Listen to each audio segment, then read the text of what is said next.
Good morning. I'd like to call this meeting to order and welcome you to the Thursday, November 19th meeting of the Delta Stewardship Council. We shall begin with file item number 2, our roll call, beginning with Mayor Brown. Brown here. Tatayan here.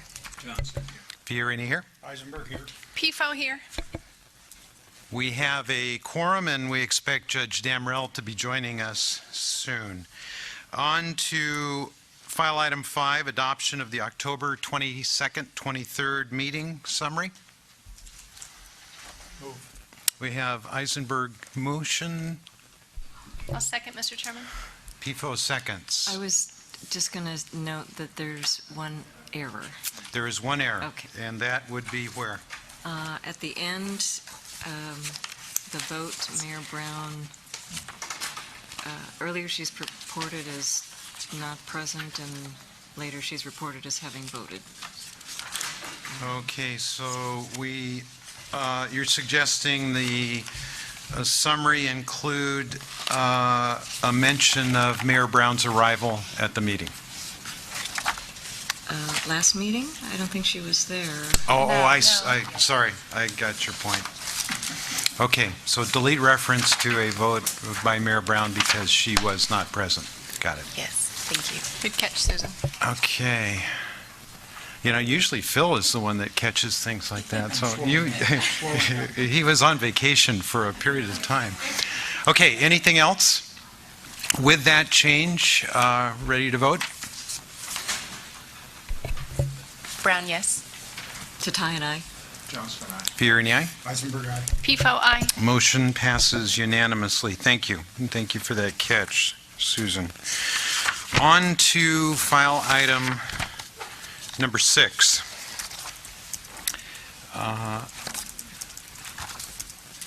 It's been a short month since our last meeting, given the Thanksgiving holiday. And from my perspective, this last week has been a very busy week for me.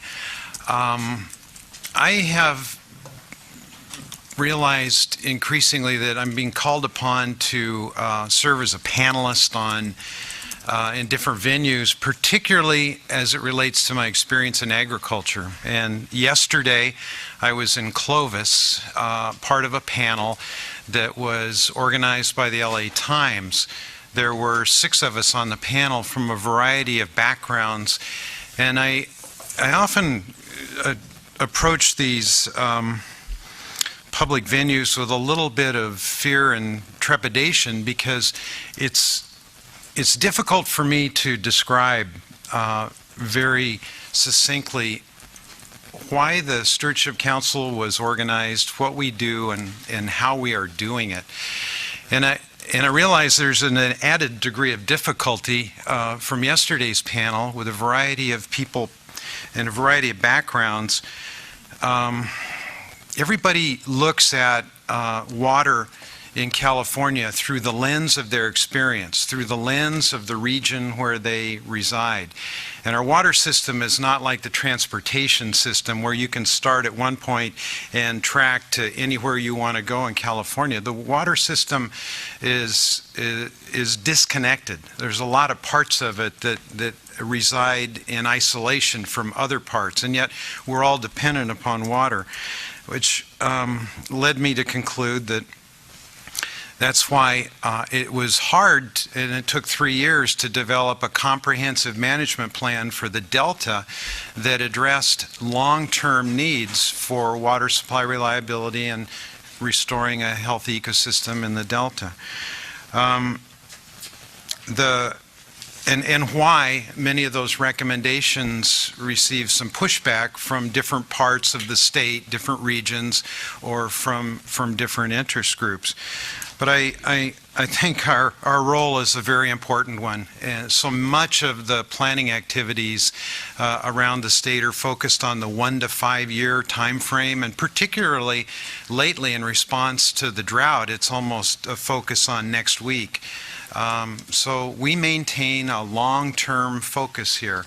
And yesterday was a reminder that we serve a very, very important role. And today, we are going to take up a couple of issues related to the Delta Plan. And I just wanted to remind everyone that it is the long-term view that we exist to promote. And I think it's pretty amazing that in the last 2 years, the number of recommendations that are included in the Delta Plan that have been implemented or are in the process of being implemented. So that leads me to the second and last part of my presentation. Is on Monday, we convened the Delta Plan Interagency Implementation Committee meeting for the 4th time. The agenda for that meeting is found under tab 6 in your binders. And as was the case with the previous meeting, 6 months of planning went into this 3-4 hour long meeting that occurred on Monday. Taryn Ravizini, our implementation coordinator, was at the helm of managing that 6-month planning unto the actual meeting. 1, 2, 3, 4 of our council members were present. In fact, one, Mary Pifo, representing the Delta Protection Commission, was at the table of committee members. So at this time, I would like to call on Taryn to provide you a brief overview, summary of what was discussed and conclusions arrived from the meeting on Monday. And then provide those of you who were in attendance to offer any observations or thoughts that you might have. So Taryn, welcome. Good morning, Mr. Chair. Good morning, members. It's a pleasure to be here before you today with the Delta Plan Interagency Implementation Committee meeting behind us. First, I'd like to thank Chair Fiorini. Really, it's due to his leadership that we are able to corral 17 state and federal leaders to attend this fairly lengthy meeting twice a year. All were in attendance, and the majority stayed through the entire meeting. So that really is a testament to the great leadership skills of Chair Fiorini. So I just wanted to thank you, Chair. And I'd also like to thank really, meetings like this can't happen without staff, and the Delta Science Program and the Delta Stewardship Council staff were just phenomenal over the last 6 months, really keeping in mind the purpose of these meetings. These are really 6-month check-ins on the progress that is being made in and around the Delta, not just with Delta Plan implementation, but with greater goals such as the California Water Action Plan and other federal investments in the Delta region as well. So I really would like to thank them. I'd also particularly like to thank Cliff Dahm, Dr. Dahm, who pretty much 2 days within his arrival was sent to many, many meetings on behalf of this effort and just jumped right in. And Dr. Dahm became one of the key presenters throughout the meeting, and we could not have made the agenda quite as successful without his attendance and participation. So thank you, Cliff, very, very much. Just going off of what Chair Fiorini was saying in terms of the Delta Stewardship Council's role as really maintaining the long view, that's what makes this committee very, very unique. The 17 agencies that are around that table, in fact, have very important jobs in terms of meeting the immediate needs. They also have long-term roles, but they really also take on a great responsibility to handle drought, flood, etc. So in terms of the immediacy, they get really bogged down in that in all the right ways. But what's great about this meeting is we do help pull them out of that daily grind, if you will, that work, and give them a sense of how this is helping us move forward and really make improvements in the Delta. And of course, that's the spirit of the Delta Plan, that comprehensive long-term management plan for the sustainability of the Delta. And it was really under the agenda item number 2, which was Delta Challenges. The Delta Challenges report, my apologies for not using the full title, I think it was Challenges Facing the Sacramento-San Joaquin Delta. And then there's always a chaotic, complex, and cantankerous. That was actually how we chose to tee off the meeting. And I won't be going through the whole agenda because many of you were there, but I just want to say that ended up being a a perfect way to set the tone for the meeting. We worked at length with the different agency members to bring the report to their attention and really give them an opportunity to speak on all of the work that they are doing now to meet those challenges and help create more of a dialogue. And I look forward to hearing the council member thoughts from that interaction and the others from the rest of the meeting. But most of the agencies really did provide some good thoughts and feedback, and also what they are doing. So I felt that was definitely something akin to success. One of the other great things that we were very pleased to report to the committee was the Delta Agency Science Work Group. This was a work group put together by the committee, and we have been implementing, that work group has been implementing the high impact science actions which the committee had approved back in May. And so we were really pleased to report out that a lot of things have been done, and we've been making some considerable progress. One of the values of having someone like Dr. Dahm there is he can give the extra nudge for the fact that we need to keep doing this type of work and keep coming back together to see where we can fill in the gaps of knowledge. And one of the requests of the committee was continuation of the work group, helping to continue implementing these science actions. The work group itself has always found it to be very valuable, so we did get the support from the committee on that. And we look to next May, or whenever the next meeting will be. Right now it's scheduled for May, and look to bringing back more progress, but also raising to those agencies that there is an opportunity for them to step up to the plate and help continue to support the science needs in the Delta. So science really did weave its way through a lot of our program, as did adaptive management. That's also a major component to our science program. And so we look forward to elevating those two issues at future implementation committee meetings. We were able to have David Okita, the director of Delta Restoration from California Eco Restore, come back to the committee and report on his progress and the work that he's been doing at the local, state, and really beginning to initiate at the federal level, along with Christopher Chernell, who is the coordinator behind the YOLO Bypass Partnership effort. And there was a lot of exchange on those two programs, and we look forward to bringing them back in 6 months. One of the great things that Mr. Okita really represents is the administration's dedication to restoration in the Delta, and we look forward to having a very fruitful partnership with the administration, especially in support of adaptive management on restoration activities. And we also had the opportunity to really introduce, if you will, for lack of a better word, the Delta Independent Science Board. Dr. Stephen Brandt did attend and provided a overview on the Flows and Fishes report that they just released. And this was an opportunity to put a member of the Independent Science Board before these 17 state and federal leaders who may have used their reports before, may even have interacted with Independent Science Board members. But what was very valuable was Cliff was able to provide the overview of really the great value that this independent board has to these kinds of discussions. And so we look forward to bringing back Independent Science Board members and perhaps allowing for a greater dialogue on some of the key issues that they've been providing some good review on. Just having reviewed that, I really am very pleased with the way that things had gone. Again, I do look forward to hearing council member feedback. What we were able to do this meeting, more than others, was really have the agency members feel more committed to the type of interaction that they had at the table and what they could raise as issues.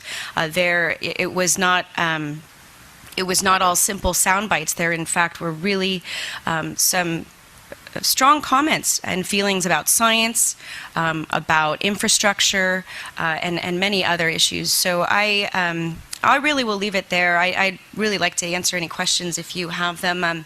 Thank you, Mr. Chair. Thank you. Questions or comments of Taryn? Mary? Mr. Chairman, I just want to thank you and Taryn and staff.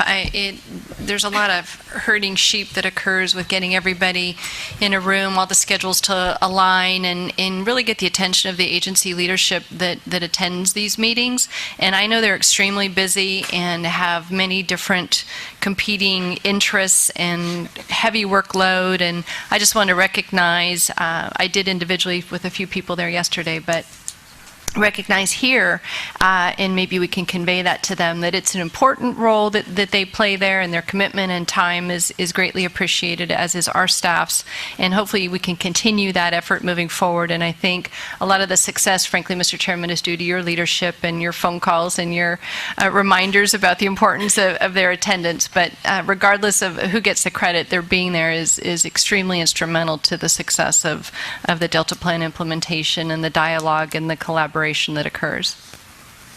Thank you. Judge?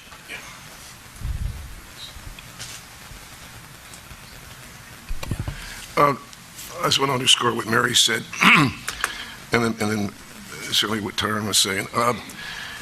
You can tell, even though I don't get the feel that I'm involved from meeting to meeting, but I think I've been to all the meetings. And what's clear, first of all, who was there?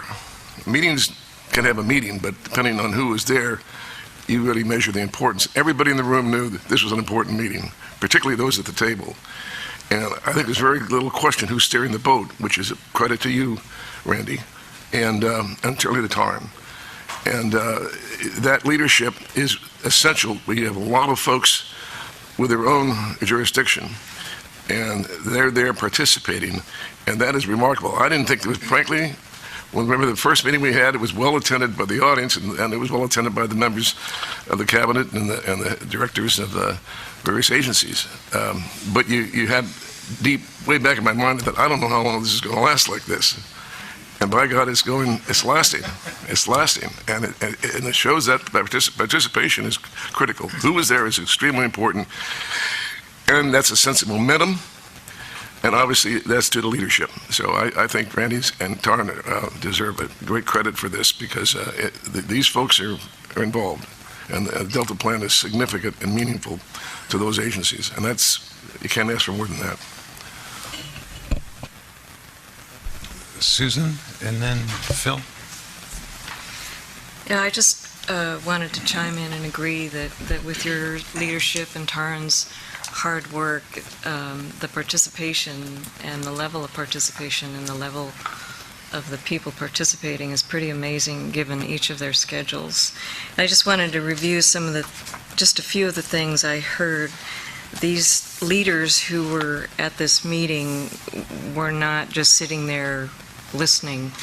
They were forming opinions. They obviously had read the report that Cliff presented, and there was some, as Taryn said, pretty good engagement, and some of the things I heard were that, yes, the Delta Plan is a solid plan, and on the point of reducing reliance on the Delta, that is not enough.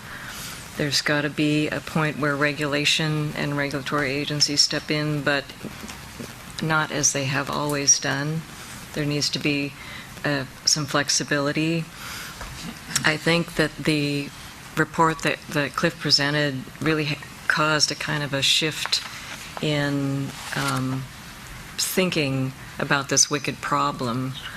And I have to say that the leaders in this administration have been working together in a way that I've never seen before in California water management. At that level, with that degree of interaction and cooperation and collegiality and teamwork, a lot of it due to the drought, but I think also the people's personalities is pretty amazing.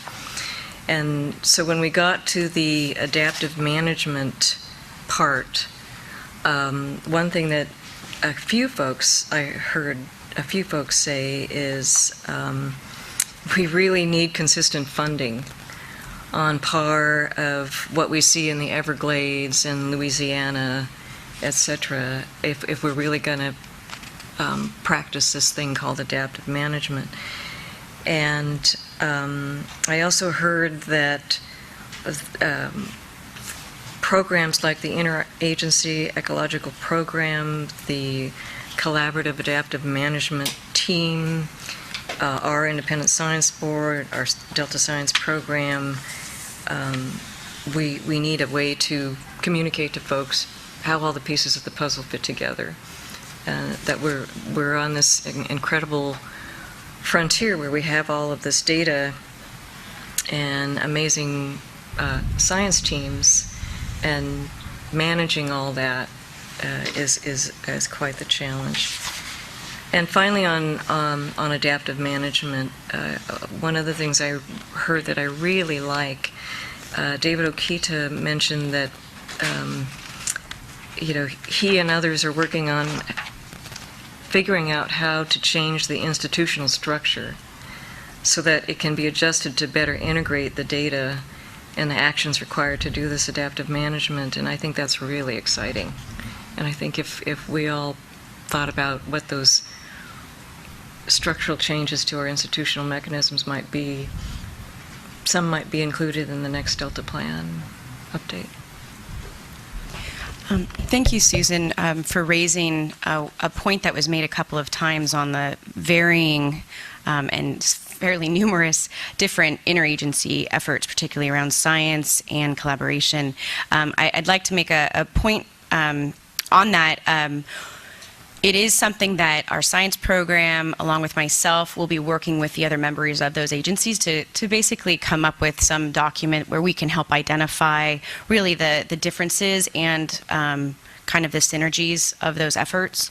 But one of the comments I really wanted to make at the meeting, but just in terms of the dialogue, I chose it better to not say, was not only does a Delta Plan Interagency Implementation Committee have a very unique role, but then the work that they task the work group with, it really is about, as Dr. Goodwin would say, the gaps in the glue. And that's a concept that's fairly difficult to explain, but trying to simplify it is that, yes, there are all those efforts, and part of our really fostering the communication, especially with those policy and science managers who are in those different groups, we're hearing where there's research not being done. And it's really about identifying that, and that's where the science program in particular can help provide a foundation of work. And so through the Delta Agency Science Work Group under the committee, we're just trying to keep everything moving forward and not letting things fall behind because of the specific focus of some of these efforts. So it is, interestingly, a very important role, but it's more amorphous, so it's a little more difficult to explain. But we definitely, and thank you for raising that, though, because we do expect to have something that can be able to communicate to the committee members the differences. Phil? Normally, I'm pretty critical of coordination meetings as endless meetings to get people to do what they've already promised to do. Randy's always told me to calm down when I say things like that. And in fact, he's done a terrific job with the coordination committee, and he's actually picked up in the last couple of months some independent research on organizational models that are helpful in understanding what's going on. A guy named Mark Lubell, PhD over at Davis, is involved in the natural sciences and in behavioral studies, and Randy had read one of his papers and invited him over to talk and asked me to sit in, which is quite interesting. It was a month ago, I guess. But just this morning, Maven summarized Lubell's presentation to a brown bag lunch that we had done at the council, and it was really interesting to look at a social scientist critique of structure and organization. Because, as a matter of fact, sidebar, on the challenges report that Cliff Dahm and others put out, the chart on the front of the challenges report is by Mark Lubell, done to describe visually the confusing array of decision-making that goes on in the San Francisco Bay and portions of the Delta. And you might want to take a look at Maven's summary of his talk on the brown bag, because it pointed out that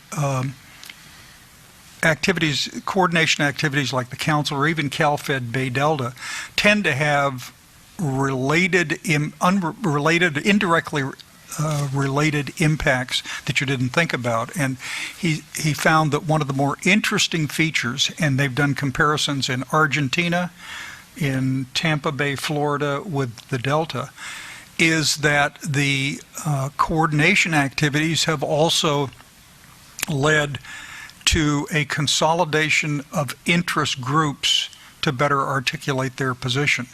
Now, the downside is, in the 3 areas they studied, they found that the evaluation of all the interest groups and players, public and private, was most pessimistic in California compared to Argentina or Tampa Bay. But nonetheless, it's a pretty compelling analysis and quite interesting, showing that no good deed goes unpunished, and Randy has to continue to do all of this, even though it takes a considerable amount of time. So anyway, there you are. Thanks for that. Patrick? The development of these meetings has caused the participants, particularly the state leaders of agencies, to come with an expectation that they have to report on progress. And sort of the velvet hammer that Randy wields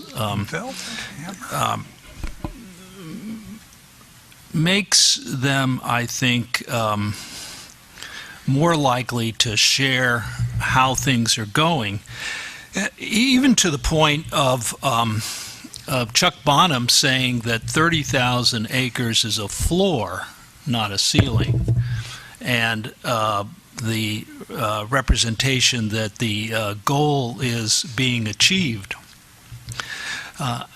In fact, where there were specific reports of progress enumerated, and probably Chuck was the most specific, but Felicia Marcus and Mark Cowan and others had some specificity to their reports.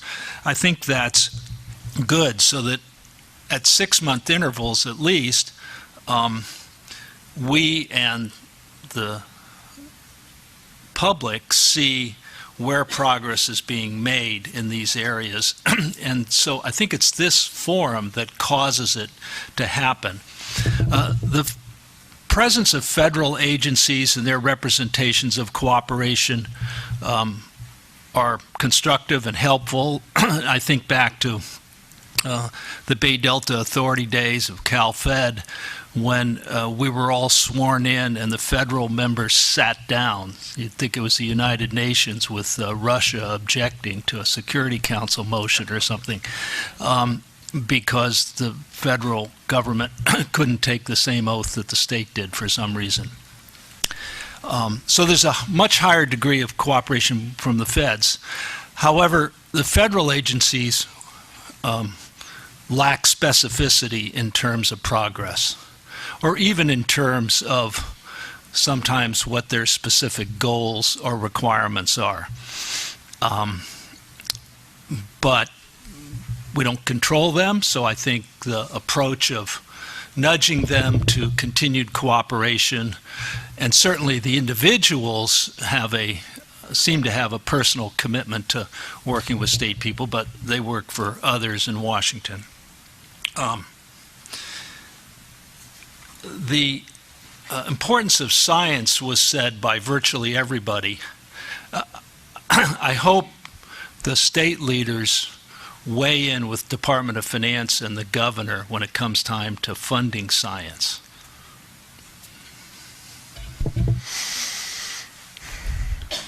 Good. I have 2 things to add. One, you mentioned the various leaders that articulated successes. Mary, representing the Delta Protection Commission, also reported a success, and that is the work that has been underway for a year with the Yola Bypass Partnership, resources initially working with local agencies, with county leaders, to find a path forward to achieve, in particular, habitat restoration activities in the Yola Bypass. And thankfully, Mary was able to report some real progress being made, and alliances forged between state agencies and the counties in support of an approach and programs in the Yola Bypass. So we appreciated that. If I could just add on, Mr. Chairman, it's an example of how the locals have begged to be at the table and part of the process in the big statewide discussion and importance of the Delta and its value to the statewide water supply system. And they had to beg, borrow, and practically steal to get to the table, but once those boundaries and barriers were broken down, it's really developed into a truly collaborative and successful effort that benefits all interests. So it's a great example, and hopefully we'll see more of them and be able to talk about more of them going forward. Yeah, I thought that was really one of the most significant reports that we heard at that meeting. I'm uncomfortable taking much credit for any successes that come of this. I want to remind everybody that throughout the staffing at the Delta Stewardship Council over the last 6 months, probably every member of our staff has had a hand in the planning and execution of this. And Jessica Pearson, our executive officer, has been at the helm of all of that. Taryn and I rely heavily on her wise counsel. She's not very visible and active at these meetings, but her fingerprints are all over the items that we select for the agenda and the messaging points and so on. So I really appreciate the opportunity to receive counsel and direction from Jessica as we move forward. And no chance for rebuttal, Jessica. Cliff, do you have any final comments about this? That's all right, you don't have to.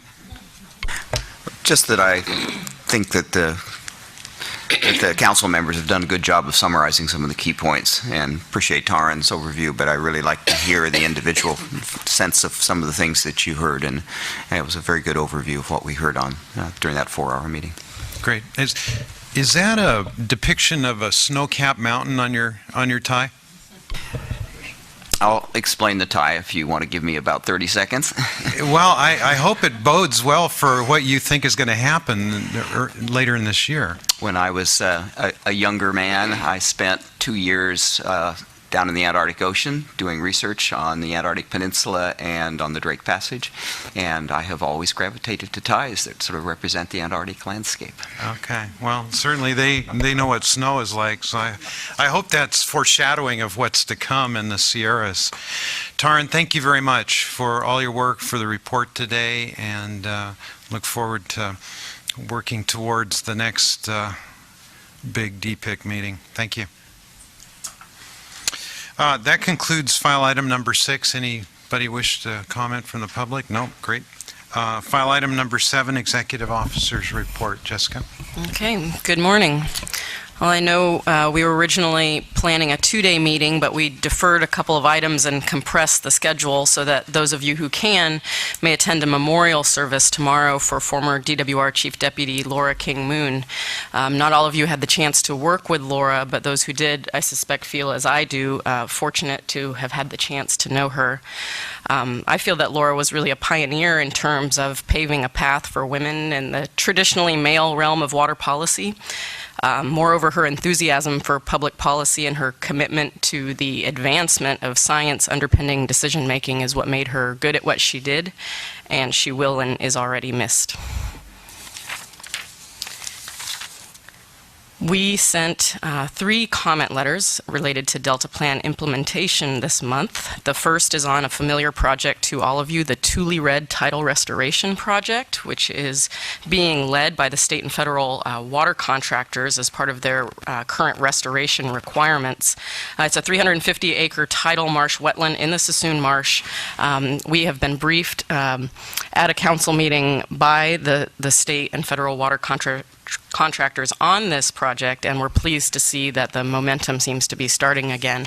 Our letter essentially reflected our general support for the project and offered help in crafting an adaptive management plan for that project. So hopefully we'll hear more good news soon on that. The Central Valley Flood Protection Board is updating their regulations, which are of interest to us as there is some overlap in the Delta. So we sent a letter that reflects some of the discussions that we've had with them preliminarily, and we suggested that the Flood Board incorporate the covered action determination process as part of their permit application where applicable. Finally, we sent a letter to the San Francisco Estuary Partnership regarding their draft 2016 Comprehensive Conservation and Management Plan. This is a collaboratively produced consensus-based agreement about what should be done to protect and restore the estuary. So there are clear interests for the Stewardship Council in that, and in fact we have staff on the steering committee of that effort. But it's essentially a voluntary roadmap, so its implementation is really dependent on some of the recommendations and regulations in the Delta Plan to be implemented. So our comment letter recognizes and memorializes the progress that really has already been made to ensure coordination across those efforts. We have a new hire I'd like to introduce. On November 16th, Dan Constable joined the council as an environmental scientist in the Planning, Performance, and Technology Division. I think Dan's in the audience if you want to give a little wave. Prior to joining the council, he spent 3 years in Vietnam working for the International Union of for Conservation of Nature, which you may have heard of, and where he supported and led projects throughout Southeast Asia on water resources diplomacy, biodiversity conservation, and spatial analysis, including projects in the Mekong River watershed. His bachelor's is in Environmental and Resources Sciences from UC Davis, and he has a master's degree in Environmental Management from the Yale School of Forestry and Environmental Studies.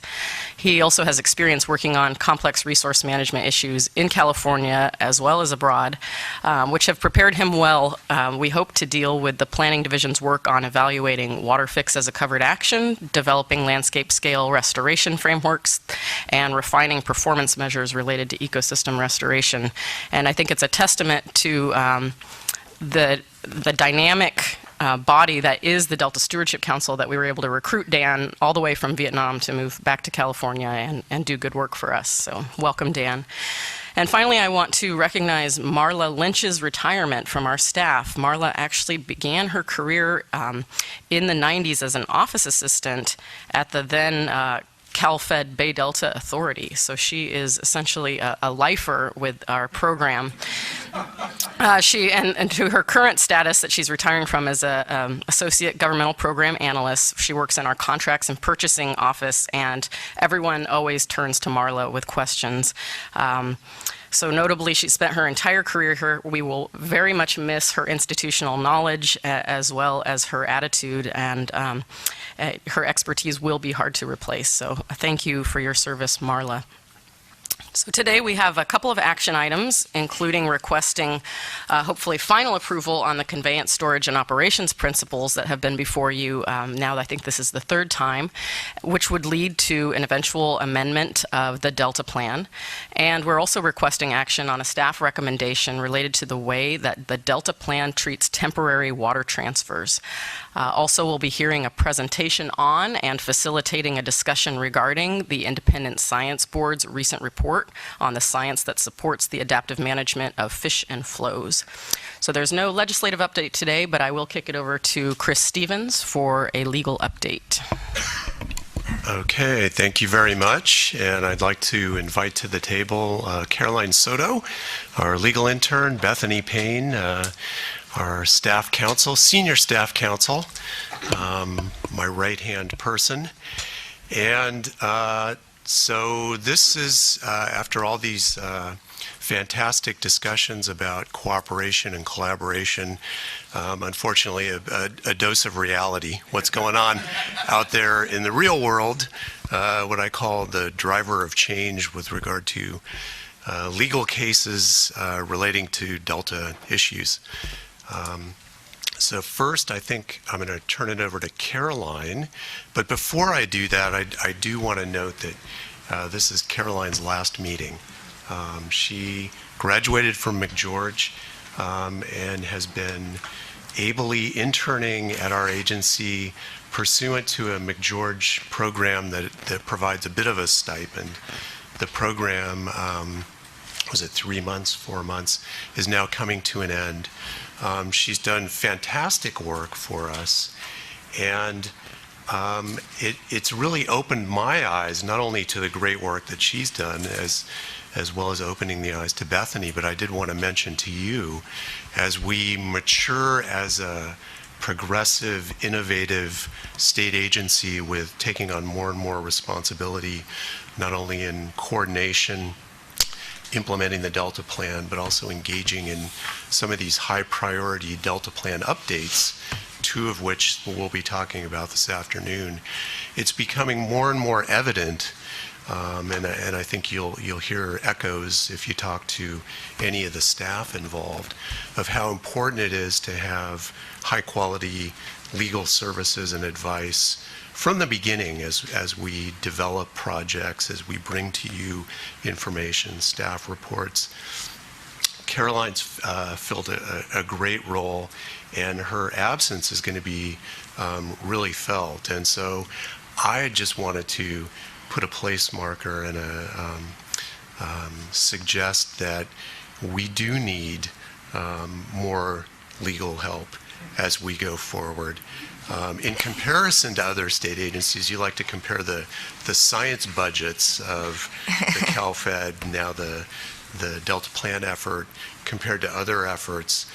We too like to compare the importance of what we're doing vis-a-vis other state agencies. And right now it's becoming evident that we need more help and that we can provide greater service to you with that support. So I'm going to leave it at that.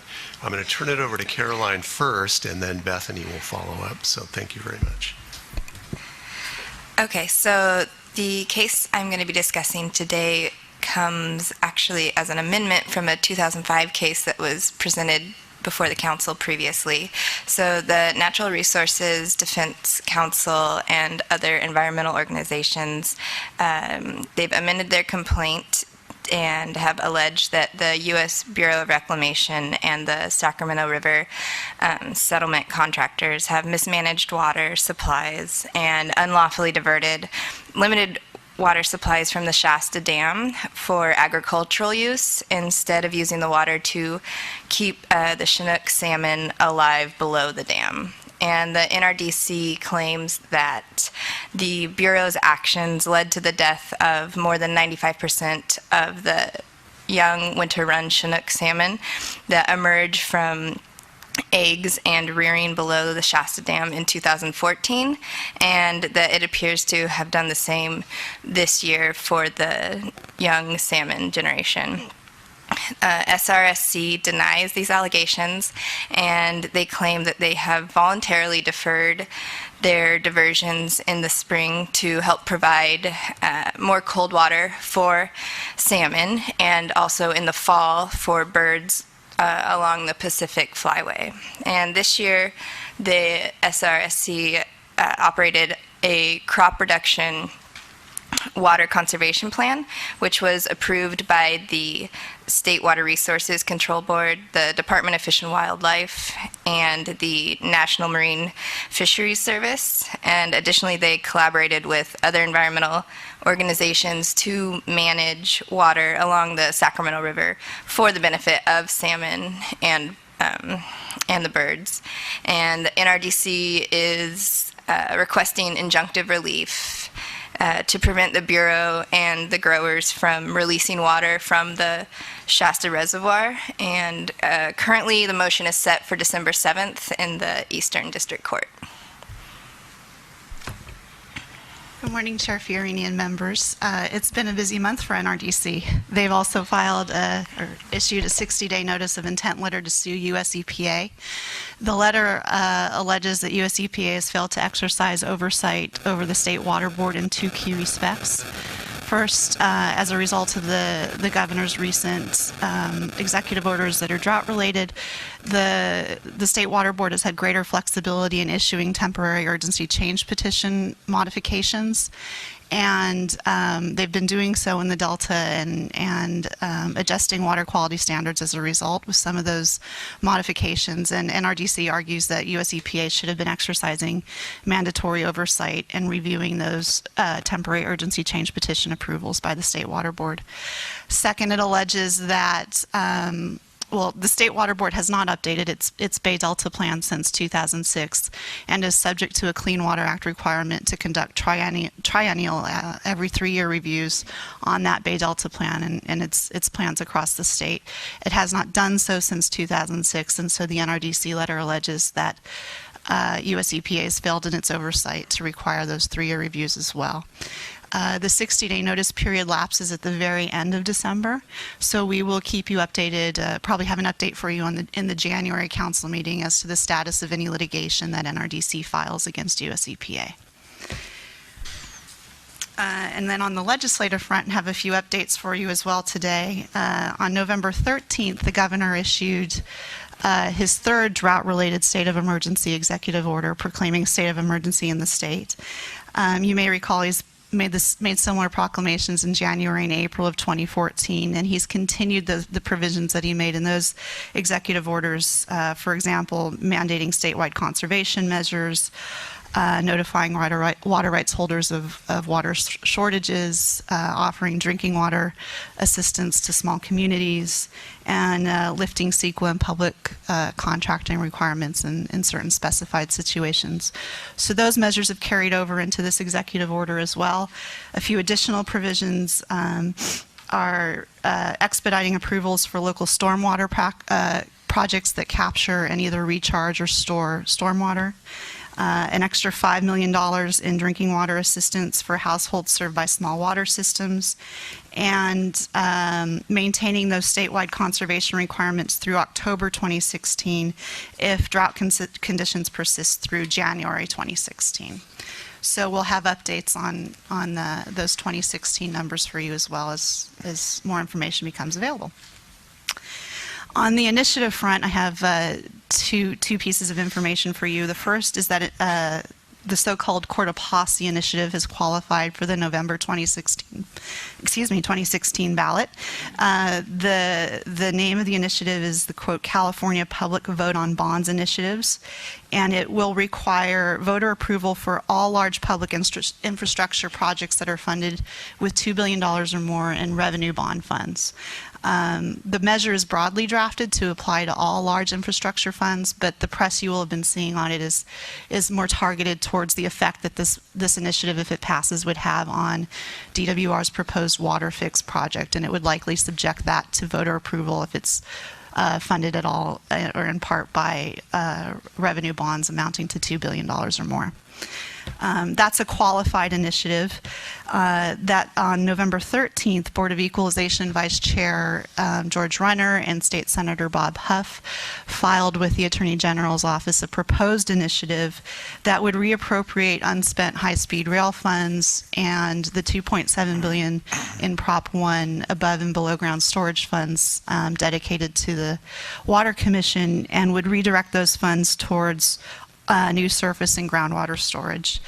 The proposed measure would also amend the California Constitution to make drinking water and irrigation the priority beneficial water uses in the state ahead of all other needs. The Attorney General's office has just begun the process to draft the initiative's title and summary, and in mid-December we'll be wrapping up that process and sending it over to the Secretary of State's office for determination of circulation deadlines. So we're in the very early stages of this initiative's process, and we'll keep you updated on that as well. And that concludes our report for today, if you have any questions. Bethany, thanks. You certainly have a lot to track. Mhm. A lot underway. Any questions of any of the presenters, Phil? One question on the governor's new executive order. Was there anything in the prior executive orders he did not extend to the September 2016? The only condition, everything is extended with the exception of a condition on the conservation measures. So the 25% statewide conservation measure is still in effect and would continue until October of 2016, but that depends on the water situation in January 2016. So if drought conditions are still in effect in January 2016, then those conservation requirements that the State Water Board has been implementing would stay in effect through October. If we are no longer in a situation of drought in January 2016, then this executive order would lift those conservation requirements. Okay, thank you. Mm-hmm. Anyone else? Chris, I acknowledge your budget request. It occurred to me that the 2009 Delta Reform Act was partially driven by the desire to move water policy and resources policy work out of the courts and into another venue. I guess we've had limited success. If you're suggesting we need to spend more money on legal. No, I think it's an attempt to bolster the great work of this council and your leadership, and to make sure that we don't end up in the courts. So I think that we have a trajectory towards a path forward, and I do appreciate, though, in all seriousness, you're taking this pre-BCP sort of suggestion to heart, because I do sincerely think that we've got some real priority updates that you and the council have teed up, and I think that we have a place to help you get to where you need to get to. Yes, so I agree. Caroline, we're going to miss you. For those of you that are watching and here present, I want to acknowledge Caroline was a huge help to me in preparation for essentially a panel/debate that I was involved with that had to do with the public trust doctrine and beneficial use. And Carolyn did a marvelous job of researching that and providing me the necessary information to hopefully speak intelligently about the issue. One of the panelists was one of her former professors, so I felt like I would have let Caroline down if I didn't adequately represent, from a knowledge base. So for that and the many other things that you have done to assist here, we appreciate your service and wish you all the best in your next endeavors. Thank you. I appreciate it. Thanks. That concludes file item number 7. Thank you, Jessica. Any public comment on that matter? Great. File item number 8, approval of the Department of Water Resources Interagency Agreement for Science Support Needs. Yeah, this item's going to be covered by Dr. Reiner Hoenecke, our science deputy here. It's essentially a receivable or reimbursable agreement with Department of Water Resources, who has agreed to provide some funding to help support some of our Delta Science Plan staff, and in exchange we'll be ensuring that we work on issues that are relevant to the implementation of their flood-safe program. So with that, Reiner. Good morning, Mr. Chair and council members. I'm here to request your approval of a reimbursable agreement with the Department of Water Resources. The amount exceeds the $500,000 that our executive officer is authorized to sign without board council approval. It's in the amount of $785,000, and it would fund 3 limited term positions within the Delta Science program for 2 years. And first, I'd like to give you a little bit of background of how this agreement between our 2 agencies came about. Both the 2014-15 and fiscal year 15-16 budgets authorized 3 positions to be funded with Proposition 1, first 1E and then Proposition $1 from the Department of Water Resources' flood-safe program. The program is a long-term strategic initiative developed to reduce flood risks in California and is also an important component of DWR's integrated water management initiative, which is designed to achieve a sustainable, robust, and resilient flood and water management system for California. And the Delta Science Plan identified key science program functions and activities that have much relevance to the flood-safe program. And DWR agreed to fund 3 limited-term positions that would enable staff to work in partnership with DWR and other state, federal, and local agencies to implement certain tasks identified in the Delta Science Plan. And the staff report for this item is in your agenda and provides an overview of what those tasks are. This agreement is really also testimony to Laura King Moon's leadership. She was a real champion of the Delta Science Program, and thanks to her, we really have a very tight relationship with the Flood Safe Program, and I just wanted to acknowledge her. I'd be happy to answer any questions if you want me to walk, or I don't want to walk through all of the tasks that are in this agreement, given the meaty agenda items you still have that are yet to come still. But I just want to be mindful of your time, but I'm happy to answer any questions if you would like me to dive a little bit more into the details. Council, what's your pleasure? Mr. Chairman, I would move the item as Reiner has presented it. PIFO moves. Eisenberg seconds. Any discussion on the item? Is there any public comments? Okay. Comment, Asia? No? Ready for the vote? Well, shall proceed. Brown, aye. Tatayan, aye. Denver, Johnston, Fiorini, aye. Eisenberg, aye. PIFO, aye. Motion passes unanimously. Thank you Dr. very much. Haneke, thank you very much. Good job. Okay, file item number 8. On to file item number 9, lead scientist report. And once again, nice tie. Thank you. Well, you now know the story behind it. Okay, I have 6 items that I'm going to present to you today. I'm going to try to make this brief and succinct. The first item I wanted to highlight is that we had what is called the Long-Term Operations Biological Opinions, or acronym LOBO review, on the 5th and 6th of November.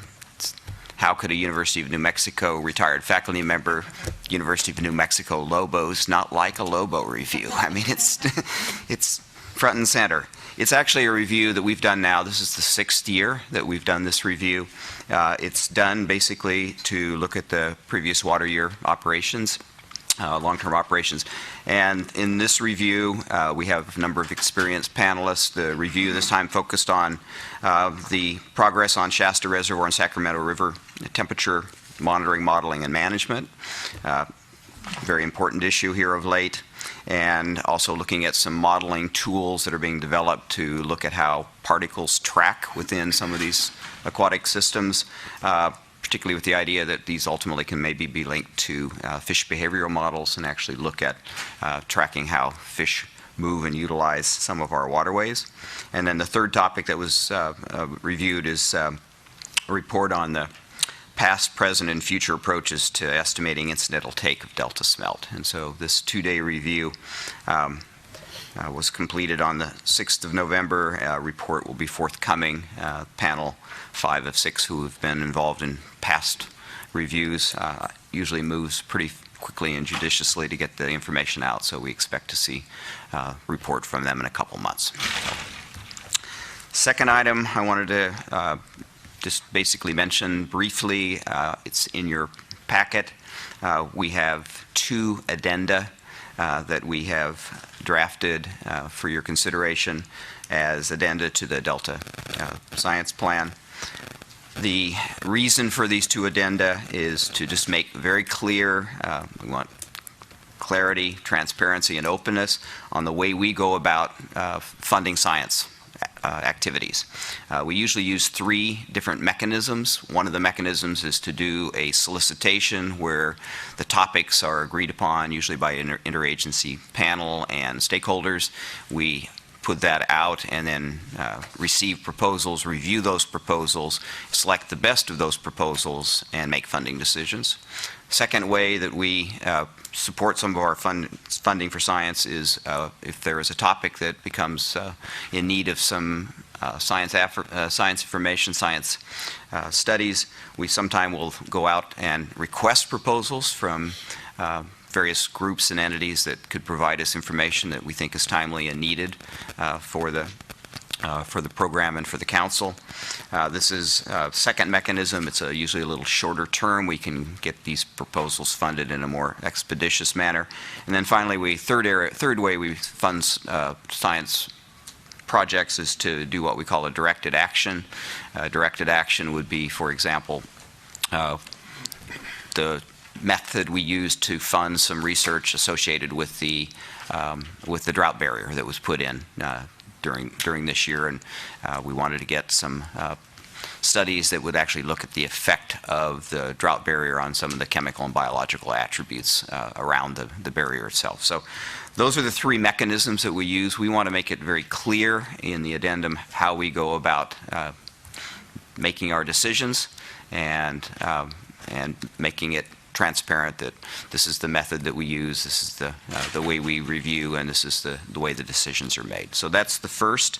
The second one is just a short document basically outlining conflict of interests. Again, for the very same reason as the other addenda, we want to be open and clear on what constitutes a conflict of interest, and we lay that out in this addenda. And we've used basically language that's pretty standard for a lot of the science funding entities nationally. We want to use some of the same kind of transparent mechanisms to make sure that conflict of interests are identified and dealt with properly. So those are the 2 addenda that we ask your input on and consideration to be added to the Delta Science Plan. The third item I wanted to highlight is a workshop, a 3-day workshop that was held October 28th through the 30th at the San Francisco Estuarine Institute.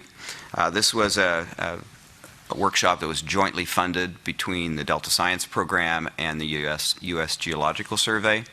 The topic of this workshop was looking at past and present primary production within the Delta.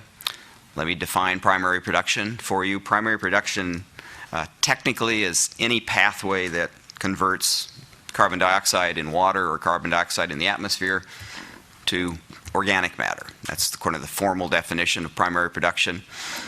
In the Delta, think algae, or think aquatic plants, or think the crops that we grow in the agricultural areas. That would be examples of primary production. For a long time, scientists thought that primary production was all driven by photosynthesis. And it was an interesting part of my graduate career. I was actually involved with a number of scientists that found another ecosystem that is completely driven by primary production that is chemical rather than through light. And those are the systems some of you may have seen and heard about that exist at the bottom of the oceans where there are hydrothermal systems. Again, it's the same process. Carbon dioxide is being turned into organic matter, but in this case, the energy to drive it is not light. The energy to drive it is actually chemical. And so there are what we call chemosynthetic primary producers, and there are photosynthetic primary producers. So we were talking about the photosynthetic pathways, but I thought you might like that as an aside. And it turns out that my wife's major professor was the lead scientist when they first discovered them. 1977, off the Galapagos Islands is when they were first discovered. Okay. So we had a 3-day workshop, and really what drove the idea of having this workshop is some of the really outstanding historical ecology work that's been done on the Delta. Probably nowhere in the world are you going to find better maps that really characterize what the kind of habitats were historically and currently than you're going to find in the Delta. And because of this ability to basically look back 200 years and look at current conditions, it offers an opportunity to actually be quantitative rather than just sort of saying, okay, we have these changes, and I think you've seen many of these maps that show some of the changes that have occurred in the Delta. The workshop here was actually getting people together who study primary production, and actually the goal of this group is actually to come up with quantitative estimates of how primary production within the Delta has changed over the last 200 years, and then potentially also add an overlay of how would it change if we do some of these restoration efforts that we're talking about that might change, for example, 30,000 acres of habitat within the Delta. So that's the goal, and it was a very stimulating, short 3-day workshop, but I think we're going to see some interesting products generated from it. Fourth item I wanted to highlight is the 2 remaining articles that I haven't spoken to you about that have been published in our journals, the San Francisco Estuary and Watershed Science. You heard earlier about the Delta challenges. That's one of the articles. I also presented some information to you earlier on the 3 essays that were written about groundwater that were in the latest journal. 2 additional articles that have been published are a study by John Durand at UC Davis looking at the conceptual model of the aquatic food web of the upper San Francisco estuary with a focus on the Delta. And this is a synthetic effort to try to take 35 years worth of data and actually take those 35 years worth of data and really address some of the changes that have occurred to the hydrology, to the geomorphology, to the dynamics of sediments, and link that to changes in fish community structure, and also link it to changes in the food web that have occurred within the Delta. This is based on a long-term effort to come up with conceptual models. It's called the Delta Regional Ecosystem Restoration Implementation Program. DRERIP is the sort of the acronym that's been used. Started in the CalFed days, and these kinds of models actually continue to get use in management. And this paper takes some of those models and produces a paper that gives us about a 35-year synthesis of how changes have occurred within the Delta. The second article that I haven't highlighted that is in the latest issue of the journal is another paper by a group from UC Davis, Schroeder and colleagues. This was a paper uses some methodology that comes out of the field of geochemistry, but it basically provides a mechanism to trace where organisms get their food from. And this is a study that's been ongoing in Suisun Marsh, so the focus is entirely on Suisun Marsh. Suisun Marsh has a lot of native species still doing pretty well, and so they wanted to focus on where the food for these various fish species are coming from, and they used this geochemical tool to basically show that the 2 major sources of food for the fishes are phytoplankton and material that's coming from the marsh plants, basically, are the 2 major pathways of getting food into the food web. And then we have two posters for you out in the hallway. The first one, the title is a little daunting, if not overly wordy. I'll read it to you, and then I will try to translate it into English for you. It's called A System of Autonomous Fixed Station Measurements Together with Synoptic Spatial Characterization Provides Insights on the Dynamics of Organic Matter, Nutrients, and Algal Pigments in the San Francisco Bay Delta. It's quite a title. Probably fine for a science gathering, State of the Estuary, but I think it needs a little translation. So let's start with the first part of it. A system of autonomous fixed station measurements. Basically what they're saying is that they have deployed a lot of instruments at set locations, fixed locations throughout the Delta that continuously measure parameters such as dissolved oxygen, dissolved organic carbon, nutrients, temperature, pH, turbidity. So they've deployed a network of these kinds of instruments, and they've coupled that with the synoptic spatial characterization, which basically means they have an instrument that does the same kind of things, but they put it on a boat, and they can actually move around from place to place. So they can profile different parts of the delta while they're actually moving in a small boat. And by taking that information that is both from set points and from information that they get that sort of fills in the gaps between the points, they can get very accurate maps then of things like where the algae is and how much algae and what kinds of algae are there.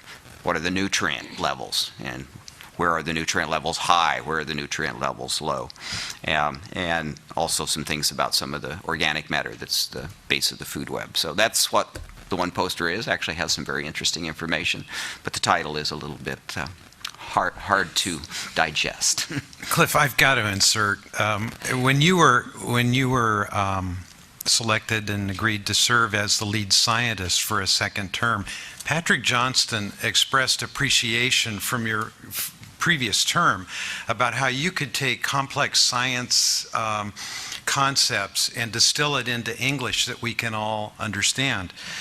A system of autonomous fixed station measurements together with synoptic spatial characterization provides insights on the dynamics of organic matter, nutrients, and algal pigments in the San Francisco Bay Delta. I think this was your greatest challenge ever, and you succeeded in explaining that in understandable terms, right? Okay, good job. Okay. Continue, please. Okay, and then the last, or the second of the two posters that it's out there is actually a preview poster for one of the chapters that is being prepared for the State of Bay Delta Science. This will be Chapter 11. It's the chapter that's going to focus on anadromous salmonids in the Delta, and there's a variety of information. It's a group that represents researchers from the United States Geological Survey, from the California Department of Fish and Wildlife, from the U.S. Bureau of Reclamation, and from the University of Washington.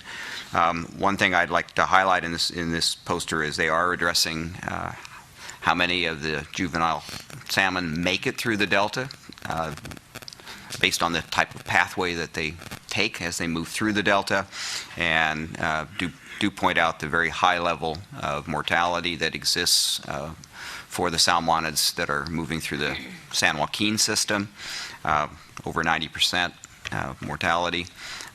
Somewhat less, maybe more on the order of 65%, but variable from year to year for salmon that move through the Sacramento system. And this will be, I think, an important part of their paper, is to highlight some of these things.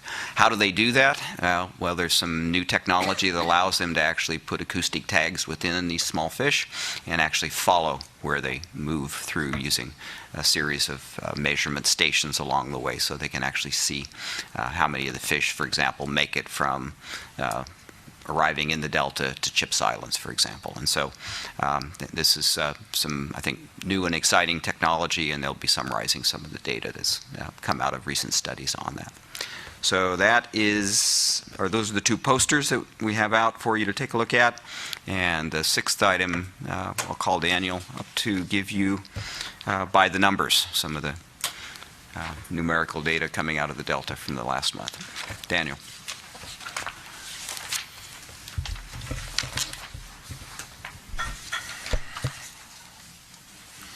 Daniel, congratulations. I see more green in your report. Thank you. Thank you. I don't want to be accused of muckraking. Okay, so we have a new water year, and with that we've received 4.3 inches of rain in the northern Sierra and 6.3 inches of rain in the southern. And just to note, the percent above average in the southern Sierra, we've received quite a bit of rain, I guess, relative to average to date. And now moving on to, I have the clicker now. So we've switched from temperature with the cooling temperatures in the Delta and in the Sacramento River, and with the emergence of the majority of winter run fry from the eggs, we've moved now to snowpack. For snowpack values, we are below average for the northern and central Sierra, I don't actually have here on the Southern Sierra number, and that's actually 115% above average. So that's also reflected in the precipitation values we've seen in the Southern Sierra. Statewide, we're about 3/4 of average to date. So, and begin with so early on in the year, we've moved all the numbers of average to date, because if we look at average to the percent year, it would be a little bit different. Okay, now moving on to water supply. The numbers haven't really changed much since last month. They've varied a few percent from storage. Shasta still remaining above 50% of average. Oroville and San Luis being quite a little bit less than average. For water quality and flows, flow in the Sacramento River has declined by around 1,000 CFS, and it's now at a 52% of the November flow average. San Joaquin numbers have actually increased by 200 CFS, and the flow at the pumps is around the same since last month. For Sacramento River and San Joaquin River, the salinity actually remains within our green or good values, and the combined is in the poor range, but that hasn't changed much since last month. For the last, we've received now the fall midwater trawl data for September and October, and so the 5 value is the sum of the September and October trawl data, and September's value was 5, October value was 0, unfortunately, and the October value is a historic low. So the cumulative value right now we have at 5. More data will be coming in early January for the smelt. The average September to October sum is 252, to give you context. And so that's it. And if you guys have any questions. Questions of Daniel? No, thank you very much. Cliff? That concludes our report. I'll open it up to questions. Any questions of Cliff? Phil? Do you agree that he did a good job of explaining that complicated title? Yeah, but I want him to actually draft a less than 10-word title for the paper that summarizes that too. I'll talk to my USGS colleagues. Did I miss something? Were we supposed to take an action on the conflict of interest policy? No. My understanding was just informational at this point in time. Yes. Good. Thank you. Anything else? No. Okay, Cliff, thank you very much. File item number 9. Any public comment on? Okay. File item number 10, Delta Levees investment strategy update. Dustin Jones, welcome back.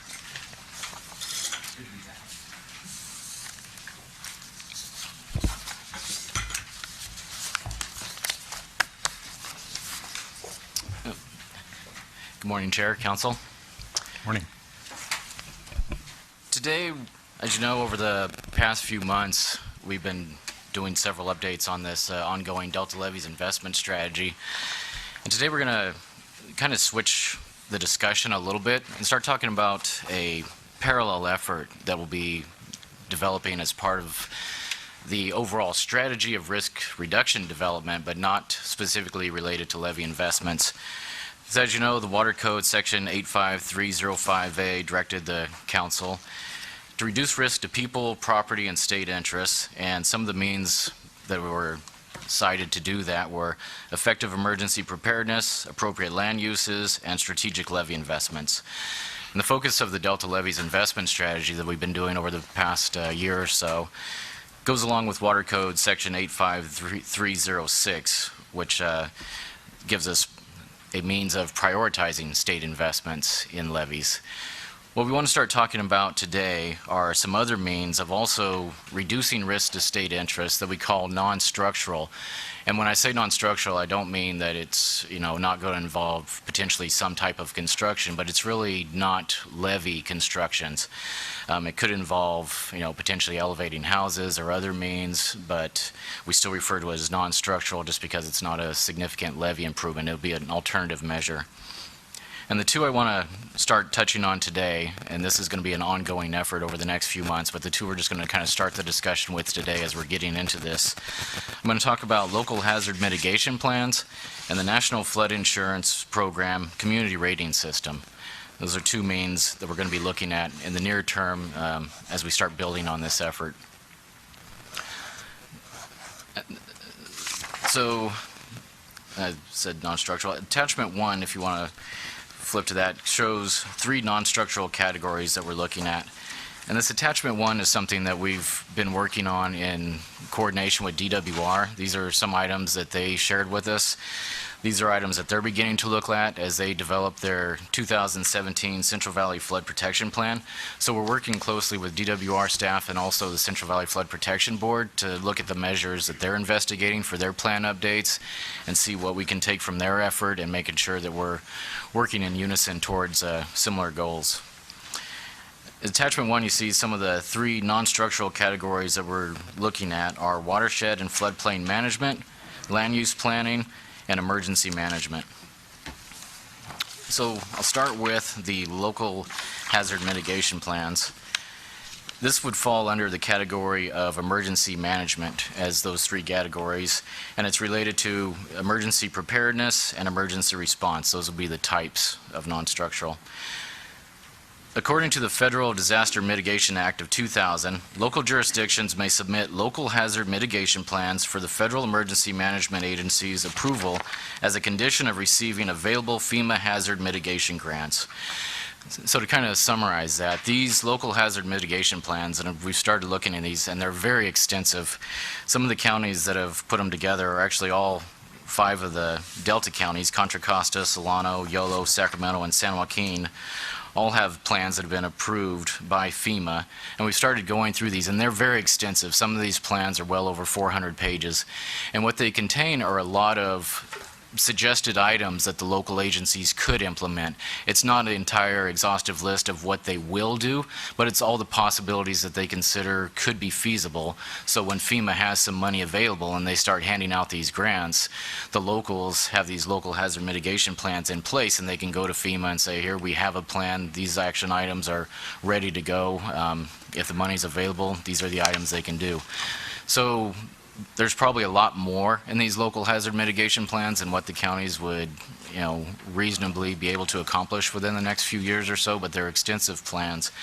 So by that, they're going to have a lot of information that we can dig through and hopefully glean some information of what's been effective for non-structural measures, what has worked well in these counties, what's been cost effective, and what the results of these implementations have been and what they gained out of it. So over the next few months, we're going to start having discussions with emergency managers, and we did have a panel lined up. Unfortunately, we weren't able to do that with this council meeting, but we're hoping to bring that panel to the council in the next few months or so, that it has some of the local emergency responders from, say, Sacramento County or San Joaquin County OES, and they can give us their information on what they've been able to do with these local hazard mitigation plans and what non-structural measures they've implemented and what's worked best for them. So we want to start having that local discussion and insight of what they've been able to use successfully.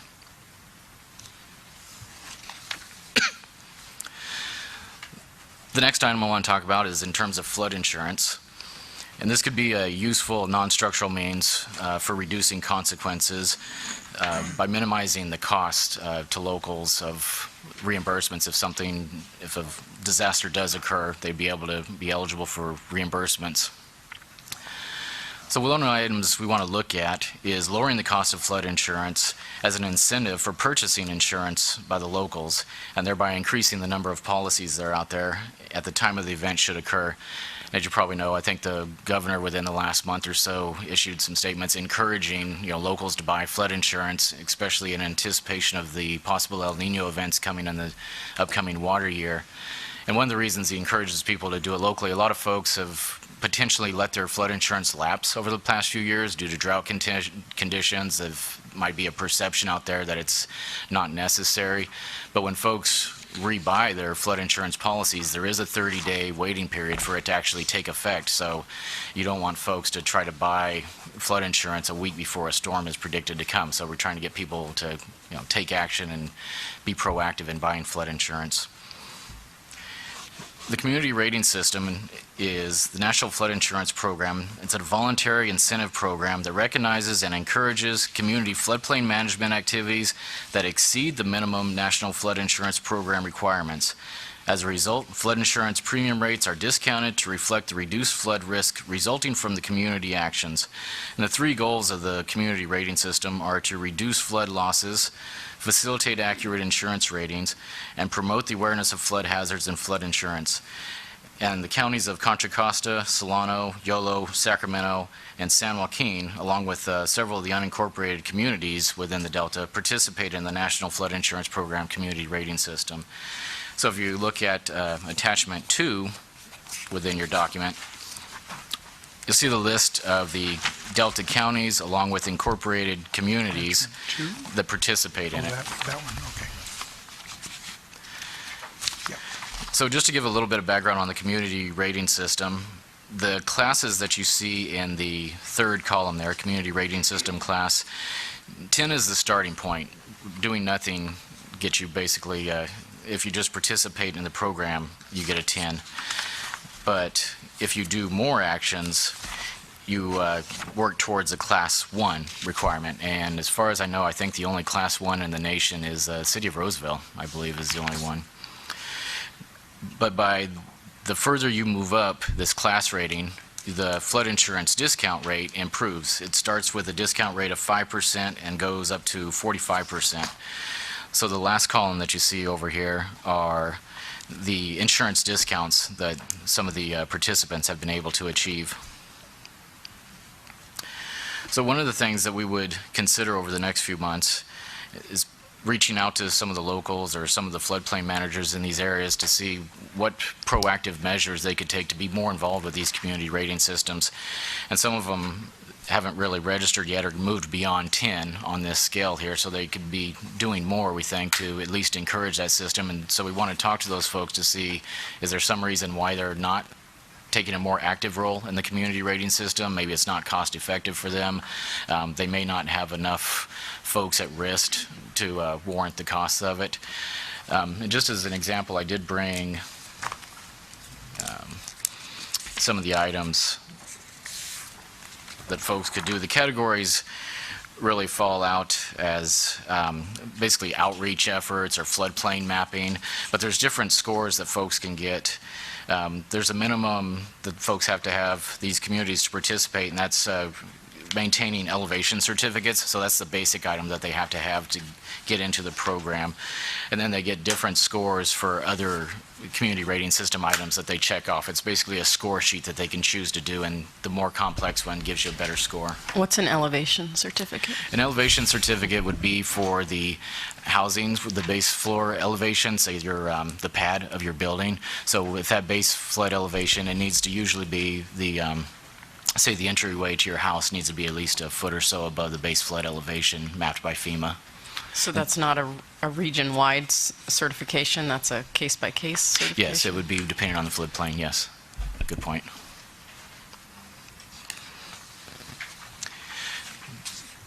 So those are the two items really that we're going to be starting to look at and pursue, as I mentioned, over the next few months with some of the other items and starting to talk with the locals. In addition to that, just to summarize, coming back to the Delta Levees investment strategy, some of the items that we've been working on over the past few months in coordination with our partner agencies are to work through the responses of the independent scientific review panel's recommendations. We're having close coordination meetings with our partner agencies to work through and make sure we're all in agreement on ways of moving forward with the methodology that we're using. The methodology that you've seen previously at the council meetings with our demonstration of the Delta Levees investment strategy decision support tool. We're honing in on the methodologies in there and the measures of the metrics that we're working through, making sure everybody is at least in agreement on a path forward for those before we actually get into the analysis. Once we reach that point, some of the next items coming up in the very near future, potentially early 2016, which is just around the corner now, but we'd like to demonstrate the decision support tool to focus groups in the public, actually take it out to the Delta communities and have working sessions with the Delta locals. After that, we'd like to develop a list of Delta islands and tracts that have been ranked for risk for the Council's consideration and approval. This list will form the basis of developing alternative levee investment concepts. You'll hear about this a little bit more as we move forward in the next few months, this discussion, and we've touched on these a little bit in the past, the idea of conceptual projects and portfolios. For conceptual projects, these are items that working through the council, the state agency partners and other interested parties, we're going to identify and evaluate projects that can reduce flood risk in the Delta. So different conceptual projects may be specific levee profiles. They can choose from the PL 8499 standard or Bulletin 19282 standard. There used to be the H&P standard for consideration. We'll most likely move away from that. And there's also 200-year level of protection that will be needed. So those are just some of the different concept type projects that we're going to be looking at, different proposals and what they cost and what they actually gain as far as risk reduction. Question. So, Dustin, Gil Cozio presented a proposal that would raise all the agricultural islands, or sort of the primary zone, not the urban islands, to a higher level, but less than 100-year flood protection. Is that an example of that type of schematic that you'll study? That's exactly right. That is a good example. One of the first conceptual project types that we're going to be looking at is raising the non-project levies within the Delta, the ones that would need to meet the non-federal requirements of the PL 8499 standard. We're having our Arcadis team actually look through and see what it would cost to bring all remaining levies up to that PL 8499 standard, and we are working with Gil Cozio on a lot of the recent work that he's done to make sure we've captured what the recent improvements are, since our data is based on 2007 and Gil is very active out in the Delta and consistent levee construction projects, so he has more recent data that we're incorporating. But that will be the first conceptual project that we look at, raising the entire Delta up to PL 8499, seeing what the cost of that is and what the risk reduction is that you gain from that. That would be a very specific example of the conceptual projects. So you mentioned risk reduction. So that's where the tool will be important to figure out, if you spent this amount of money to raise these levies to this level of protection, how much would you reduce the risk, which would involve a calculation of what the asset values were on the island and what other values, be they effect on other islands or environmental losses or benefits, and water delivery systems, right? That's exactly right, yes. Yes, the risk would be measured in terms of the 5 metrics that we developed and shown in the Delta Levee Investment Strategy support tool. That would be expected annual damages, expected annual fatalities, Delta as a place, water supply, and the habitat metrics that you've seen. So the PL 8499 example that you're citing, when we incorporate that in the tool, we'll be able to have a cost estimate of what it took to get there, and then based off of those 5 metrics that we incorporate, we'll be able to see the risk reduction in terms of those 5 metrics. I was just going to add that in terms of tying various processes together, that proposal to bring the agricultural islands up to PL 8499 is actually a proposal within the Delta Protection Commission's Economic Sustainability Plan. So.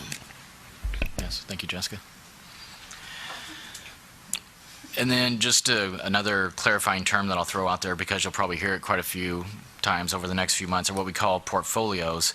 And portfolios would be this kind of a grouping of the conceptual projects, and a portfolio would be a way of accomplishing a particular goal. For example, you could have several conceptual projects that are specifically geared towards ecosystem enhancement.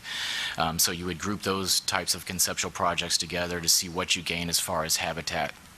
Or you may want a portfolio that excuse me, combines water supply reliability and ecosystem. So they could be several different conceptual projects. Some of it may be PL 8499, some of it may be through Delta corridor, revetment along the supply corridor.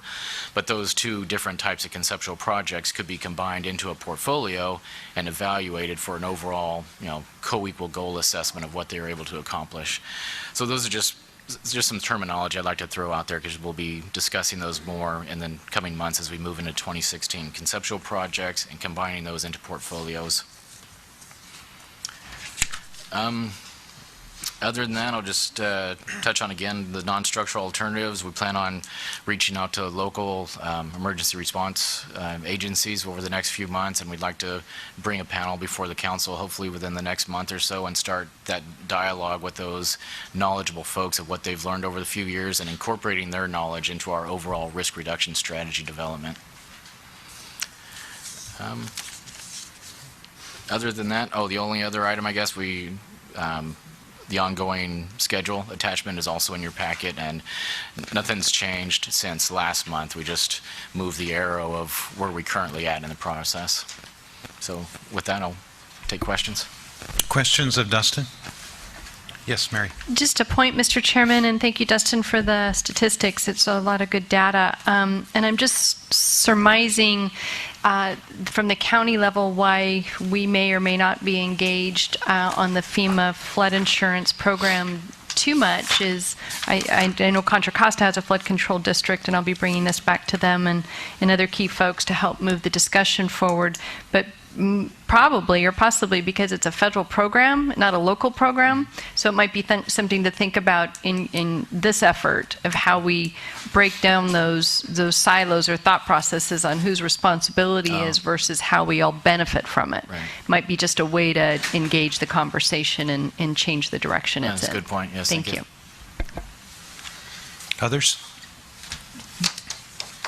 Dustin, Jessica and I were called in for a meeting with many of the flood management agency representatives by the governor's office to review the potential for flooding and El Nino, and it was interesting. Bill Croyle in particular fielded some questions.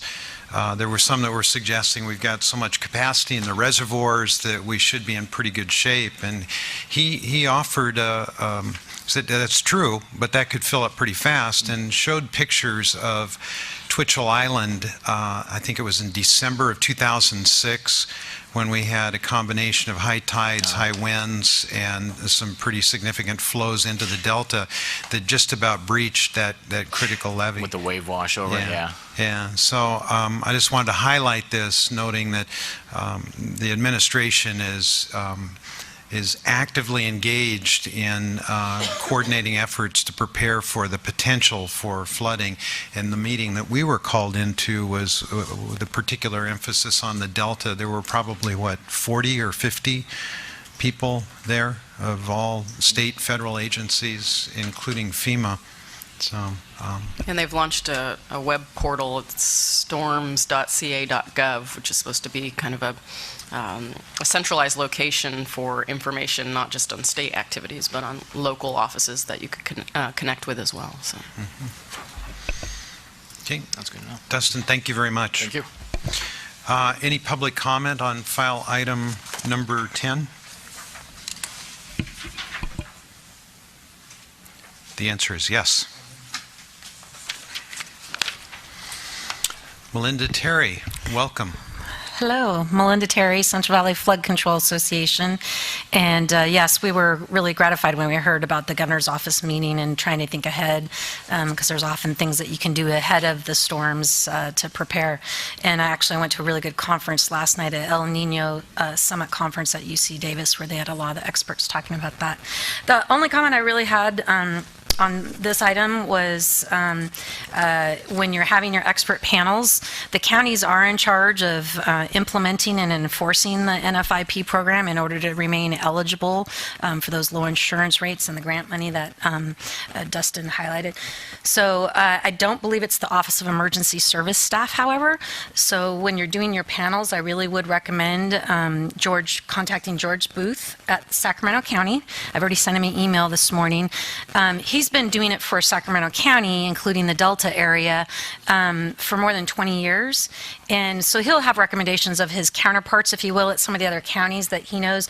And I'm fairly confident you probably participated in this national group that you did the paper on as well, so he'll probably have a really good idea of the national, but he is in charge of enforcing those, if you will, and implementing them for the county. So I do recommend that because he can kind of describe to you what projects they have been doing, looking forward, funding kind of issues that they have, which is obviously relevant to what you're working on. Thanks. Thank you, Melinda. Let's see, Esperanza, forgive me if I mispronounce your last name, Zelma? Hi, good morning. Esperanza Bielma. I'm with Restore the Delta, but I'm also the chair of the Environmental Justice Advisory Group for the San Joaquin Valley Air District. And so I just had a couple of comments, or I guess questions, as it relates to the environmental justice communities in the Delta, since that's the area that I represent, San Joaquin County, and then now the San Joaquin Valley. So basically, with regarding the CRS in terms of the environmental justice communities, what is it that we could take back and give them information as to how that's going to go about, and then also on the mapping, like what is going to be utilized in terms of the mapping as far as the environmental justice communities are concerned, just as a take back in order to obtain the information and then take it back to the environmental justice communities. I know you might not have the answer now, but I just wanted to come forth and then make that comment and or question. Great. Well, I think there's a quick answer Okay. that Dustin can help provide in terms of the levy investment strategy work that's underway. There is a longer answer that I would suggest you would probably want to schedule a meeting with staff Okay. to dig a little deeper into the types of information that are being drawn into this process. So, Dustin, would you? Well, the short answer, I don't think we have the mapping and stuff that's ready, so we can follow up with you on that. But as far as the engagement of the community rating system, any contacts that you have that we can reach out to that would be involved with that, just to start that discussion. Okay, yeah, that would be great. So then I can, I have my information, but then I can give it to you, and then that way we can follow up with that. Thank you so much. Great, thank you. Uh-huh.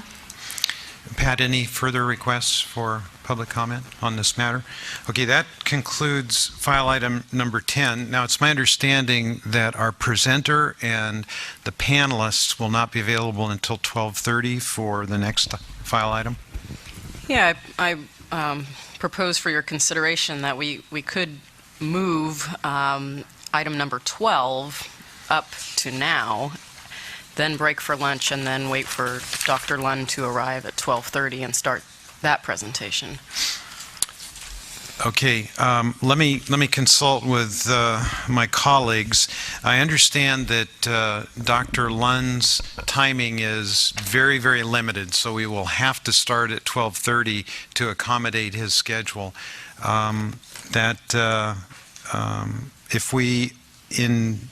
If we dive into file item 12, how long do we anticipate that will take? Council members? 1 minute to 50 minutes. Okay. Let me suggest if it takes 50 minutes, it won't leave much time for lunch. But I'm completely let's go for it. Okay. I don't have a request for public comment, but I just have a very brief request, and that is that I have a colleague, a man named Bob Wright, Friends of the River. I am not him, but a colleague of mine wants to speak on that, on item 12, and he was anticipating that it would be after lunch. I'm to call him when it's to occur. If it's possible to make an accommodation for him to speak when he can make it, should the item be done, that would probably work out. But Sure. we were anticipating that this would occur after lunch. We can do that. Give him a call. I will. And tell him to step on it. Or we could consider item 13, then do 12 after lunch, if Mr. Sam agrees. Kevon? Yeah, he would react that way no matter when we take it up, so that's irrelevant. Yeah. I'll give him my friend a call. Yeah, thank you. Well, let's, I like the suggestion of taking up file item 13, single-year water transfers, now. Let's do it. Okay. We are going to take up now file item 13. It is a potential action item. In fact, we will be seeking action. Kevon, proceed, please. Good morning. I will confess I wasn't expecting, I was prepared for 12, not 13, so all my technical information remains upstairs. And I have... Well, Kevon, we want to do this justice, so we can take an hour and a half lunch and pick up where we left off and give you time to collect your thoughts and data. Or if you're confident in your mastery of the information, which I think you probably let's go for proceed. Let's go for it. Attaboy.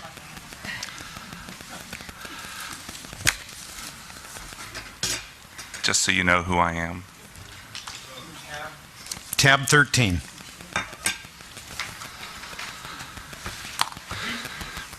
Well, good morning. The subject of single-year water transfers, we have been talking about this for over the course of several council meetings. And maybe I could just start with a brief recap. We've heard this, we've had discussion on this. So in developing the Delta Plan in 2011 and 2012, you know what? One more thing, if I could back up 2 minutes. So I know there was a lot of interest in this item from the public in 13. So people had notified me as to what time it would start, and they were going to keep an eye on it. But 12, we could do 12. You know, there's a number of people that have assessed the agenda and have determined approximately what time they should appear. I think we better honor the schedule. We'll take a break for lunch now. We will convene at 12:20, anticipating that our panelists and presenter can make it about 10 minutes prior to the time that they were intending to be here. Okay, perfect. Yeah, okay. So we are in recess until 12:20.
Okay, welcome. We are reconvening, and after our lengthy lunch break, thank you all for your patience. We are picking up now with file item number 11, Delta Independent Science Board Report, Flows and Fishes in the Sacramento-San Joaquin Delta, Research Needs and Support of Adaptive Management. And our presenters and panel are assembling as we speak. Welcome. Just by way of introduction, if I could, Mr. Chairman. Thank you, Dan. And Jessica normally does a great job balancing all the time, balancing her responsibilities as a mother and an executive officer. But today her daughter this afternoon changed her agenda. And so I'll be sitting in for her. And the first item that we've got up is a report from the Independent Science Board about the monitoring of fish and water flows. You know, the Reform Act requires the science boards, tasks them with overseeing the scientific research, monitoring, and evaluation that supports adaptive management in the Delta, and they have to do that by reviewing these programs and reporting to the council the results of their reviews. You know, they've done one prior report to the council as a result of these reviews when they reported, I think a couple of years ago now, about habitat restoration actions. And the approach we took at that time was to bring the members of the ISB panel together with the staff from the agencies who would be responsible for reacting to some of those recommendations, so we could begin a conversation about how to move forward on the ISB's advice. I think in that case, we can look 2 years later, we've gone from having very little progress in habitat restoration to having an appointment from the governor's office and the Natural Resources Agency to move projects ahead. Wide array of work to develop monitoring schemes and other approaches to improve habitat restoration. So that review had a big impact. And now we'll see what they have to say about monitoring efficient flows. I know it's an item of issue that came up yesterday or earlier in the week at the DPIC, and we've got the directors of the Interagency Ecological Program trying to think through how does the monitoring that those agencies do of fish in the Delta and its tributaries become more relevant. So I think we're looking forward to hear what they have to say. So with that, Lauren Hastings, I turn it over to you. Right, thank you. I just wanted to introduce the panelists and the presenter. So we're going to start out with Jay Lund, who is the chair of the Delta Independent Science Board, will make the presentation. Some of you were in attendance at the Delta Plan Interagency Implementation Committee meeting on Monday. Yeah, I was there. Yeah, I think Randy was there. Actually, I could name the others that were there too, or you may have watched it on the webcast. But there you got to hear very briefly from Steve Brandt, who was also participated in preparing this review. So we'll get a presentation, a little bit more in-depth presentation with some slides from Jay today. So we'll start with that, and then any questions you might have. And then we brought in a panel of state and federal agency managers and representatives of the public water agencies. And we have one panelist not yet here, Tina Swanson, representing the environmental community. No, she's here. Oh, she is here. Great. Wonderful. So, but we thought you might want to hear from that kind of variety of folks that are dealing with managing water in the ecosystem to hear their perspectives on this report. We did prompt them with several questions that are in your staff report. So we're going to start with Carl Wilcox, who is the policy advisor to the director for the Delta from the California Department of Fish and Wildlife. He will be followed by Maria Ray, who is the Assistant Regional Administrator of the California Central Valley Area Office of National Marine Fisheries Service. And she will be followed by Ted Summer, who is the lead scientist of the California Department of Water Resources. Ted is filling in for Dean Messer, who unfortunately is sick today and could not make it. And after Ted, we have Ara Azadarian, who is the Water Policy Administrator from the San Luis and Delta Mendota Water Authority, followed by, you may come to the, up here, Tina? I know it's a little crowded, but yeah, we started just a little bit early. Followed by Tina Swanson, who is the director of the Science Center program for the Natural Resources Defense Council. So each of them will make a brief presentation about their thoughts about the Independent Science Board's review report, and then whatever question and answers that you'd like to have with the group. Okay, Lauren, thank you for setting this up. Jay, take it away.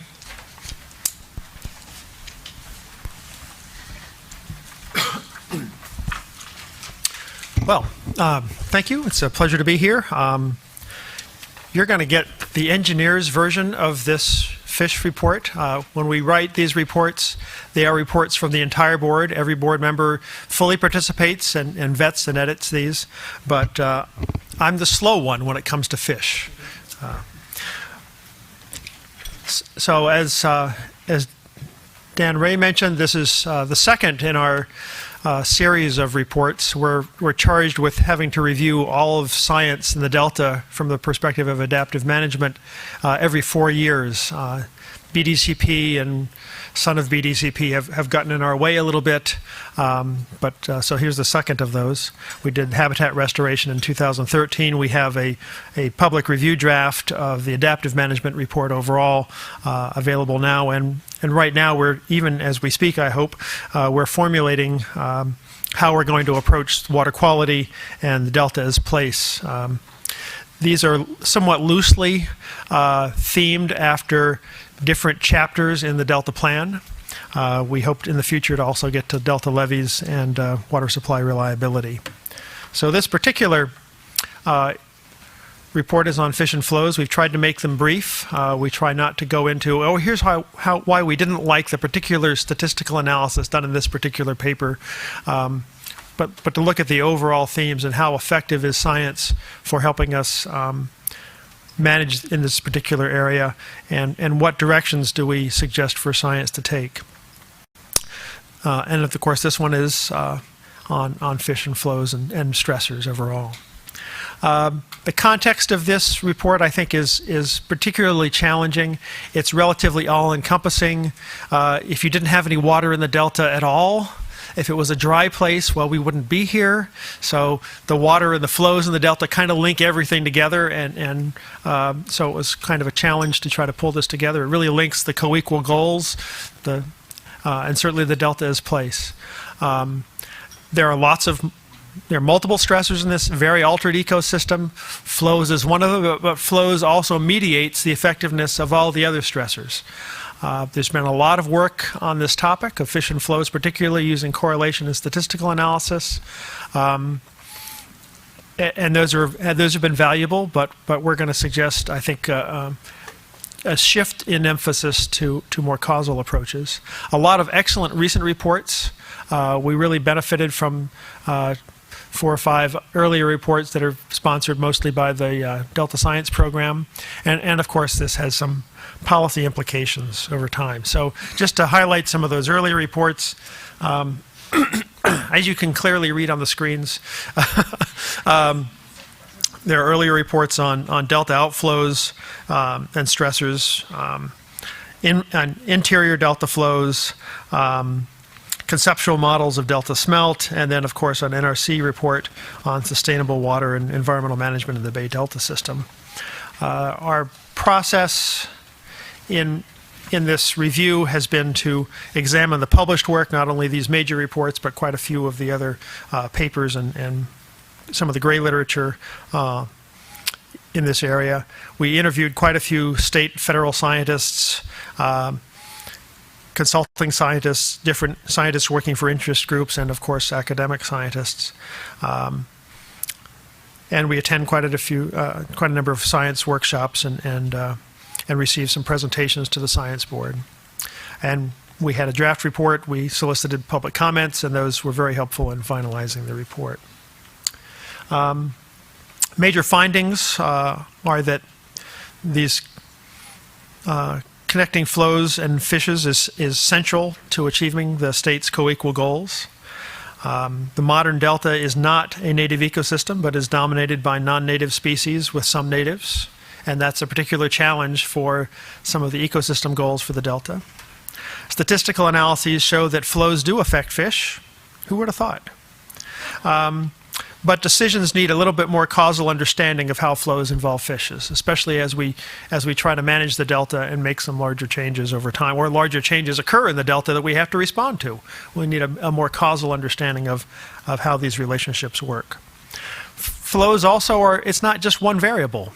There's a lot of different flows in a lot of different places in the delta at a lot of different times. And where the flow is, how much and where and which direction, it is obviously an important aspect. And then what I think is probably the greatest understatement in all of my presentation, many agencies are involved.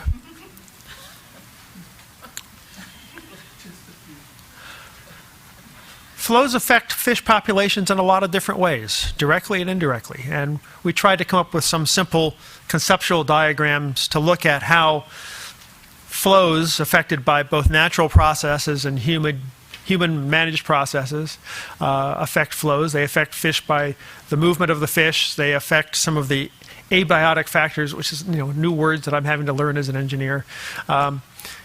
They affect biotic factors, and they all affect a term that I want you to become more familiar with, which is fish vital rates, which is mortality, births and deaths, essentially, and growth rates of the fish, and then other drivers. And since that wasn't really good for me, I would go for the more detailed version that gives you a little bit more specifics on what we mean by some of these different things, particularly the vital rates.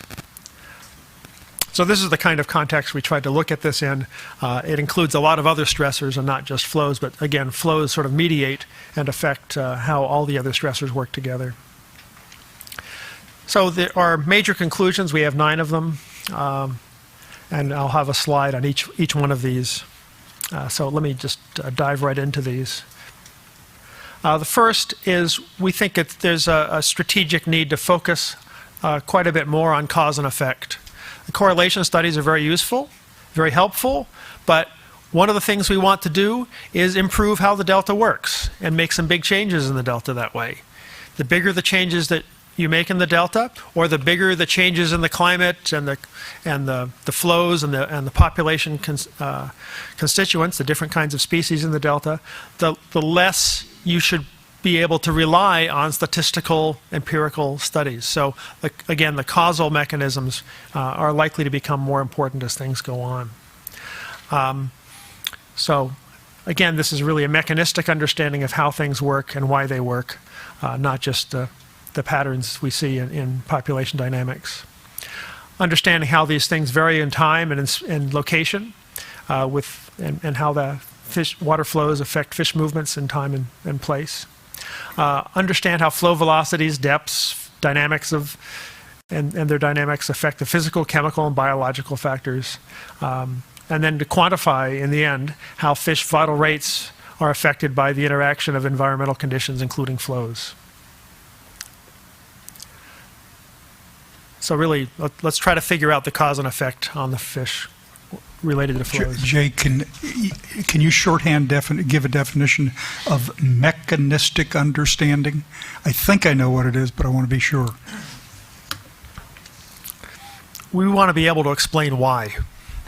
So you got to measure, and then you're going to draw conclusions and explain.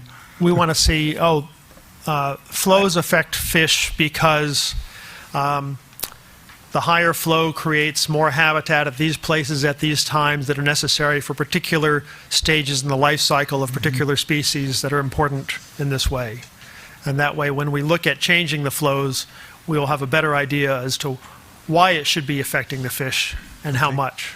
Okay, thank you. Does that help? Thank you. Good question. Okay.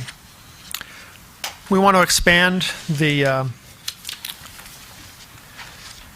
have a bit more of an integrated science approach, have a much more comprehensive, strategic, integrated, and planned scientific approach that focuses on the processes and drivers and on predictions so that we can move towards predictions. This is going to be a long road, but it's a longer road if we don't start for a few more years. So that's our encouragement there. We think it should be look at the ecosystem, not just single listed species, because we'll probably see more species that are likely to be listed in this system over time, and we need to be prepared for those and hopefully shortcut those. Hopefully we can manage the delta so as to avoid having additional species being listed. And look at multiple stressors, of course. This is going to need to be interagency and cross-disciplinary in its work. So we have quite a lot of fragmentation historically in how research has been done and planned, organized, publicized, and integrated. again, with the Delta Science Plan, we have opportunities, I think, to sort of try to bring these things together and make them more effective, and perhaps garner more resources as might be needed to make this effective. Research and monitoring needs to have more focus on vital rates and ecosystem functions. This is not just trawls. We have a historical, we're all waiting with bated breath for what does the last trawl of the stream has come up with in terms of the fish. And then what I sometimes loosely refer to as the reading of the entrails of those fish as they cut them open and try to figure out what they ate. And try to come up with explanations for why things are happening. I think we should, the committee feels we should focus a little bit more on trying to explain why are the fish growing or not growing? How are they growing? What are their reproduction rates, mortality rates in different places as a way of coming up with more causal explanations for how the ecosystem functions overall. A central part of this more causal explanation of fish and flows is to link the hydrodynamic models, of which there are quite a few in the Delta, with fish models, of which there are some developing.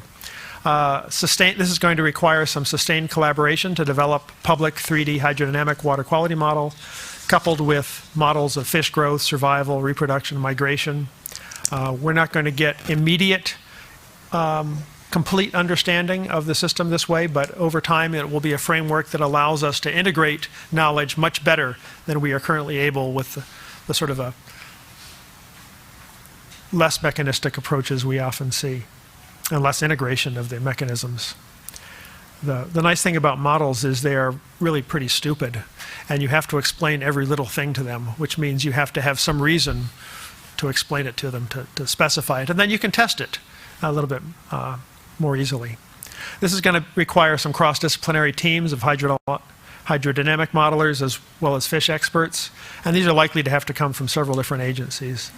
We can then use this new 3D modeling and particle tracking methods, individual-based life history, fish models, and acoustic and genetic measures of fish passage and distribution and tagging methods to sort of integrate all the knowledge together and figure out, well, what do we really know from all of this? We can do uncertainty analysis with models and the like as well. Again, linking the hydrodynamic and fish models, some simple steps in this direction. Begin with a modeling summit in this direction. To bring the experts and the different agencies together to try to scope out how this could be best be done. Have some synthesis reports on what can we learn from the existing models and how should we move them further along in their integration. And then I think probably most importantly, if you really want to have this done, you'd want to have a standing joint working group and program of hydrodynamic and fish modelers, probably working between the several agencies in this domain. Link timing and location to mechanisms. We talk a lot about fish and flows at different places and times. For these different flows, we'd like to see some linking of this to different mechanisms, though, and how they work with other things such as temperature. Again, flow being a mediator of other stressors on these fish. Look at fish responses. Again, in the modeling, quite often the modeling is done on a monthly basis or a hourly basis. For many of the fish purposes, we would want to have shorter time steps and smaller time scales, space scales. Monitor vital rates. When this was first brought up in our committee, being the dumb engineer, I had to feel, what do you mean by a vital rate? So I wrote a definition up here. This is things like growth rates, mortality rates, predation, things that affect the individual and their individual success, and not just the trawl counts. Have a little nice, closest thing I'm going to have to an equation here is that box showing the population. Well, how do you get a population? Well, things get born into it, they mature into it, and then they die off out of it. And so instead of just taking trawls, which try to estimate, I don't know what that is.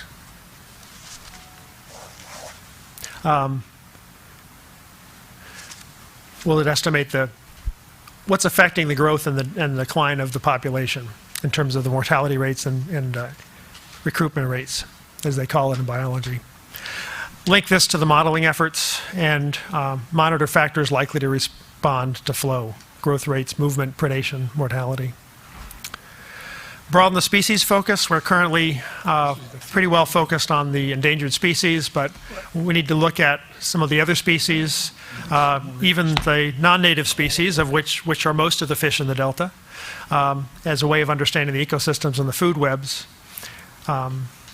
Looking at predator and competitor distributions and abundance, flow influence on predators and predation rates, predator impacts on salmon smolt, Delta smelt, and other native species. And then 3 other recommendations, which I think are important to put on this last slide here. Timely synthesis of research.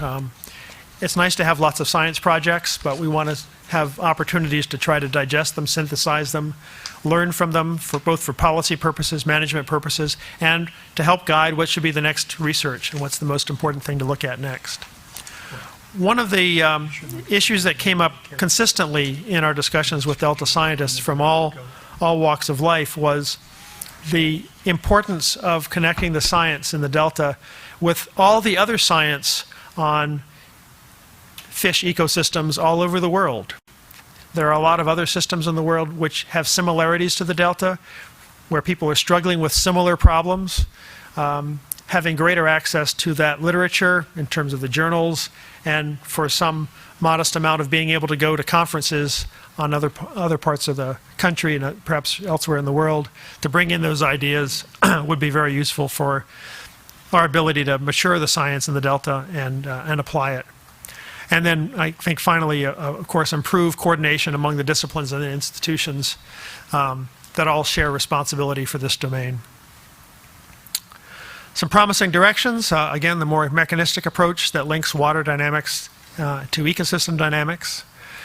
Identify, essential habitat requirements for fish and species and how flow changes these habitat features. Again, using the models to help us understand that and how that works. And they recognize both the direct and the indirect effects on fish production processes and on vital rates, not only from the flows directly, but also incorporating the other stressors involved. We have our report. It's been out there. Steve Brandt gave a short report at the DPIC meeting earlier this week. I'm talking about it here today. We're going to have another panel at the Delta Independent Science Board meeting on December 11th. And then we expect to be talking about it at some of the other professional, more technical conferences, and we're available at your disposal for discussions. So that's it. So thank you. Jay, you're able to stick around until after the other presenters. I just have one question. Initially, when this report was in the conceptual mode, it was treated as fishes, flows, and other stressors. And somewhere along the line, the title changed, the emphasis changed. It might be well to understand what happened from beginning to end. We had quite a lot of discussion on this, and this is always a problem for our reports. In that, if you look at even the other report that we've completed on habitat, you could write 100 dissertations on this subject for the Delta. At least. Same thing with fish and flows. If you add fish flows and other stressors, you might be waiting a long time for a complete report. So what we've tried to do here is to focus on the fish and the flows, because that's really where most of the argument seems to occur. Much of the argument seems to occur. And some of us have been authors on other reports involving all the multiple stressors in the Delta. Certainly, I've done a lot of work with PPIC where we had a multi-volume set of reports on the subject.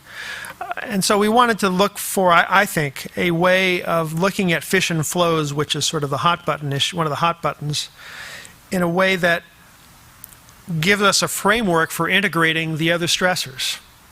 And I think the mechanistic approach that we're outlining is really the best scientific way to do that, and the most effective in the long run.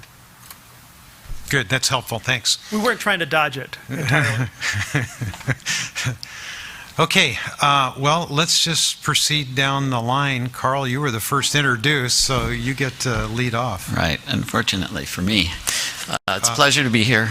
I think that last point is probably critical in that, while we live in a world of correlation, if you look at when conditions are good, fish generally do well. And when conditions aren't so good relative to flow, they don't do so well. So, I think the idea that because we have statistical correlations, we have real observational data that indicates kind of what the conditions look like. I think the issue really lies around these causal relationships, the level, to which we understand what the role of predation is for a particular species or run is an important thing for managing a particular system. So, we have evidence, certainly from the San Joaquin system, that predation is probably an important factor because there's low survival.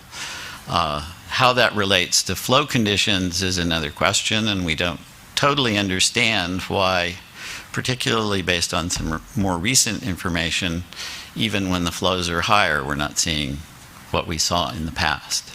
So I think, it's important to understand those, but I think kind of the underlying relationship is the relationship, and we argue to a great degree about what goes on in relationship to those, and trying to understand what where the uncertainty lays relative to why flows provide the benefits they do. So, you can go into the historical record and look at flow patterns, and what we see are flow conditions that deteriorate over time from the 20s, if you look at the CalSim record, to what we see today. We see a lot more instances where flow conditions are much lower than what they were historically. So, I think there's something to be understood there. So, it's really getting into these causal relationships, and I think trying to inform how we manage the system for the species that we're particularly interested in could be aided by having a better understanding of what the particularly abiotic factors are that influence movement, distribution of fish, and those kinds of things. And also, when it comes to predation, what situations is it most affecting the population? And there's quite a bit of work underway right now looking at those issues, particularly in the lower San Joaquin River. I think we're going through a major effort within the CSAMP process and the Interagency Ecological Program to start to look at these kinds of issues to better understand how things work together. And I'm sure Ted will touch on that more. And, I think the one issue that, I'm glad that Jay made the point that this isn't going to happen overnight, that this is going to take time, particularly if you're looking at developing an integrated model that's both physical and biological. And, I don't think that would be a bad thing. It would be great to have a predictive tool that would tell us that, if we do this, we're going to get that. And if we manage for these things, we're going to have a certain kind of outcome. But there's a lot of information that needs to be developed to tie those two things together. And I think at the presentation of the DPIC, there was a suggestion of having a summit to look at modeling that would bring the modelers and the biologists together to look at the kinds of information that you would need to have to develop something like that. And so I think that's a good recommendation and something that probably the council should pursue through the Delta Science Program. Carl, let me ask, how would that differ from the modeling summit that occurred at UC Davis a few months ago that went on for 2.5 days? Well, Focused? Didn't really participate in that, but I think it would be more focused on how you would develop a model. It might be more of a workshop than Yeah, it could be more of a workshop or a working kind of situation. So that's it for me. Maria, welcome.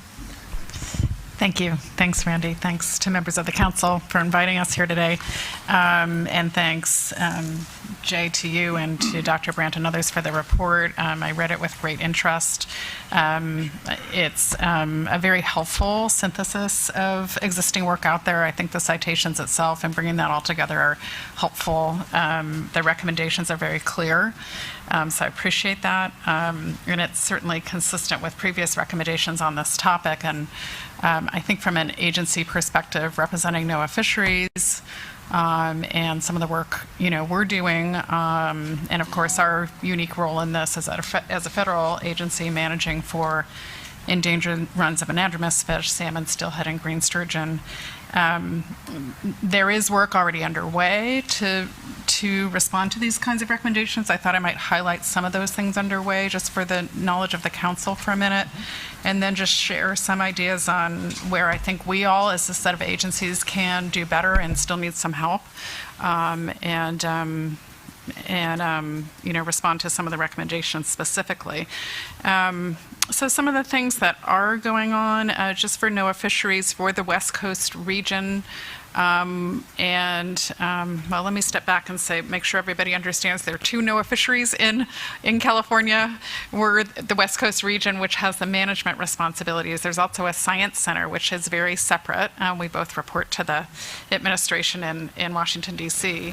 But speaking for the region, we put out a set of priority science questions in 2012 that really were intended to publicize and help focus the kinds of science that we thought would in fact inform and change our management decisions. So that's something that we have out there. We continue to publicize that because we do think it's important as a management agency and end consumer for all these science in terms of making regulatory decisions that we're clear about the information we need.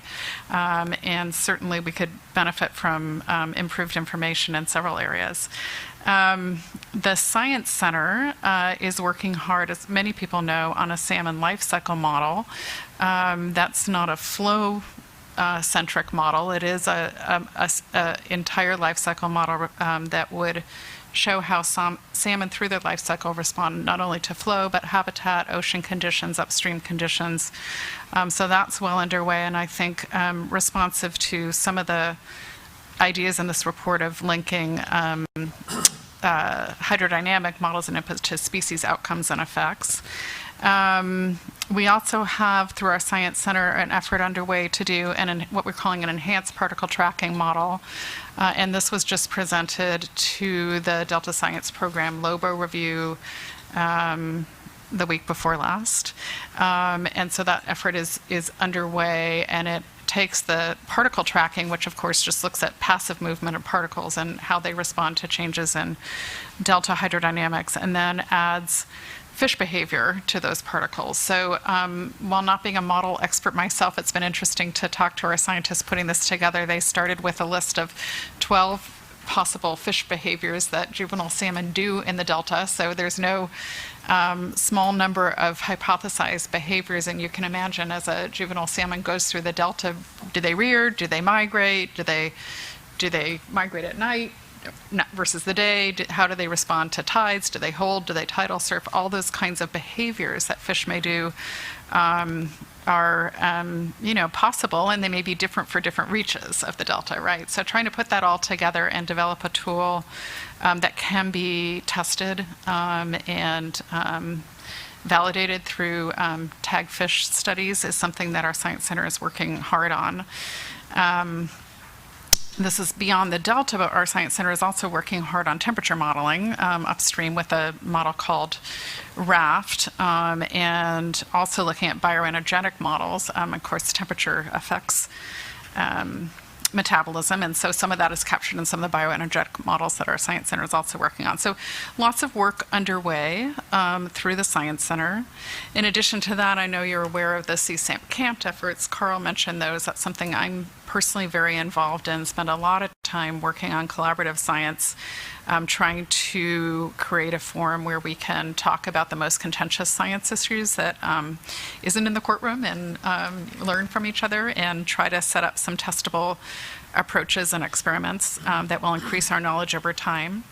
There's a salmon scoping team that has a draft report out, and the draft recommendations in that report and this report are very, very similar, I have to say. So it's sort of nice coevolution, if you will, to see that, including really very clear recommendations that our hydrodynamic models that we have in place are not adequate for what we're trying to do with them, and to really invest in a significant upgrade in our hydrodynamic modeling in the Delta, and of course couple that to fish behavior and metrics. So that recommendation was very welcome and good to see. Also, as a result of drought, I would just highlight that we've been fortunate enough to get some improved monitoring in the Delta, and the public water agencies have really been part of this discussion. So I think many people know the last couple of years we've had a lot more monitoring going on in real time. And so then the question becomes, how can we use that data to inform model development over time and have that not just be a sort of in response to drought monitoring, but really take that to the next level. And I think there's lots of good discussions going on there. Much of that relates and relies on improvements in acoustic telemetry that are going on in fish tagging. And your colleague, Pete Clumley, has really shown a lot of leadership in UC Davis in pulling together great network of improved acoustic arrays throughout the whole system, and I think trying to get more of those to have real-time ability so we can see that data in real time. Also, I would just, of course, mention under IEP, there's a lot of good work going on, including a new salmon effort called SAIL. I had to ask my colleague over here what that stood for. It stands for Salmon Sturgeon Assessment of Indicators in Life Stages. And our agency is very much involved in that. So that's an effort similar to MAST for Delta smelt, but really trying to clarify what the metrics are that are meaningful for salmon viability that we ought to monitor for over time. And then, that becomes an important part of what your model outputs are, I believe. That's well underway. And last but not least, we do have adaptive management written into the current NIMS biological opinion. So, we are always open to new ideas about how to better adjust operations, in consultation with Reclamation, Department of Water Resources, of the Central Valley Project, State Water Project, and using information. So I think often people perceive that the BIOPs are not flexible, and I think there is flexibility within bounds. And so trying to incorporate some of these modeling tools, such as are recommended in this report, is very consistent with our view of how the regulatory responsibilities for the Endangered Species Act ought to be implemented in the Delta. So very much welcome those kinds of recommendations. In terms of what we can do better, I think we talk a lot that the level of investment we have in science and monitoring the Delta, while substantial, is not really at the same level as it ought to be. When you look around the country at things like Columbia River or Everglades, we really do need to carefully build capacity, and I think have a higher level of investment, at least speaking for the salmon side of things. And that's part of what I hope will come out of the CSAMP CAMP process, but it's not unique to that process. How can the council help? I think just continued support for the Delta Science Program. Everything that we do through adaptive management of the BIOPS relies on the Delta Science Program. The annual LOBO reviews are really helpful to us. Synthesis workshops are really helpful to us. Supporting the CSAMP and CAMP process, asking those folks to come here and publicize what they're doing, I think could be helpful. Hosting the workshop called for, I think, would be helpful. Of particular interest to me is the question of scale.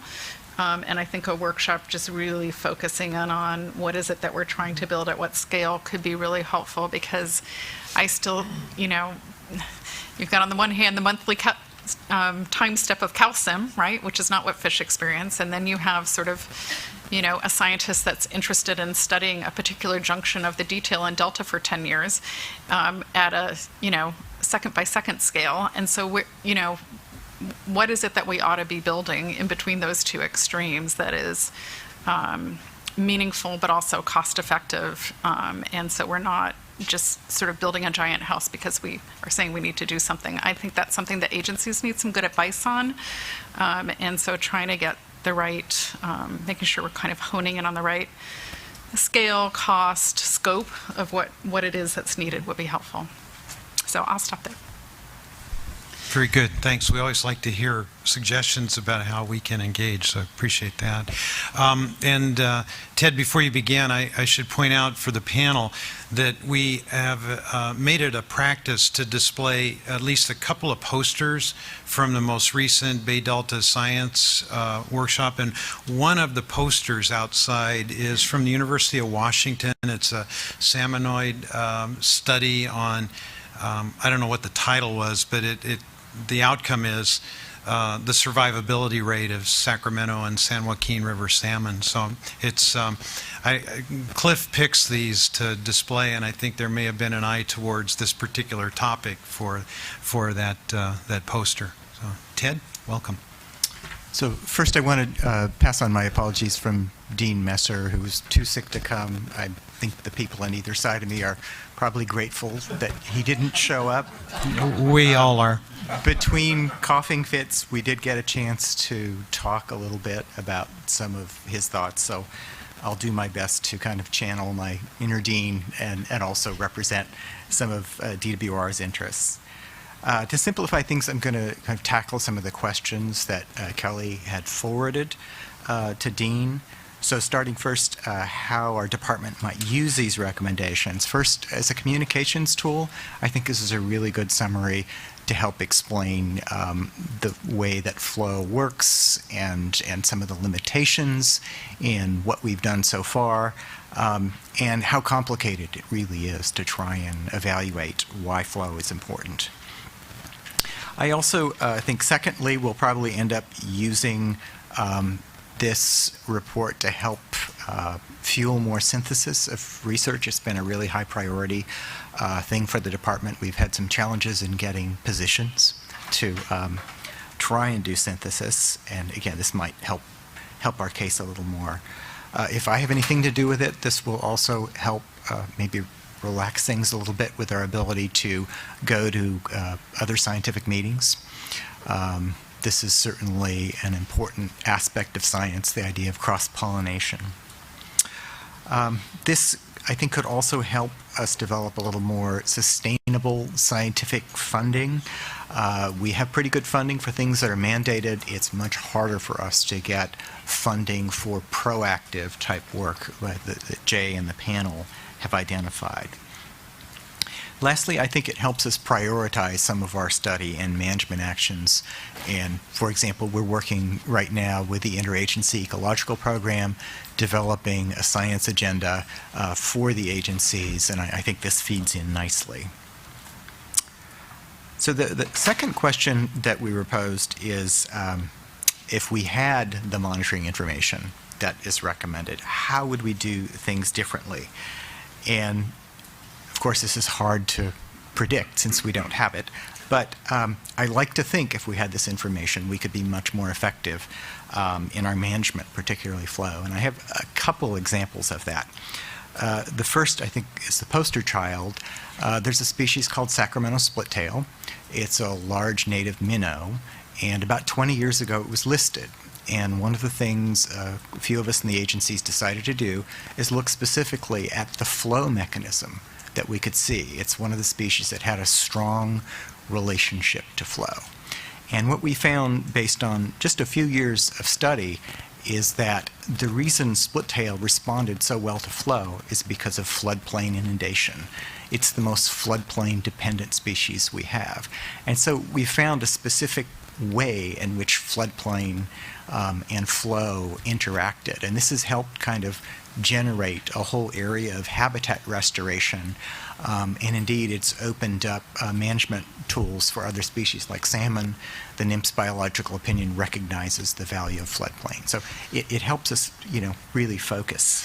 Ted, just a question on that. Was Yeah. that floodplain connection resulting in a healthier food web or protection? It's kind of all of the above. Oh. So for split tail, they need seasonal floodplain to spawn. So it's just directly, for adults to find somewhere to spawn. But the second way is as juvenile rearing habitat. They need shallow habitat that's food rich. And for the second thing, that is similar for juvenile salmon too. They need shallow water habitat that has a good food supply and protection from predators. So the other example I want to give is the fall flow action for the Delta smelt, reasonable and prudent alternative. RPA 4 of the Delta smelt biological opinion asks for an adaptive management investigation of how fall flows might help Delta smelt. And so our program, working with the U.S. Fish and Wildlife Service, developed a study program. 2011, we did an intensive study when there were high flows in fall of the potential benefits for Delta smelt. And one of the things we found is that food was greatly enhanced when there were higher flows in 2011, but it wasn't at all the way we thought.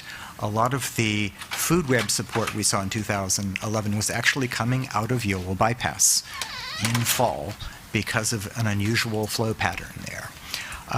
We've used this information to help craft some focused adaptive management studies, actually using agricultural flows to see if we can get some of the same food web support. So the lesson behind that is quantity and quality may also matter for these things. So these are sorts of examples that might have applications in management. The other topic I wanted to touch on, and Maria talked about this, what sort of barriers are there and how can you guys help? Funding is a continued issue. The degree to which you can advocate for funding for flow-related and mechanistic studies would be really helpful.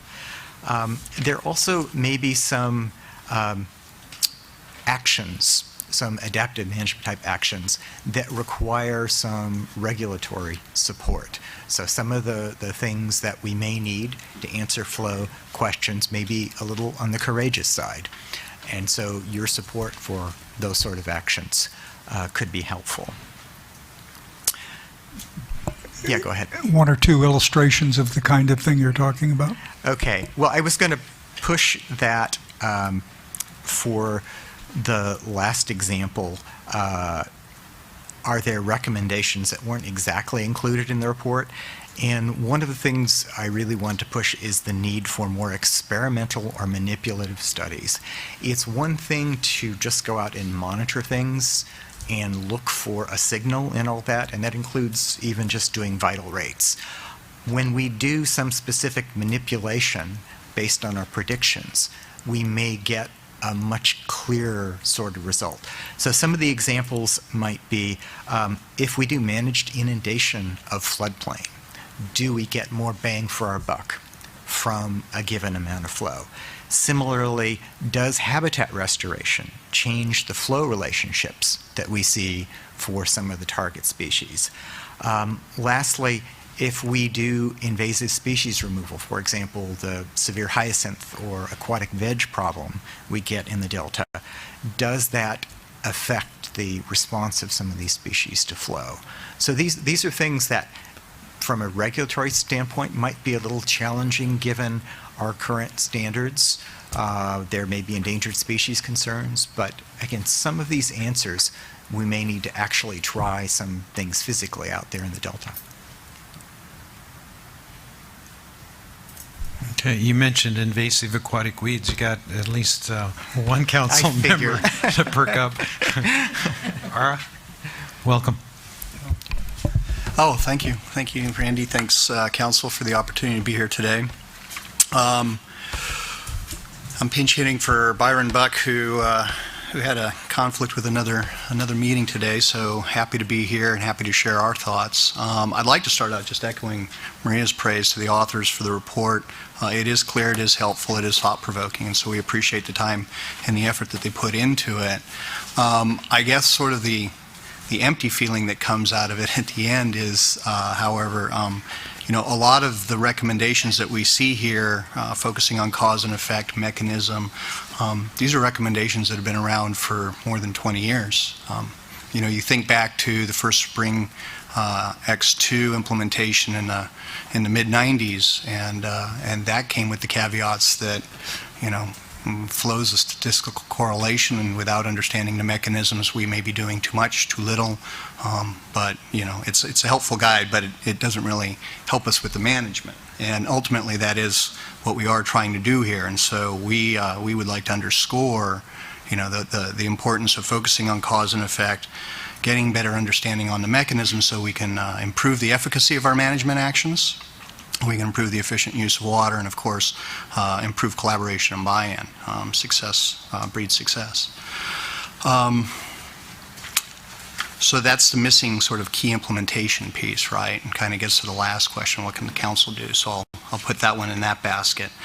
At the end of the day, we don't regulate mechanisms, we do regulate flow, but understanding if we're getting the desired effect, understanding in the case of the state board, who has an obligation to balance beneficial uses. Maria doesn't have not Maria, but NIMS and United States Fish and Wildlife Service, they don't have that same obligation in terms of their ESA responsibilities, but the state board does. And so understanding mechanism helps us get it to a lot of questions. We've been doing these things for quite some time. I don't think we have seen the desired effect status for fish, and I'll touch on that more broadly here in a moment, and the status for people have never quite been so worse.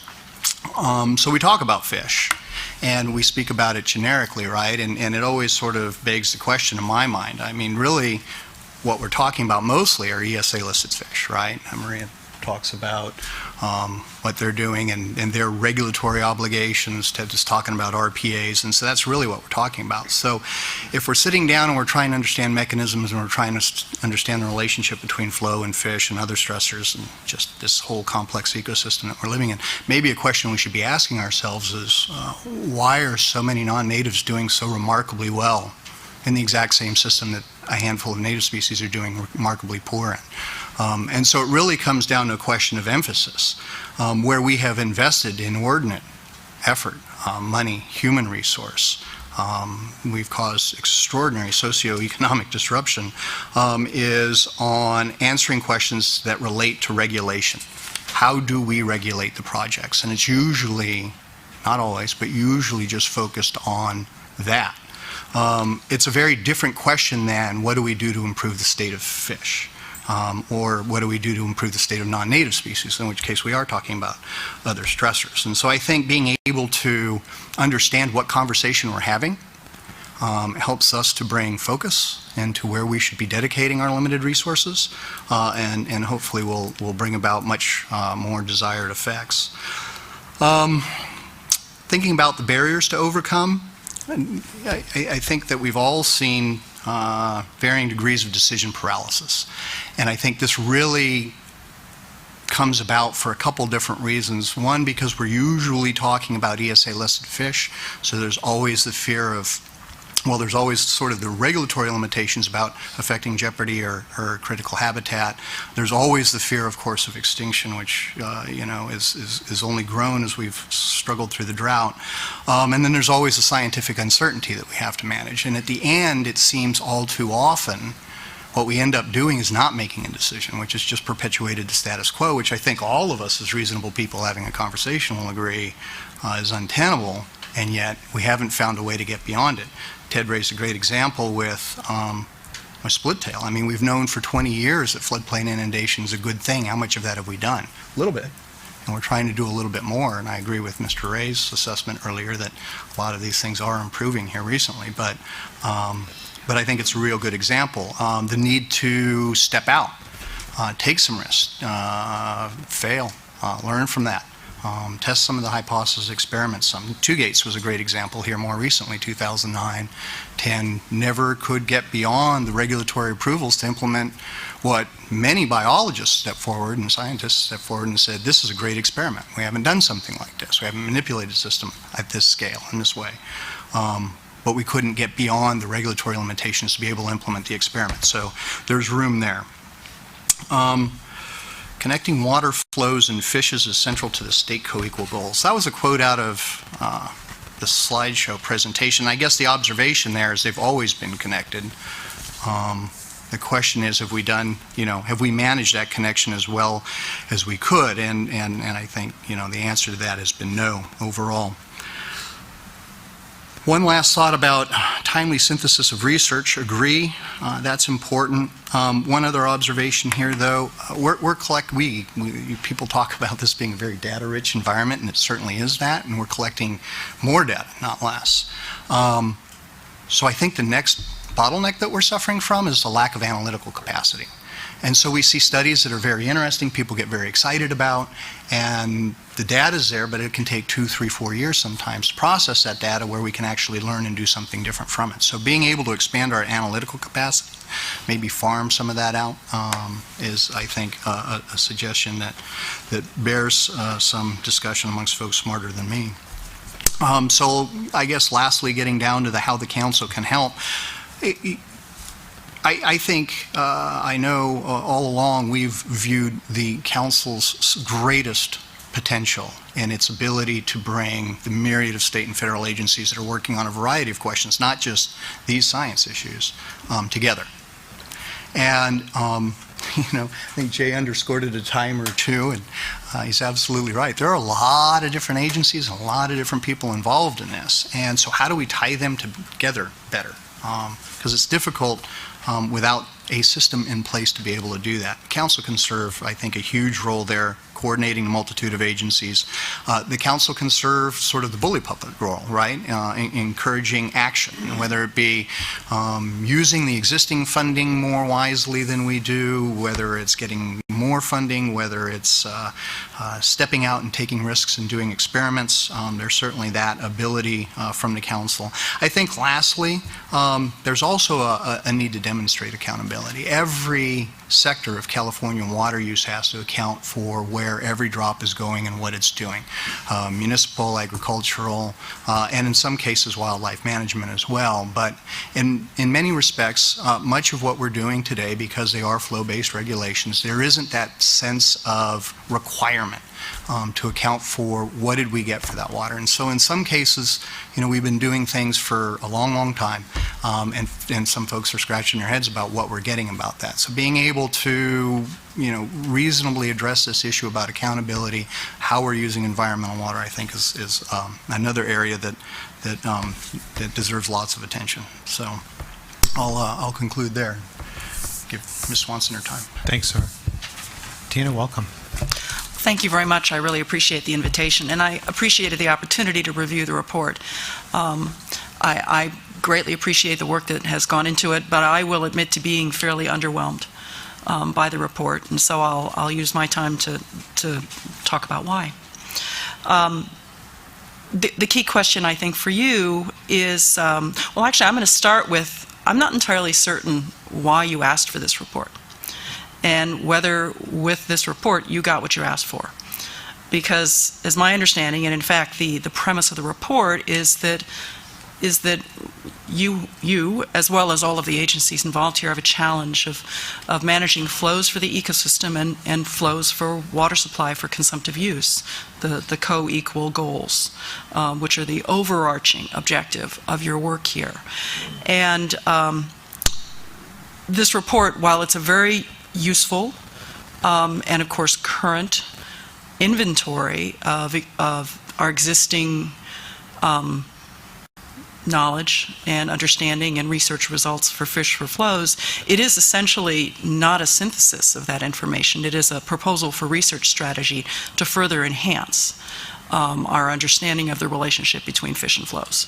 There's nothing wrong with that, but that in and of itself is not immediately useful for what I think I understand you need, and I think I understand what the agencies need, which is information that they can use immediately to move forward with management. And with regard to fish and flows in the ecosystem, I think we have overwhelming evidence that the system, as it is being currently managed, is in very deep trouble.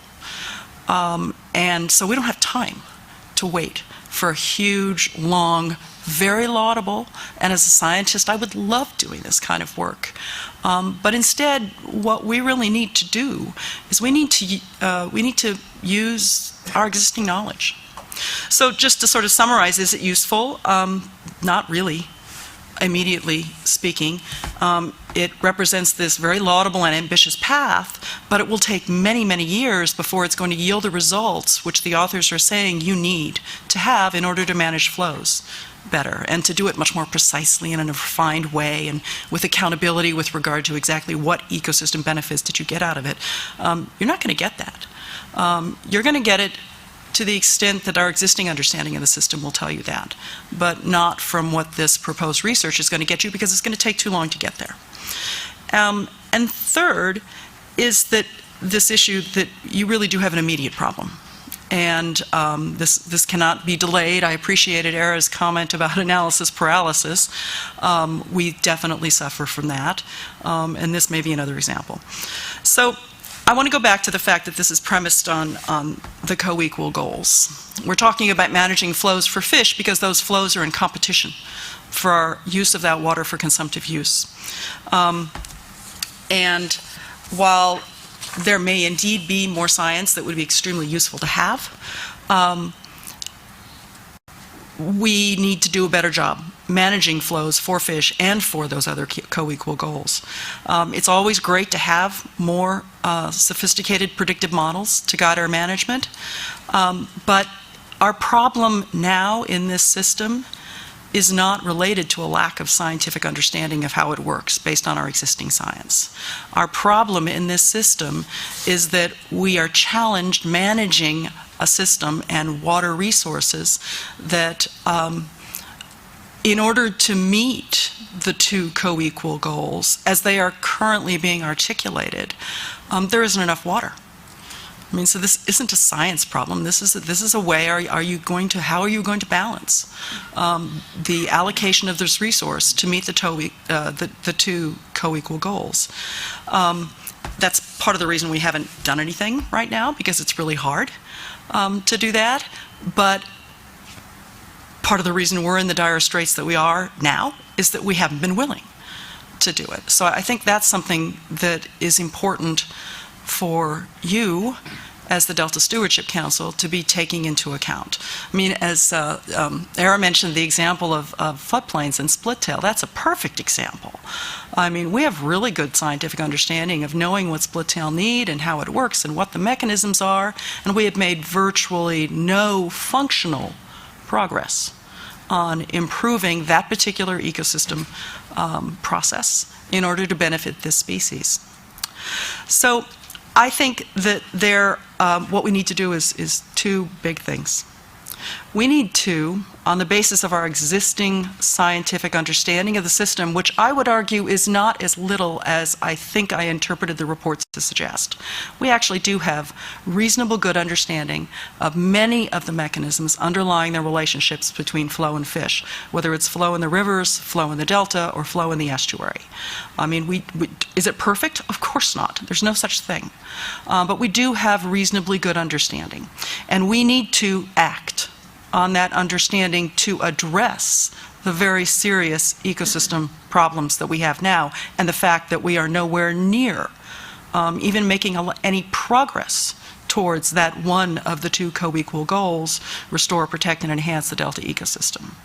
And so we need to do that on the basis of the information we have now. And that's partly the responsibility of the agencies, it's partly the responsibility of the regulatory bodies, and I think it's partly your responsibility as a stewardship council, which is sort of one of the ultimate leaders and drivers for all of these processes.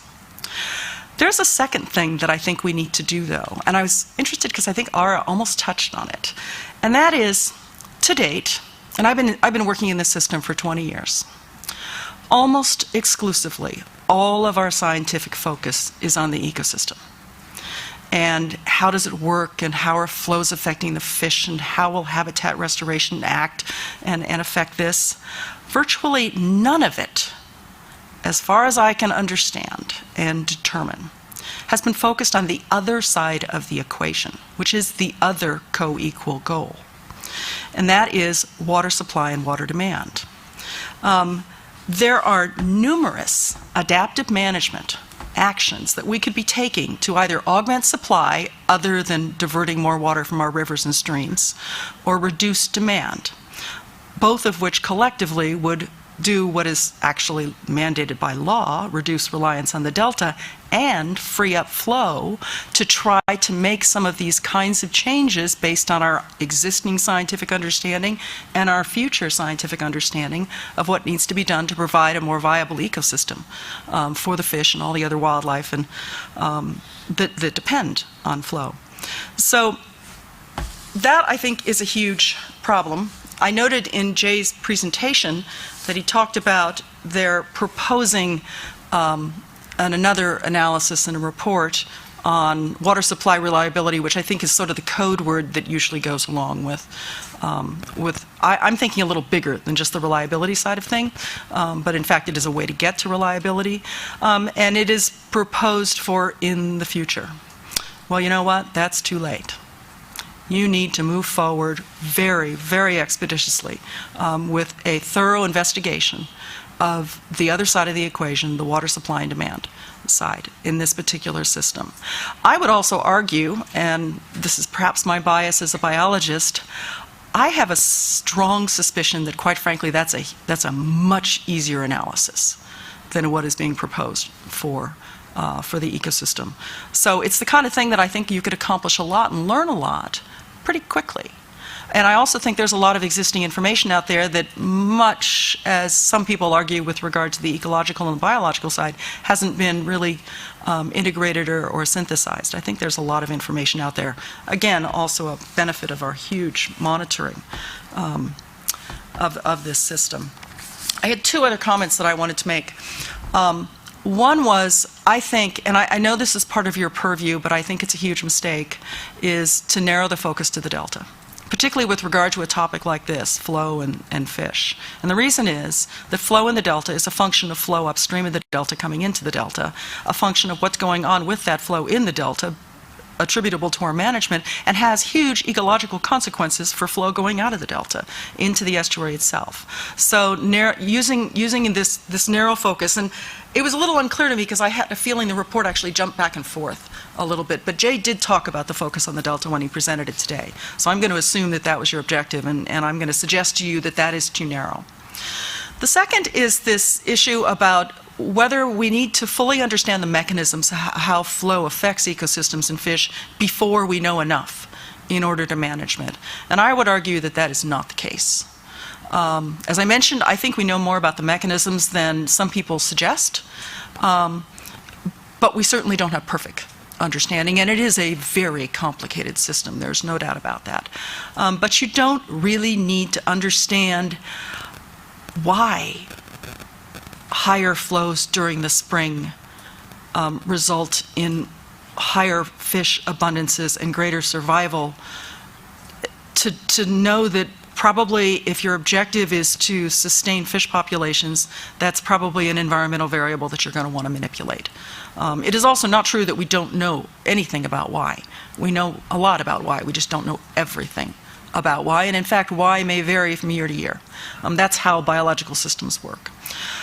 So I thought the report was somewhat dismissive of what we already know about those mechanisms.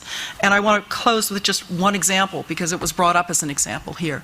And you mentioned it even in your intro about the other stressors. And one of the other stressors that is frequently raised, and it is no doubt a stressor in the system, is invasive species. And it is a highly invaded system.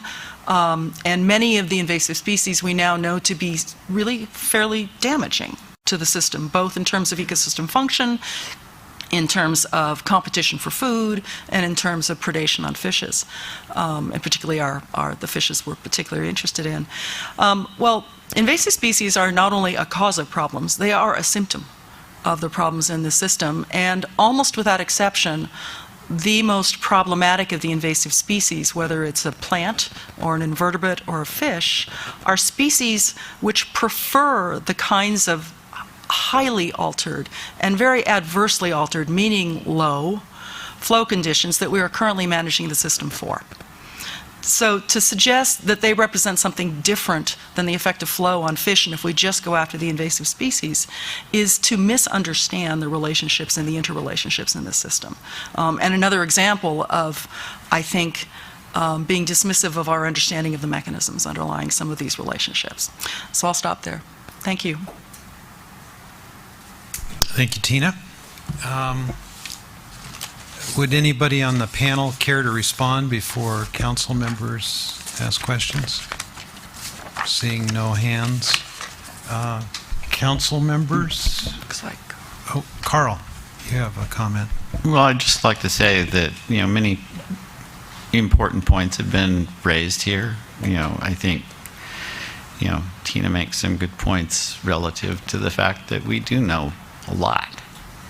And, we can always know more, but this goes back to, I think, my original comment that we have a pretty good idea of what flow does, maybe not exactly how, but that it does result in the conditions that we seek for the species at hand. And, the point of doing experimental manipulations, I think, as Ted raised, that even more than requiring regulatory approvals, it requires probably the commitment of water resources. Fortunately, for the first year of the fall outflow studies, we had a great year. It didn't require reductions, or if at all, minimal reductions in not even reductions in exports, but releases from reservoirs to achieve that. And we learned a lot from that. And at some point in the future, it's also supposed to look at above normal year hydrologies, and that will undoubtedly require reservoir releases. And so I think the will to do that, to be able to understand this, is going to be an important factor. Also, I think, we had the past VAMP studies on the San Joaquin. Yeah. Those never got to the point of looking at the higher flows that were intended to be part of that study. So, I think, that is an important part as we go forward. If we want to test some of these hypotheses or issues, that we're going to have to look at those kinds of things. Carl, I'm glad you mentioned VAMP, because as Tina was offering her comments, I thought of two things. One, we did conduct studies, and at the end of 11 years, the conclusion was we didn't provide a high enough pulse flow for a long enough period of time. It went on for 11 years. You would have thought that somebody could have intervened at about year 5 and said, well, let's try something else. So maybe that's what we learned from that. The other thing is that I recall 10 or 12 years ago, there was a dissolved oxygen issue in the Deepwater Ship Channel in Stockton. And the immediate reaction was more flow. And the upstream diverters pushed back and said, there's no evidence that that will help. Let's take another look. Maybe it's because the ship channel is too deep. We ought to fill it up. Well, that was economically not a very well-received idea. So they experimented with aeration. And bingo, without adding a drop more water, there was a benefit.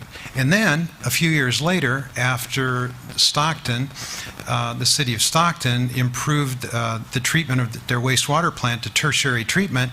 Now, at least 2 years ago, when the Independent Science Board took a tour in the Delta, representatives from the Stockton port said, we hardly ever run the aeration now, since the tertiary treatment was introduced. So the automatic response to adding more flow is not necessarily always the right answer. So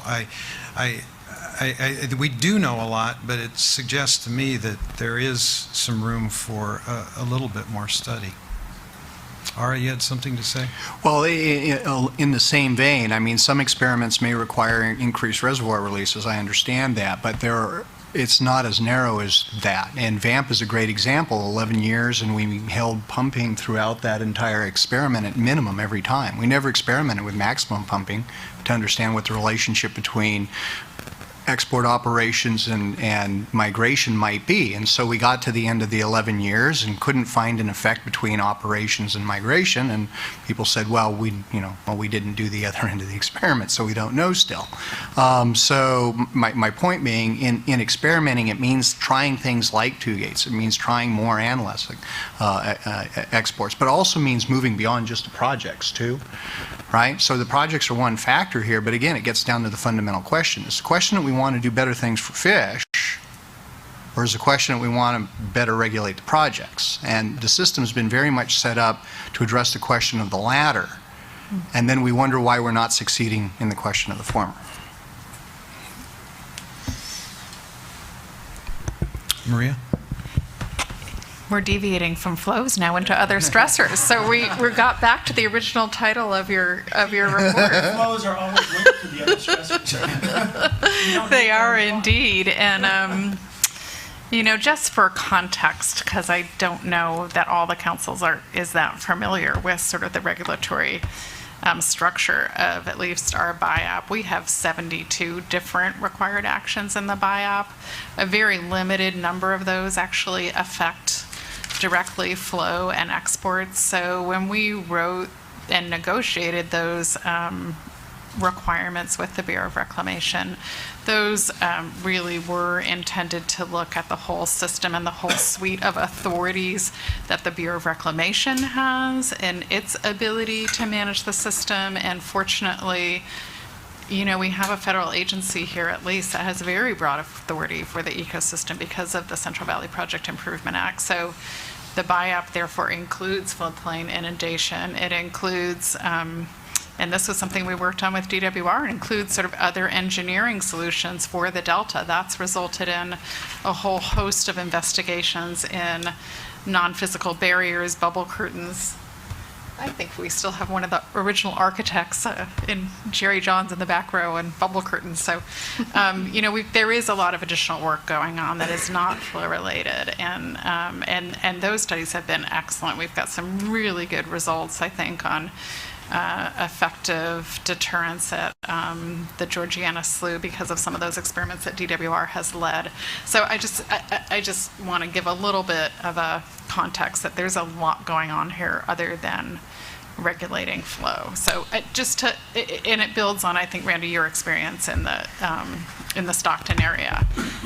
So certainly that is not, I think in this state, recognizing how essential water is, really it is not the first thing as a regulatory agency we ever go to. I mean, we're always trying to find other solutions that don't affect water supply, in my experience. So, thanks. Yeah. Thanks, Maria, for that.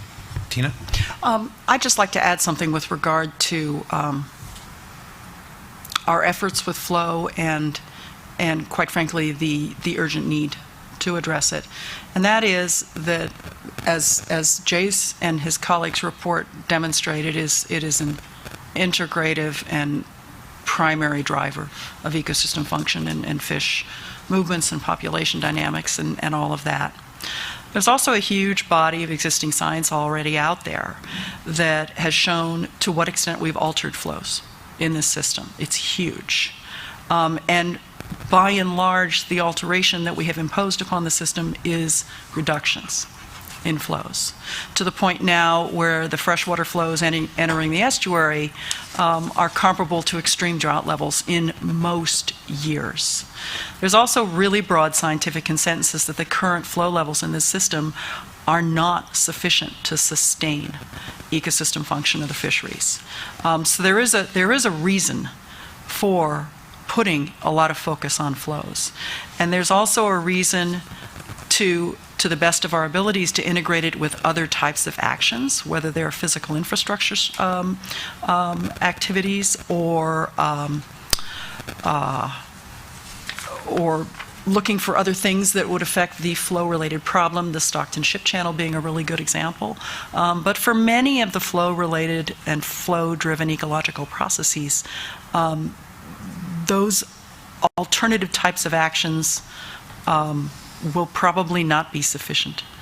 And so I do think that you do need to, as the group charged with meeting these co-equal goals and trying to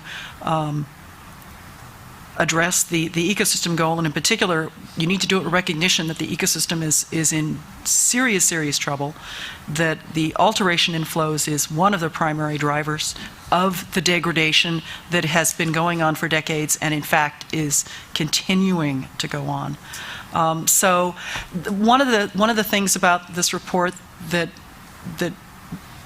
sort of niggled as I read was there seemed to be a suggestion that if we just did more research, we might find out that it's something other than flow. And I don't think any of us would agree that there are many, many factors involved, but I don't think it is likely that you will, as you continue to do research, you will find out that it is not flow. And so I hope that you'll recognize that this really is one of the key elements that you're going to have to do. And the fact that it's so closely interrelated with the other co-equal goal is another reason to keep your eye on it. Members of the council, you wish to ask any questions? Mary? Thank you, Mr. Chairman. I'd like to thank the panel. There's obviously a diverse spectrum of thoughts and comments, and Tina, your brevity and directness on the findings, I really do appreciate it. I think for too long we've tolerated the losses versus crossed the threshold of success, and I think we all collectively need to build that threshold and get across it, and the sooner the better. Can we continue to accept the status quo, or do we want to improve the environment for fish and other delta species? And we should want to improve the environment. I'm interested in the suggestion that we need to do the water supply and demand study, and Mr. Chairman, how we might want to have a dialogue as it relates to that. I support that concept. Would like to ask a clarification maybe from Mr. Lund or the chairman. Is the report really focused on the delta, or is it the entire estuary, which I agree it should be? You can't talk about the delta without its link to the bay quality and obviously oceanic as well. The aerators are still there and they're still functioning. I was in the Stockton Channel a month or two ago when they were functioning very clearly, so they're still in use, or the need is still certainly there. And lastly, how do we get there quicker, as Tina suggested, versus studying, more studies, more effort, more money? We have a lot of great people with a lot of great knowledge. How do we bring all of that together with existing understanding and information and package it so that we can act? Because fundamentally, we need to be acting more than we need to be studying. And I don't mean just us, the Stewardship Council, but the collective we need to be doing more acting than studying. And how do we get, maybe that's part of the threshold point, how do we get across that threshold? Because there is too much in crisis for us to be able to afford to wait or tolerate anymore inaction. And that's not saying that there's not a lot of action going on. There is, but is it the right action? Jay, one of the questions was directed at you. Yeah, I've got a few remarks, and I have to fess up that I'm the guy on the science board that has the most knowledge about. What? Turn your mic on. There we go. Every mic is different. Thank you for elucidating the causes.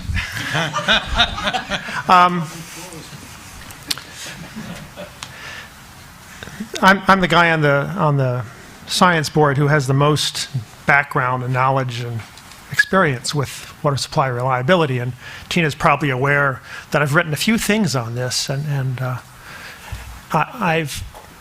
as we have tried to develop some of these topics, I'm of course most anxious to do one on water supply reliability, but it's sort of fallen a little bit behind where I would like it to be because there's just me. And we have to think of a way to leverage that sparsity of expertise on the board with other experts. Of course, most other experts that are working in this are not independent experts.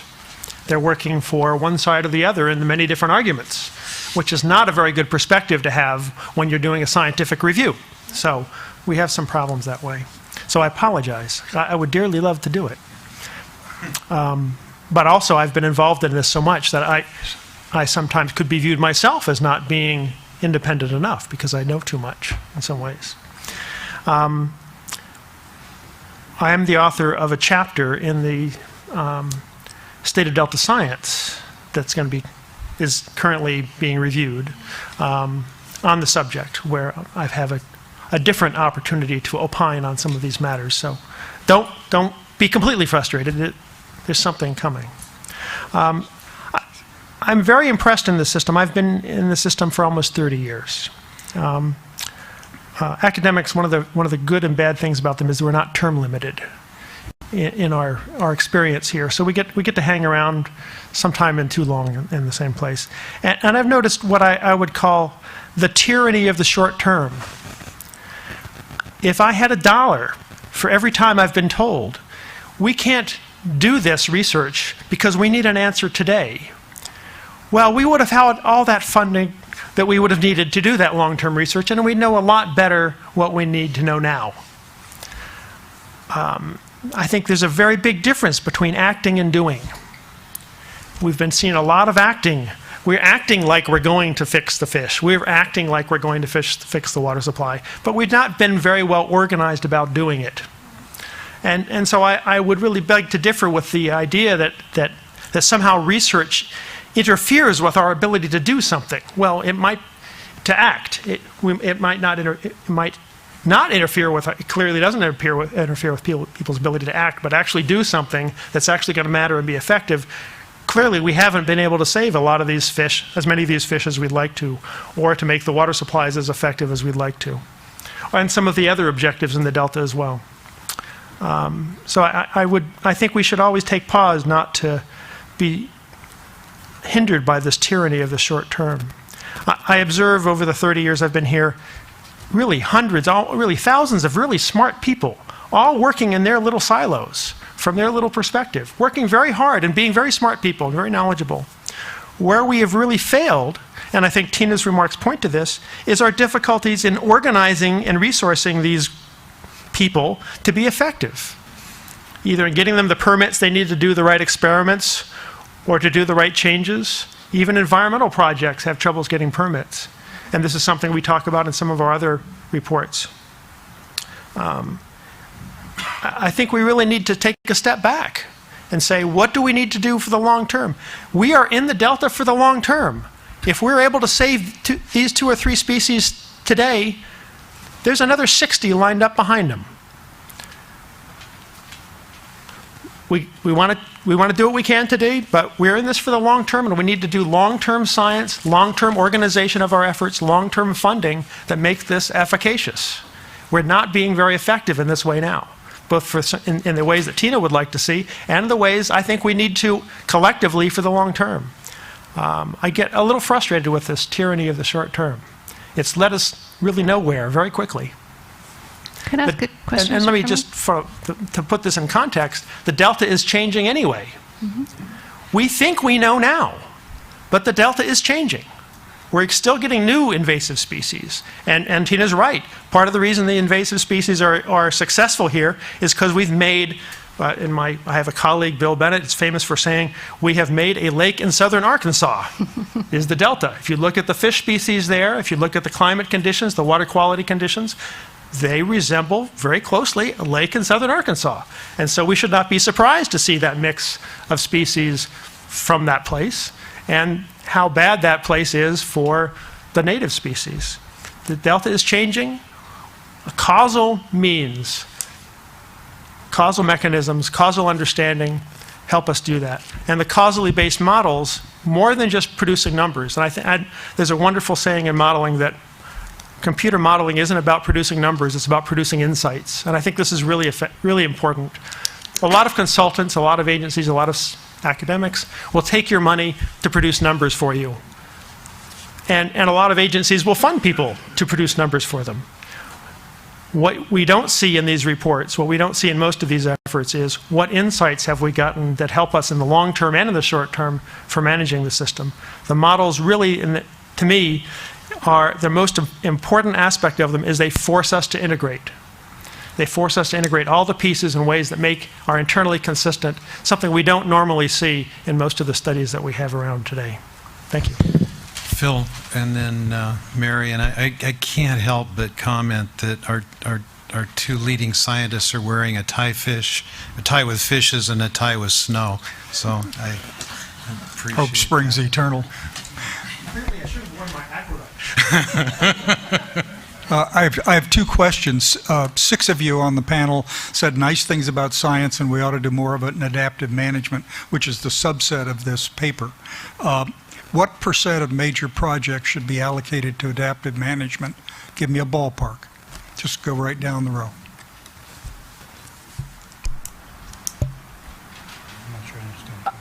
I would agree with that. I'm not You mean certainly what understanding percentage of the budget? Yeah, the budget for the project. What the budget for the project, what % should be for adaptive management of the project and for the design of it and so on? 1%, 100%, 170. I'm looking just for ballparks, wild ass guesses. Any? 20%. 20%, okay. And that's not completely random. Our operating budget is, I believe, on the order of $1 billion. For the state water project. The state water project. My understanding from our colleagues in the Columbia is that their budget is about 20% of that. Anybody go? Go. I wouldn't argue with Ted. I think it's definitely more than it is now. We've, in numerous instances, highlighted the need for additional funding. So, well, I got that, but give me a figure. Other figures have been, 10 to 20%. Okay.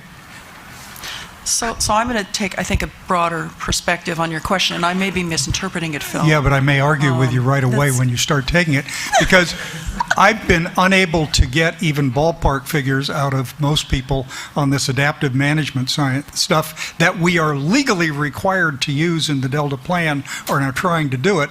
And as a old former political Paul, I understand the need for more money, but I want to have a figure that at least I can tell somebody about with some understanding.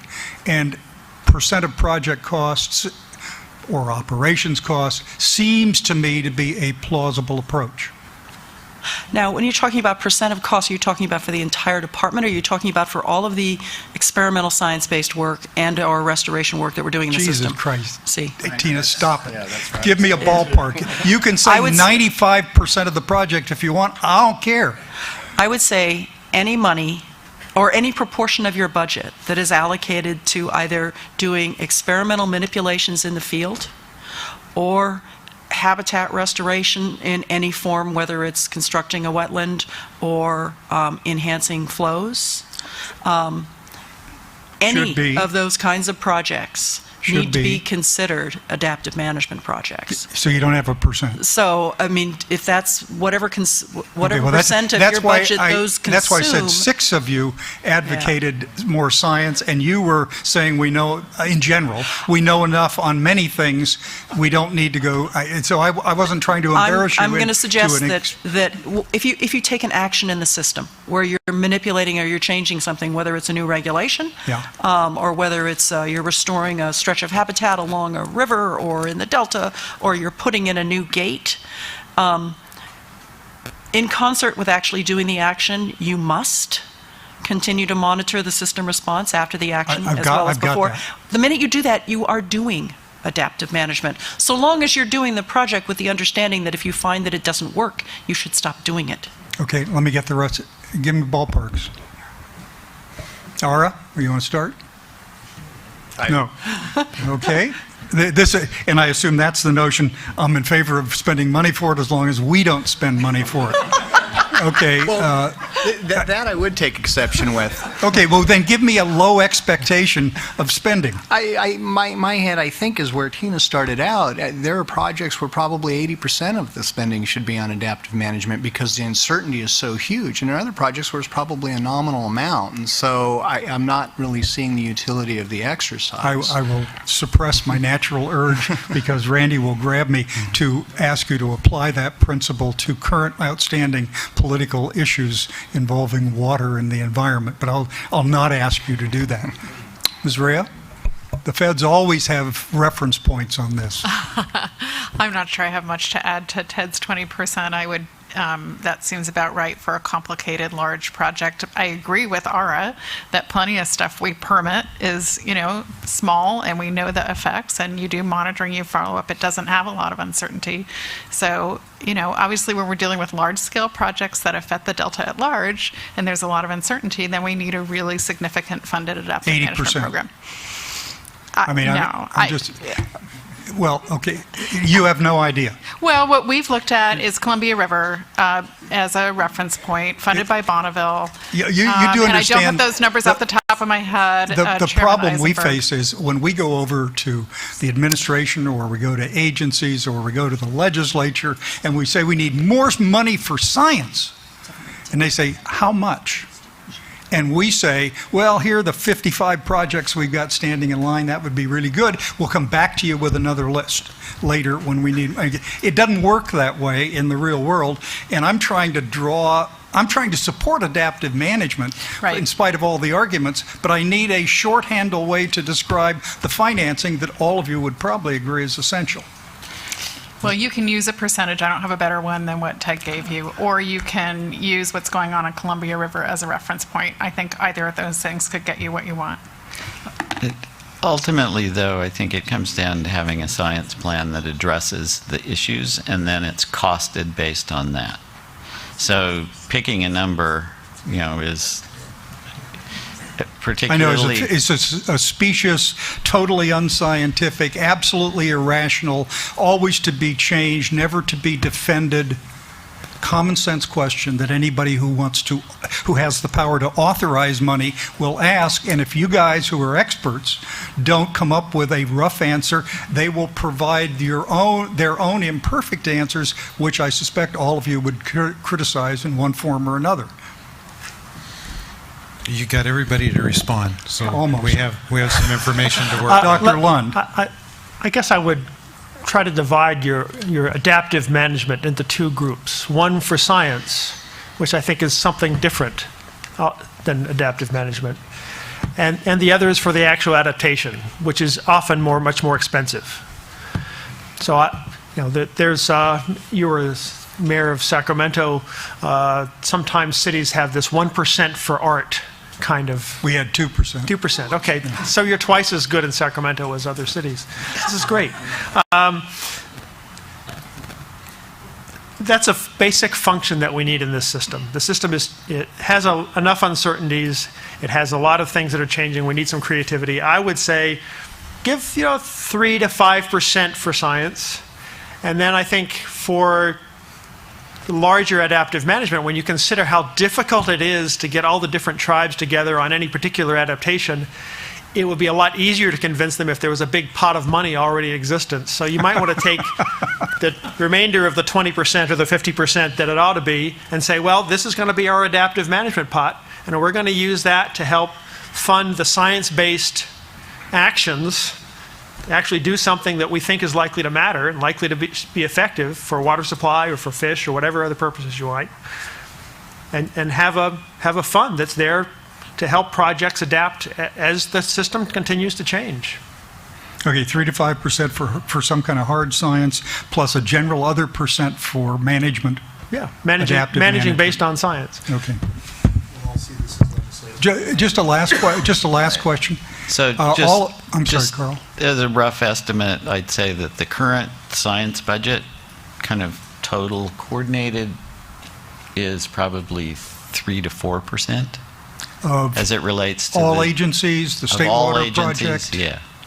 All agencies, not just water? Right. Okay. which is important to know. Then just last question.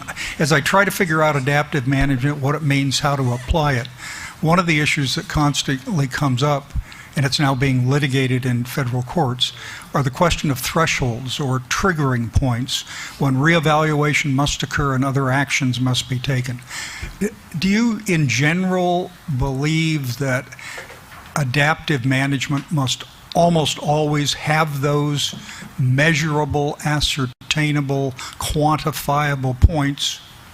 And the other part is, and do you also believe that the action potentially to be taken should also be identified?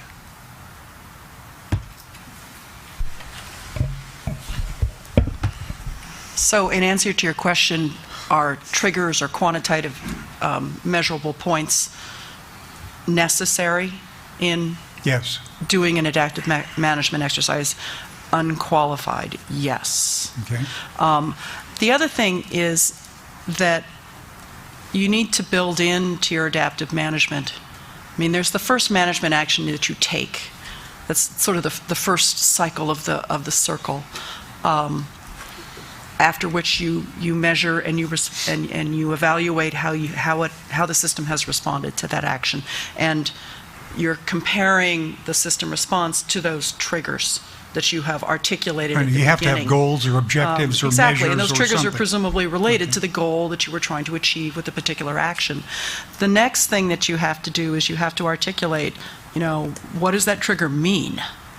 And by that I mean, does it mean if the measured value of the indicator which you're going to be using as a trigger has not achieved this percentage of the goal or has not made progress to the goal, then what do you do? Because that's the part of adaptive management that I think we haven't done very well in this system. We tend to take actions in this system and we may monitor afterwards, but then we never evaluate to what extent the action has achieved our goals, and as a basis of that result, what do we need to do next?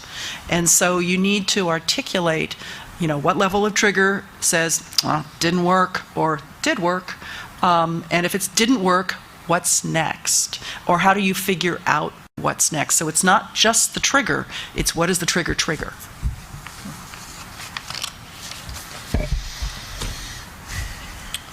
Mary, you had a question?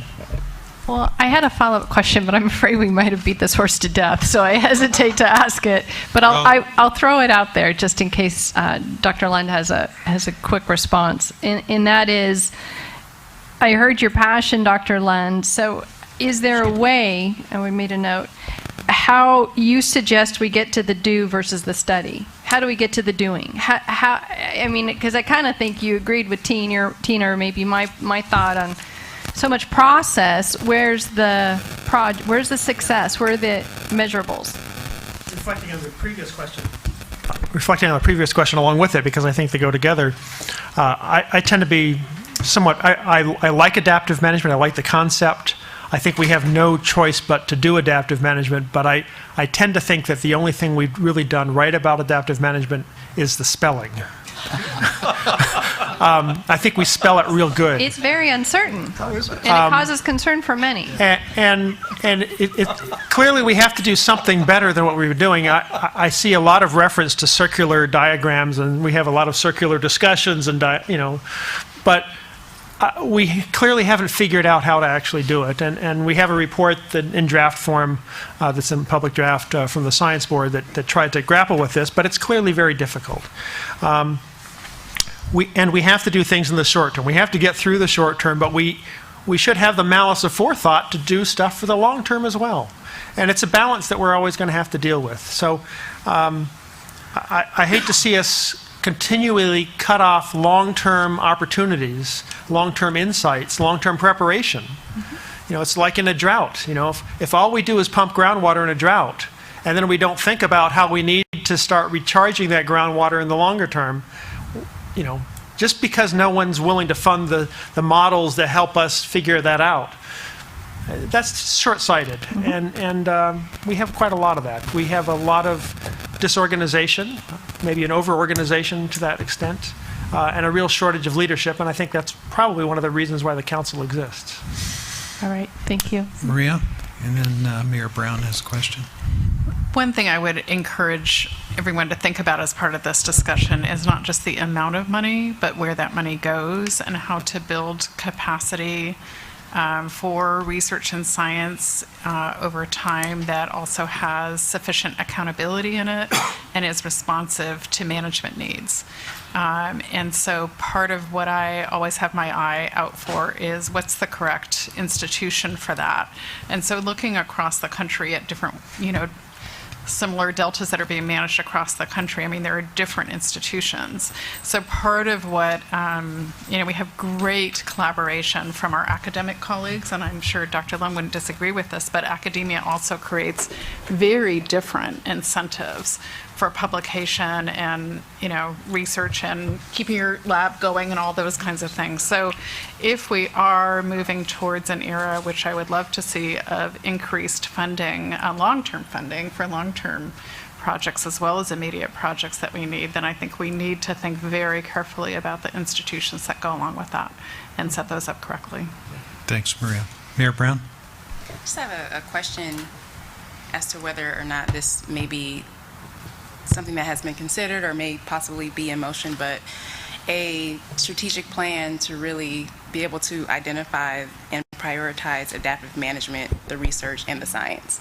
Because what everyone is talking about is how do we effectively manage the investment, the outcomes over the short, medium, and long term, and then how do we effectively utilize the resources and which research is actually focused on now because of the different chain reactions. It's hard to say, and then we're talking about analysis paralysis, and so I just think if we want to take action, which I think is what we all want to do, we're going to have to develop a strategic plan and really be able to bring everyone together collectively and figure out what are the priorities for the short term, the medium, and then the long term. And then from a policy standpoint, which is what Phil was really trying to get to, is how do we fund this in an immediate way, but also in the long term. And I think that we'd be able to really get the type of buy-in that we need from legislators as well as various foundations and also the academic community as well, because they could really come and take a stake in what it is that we're all doing. And I think that it would have a great way to really coordinate what's going on, and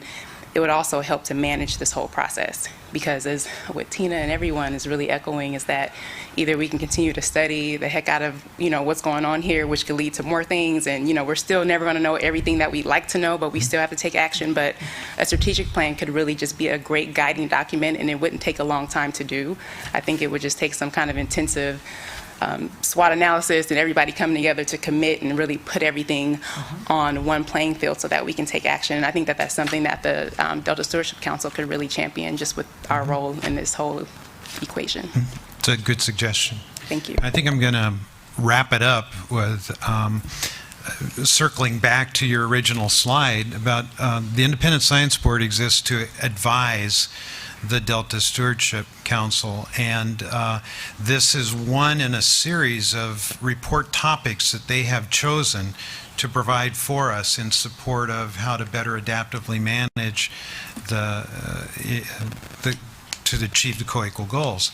The Delta Plan serves as our framework for moving forward, and this report suggests, as the Habitat Restoration Report did, that there's an opportunity for a deeper dive into these areas. So we are just beginning to digest the contents of this most recent report. The panelists, you've all been immensely helpful in identifying those areas in this report that you found useful, with the recommendations and suggestions that you have provided to us, as well as Asia's observations and Mary's and Phil's and everyone's. So, Dan, I think we've got some work to do moving forward in response to this. You probably have some thoughts. Well, to me, one thing that's interesting, and it is true of the Habitat report as well, is we start out talking about science, but then we end up talking about management. Here a lot of the pressure in the tea kettle is about, the step that's been on the agenda of the Water Board for, probably too long now, and maybe they'll be able to get to that soon. In the interim, I think there are some things that the council might be able to do, both kind of midterm and short term. At least we can think about them. And partly there's some very specific science actions. This idea of a workshop to pull together folks to address this seems like the kind of thing that we've done before and might fit into the science work plan in the years to come if, Cliff and your team thinks it makes sense. And I know there's work coming out of the modeling forum that was held, modeling summit held earlier in the year that probably provides a platform for that. I think, too, the idea of a strategic plan for science that gets at the long-term funding needs across a number of agencies does make some kind of sense. That is what the Delta Science Plan in some ways sets in motion. We've done a short-term list of science actions that are high priorities, but now they're going through, as the plan, Delta Science Plan recommends, doing their update of the State of Bay Delta Science, and then they'll be turning around again. I think that provides, that cycle provides the time to weigh in and think about the scales of a program budgets that would really be necessary. Partly as a guy who's worked in other systems, when I came back here, I thought, wow, this is great. Compared to the Great Lakes and the upper Mississippi, these guys have got a lot of science, And so it's all relative, and I think it maybe depends on where that science is going. It's been a long time since I looked at this data, but I think it used to be that about 2% of the GNP was spent on the environment.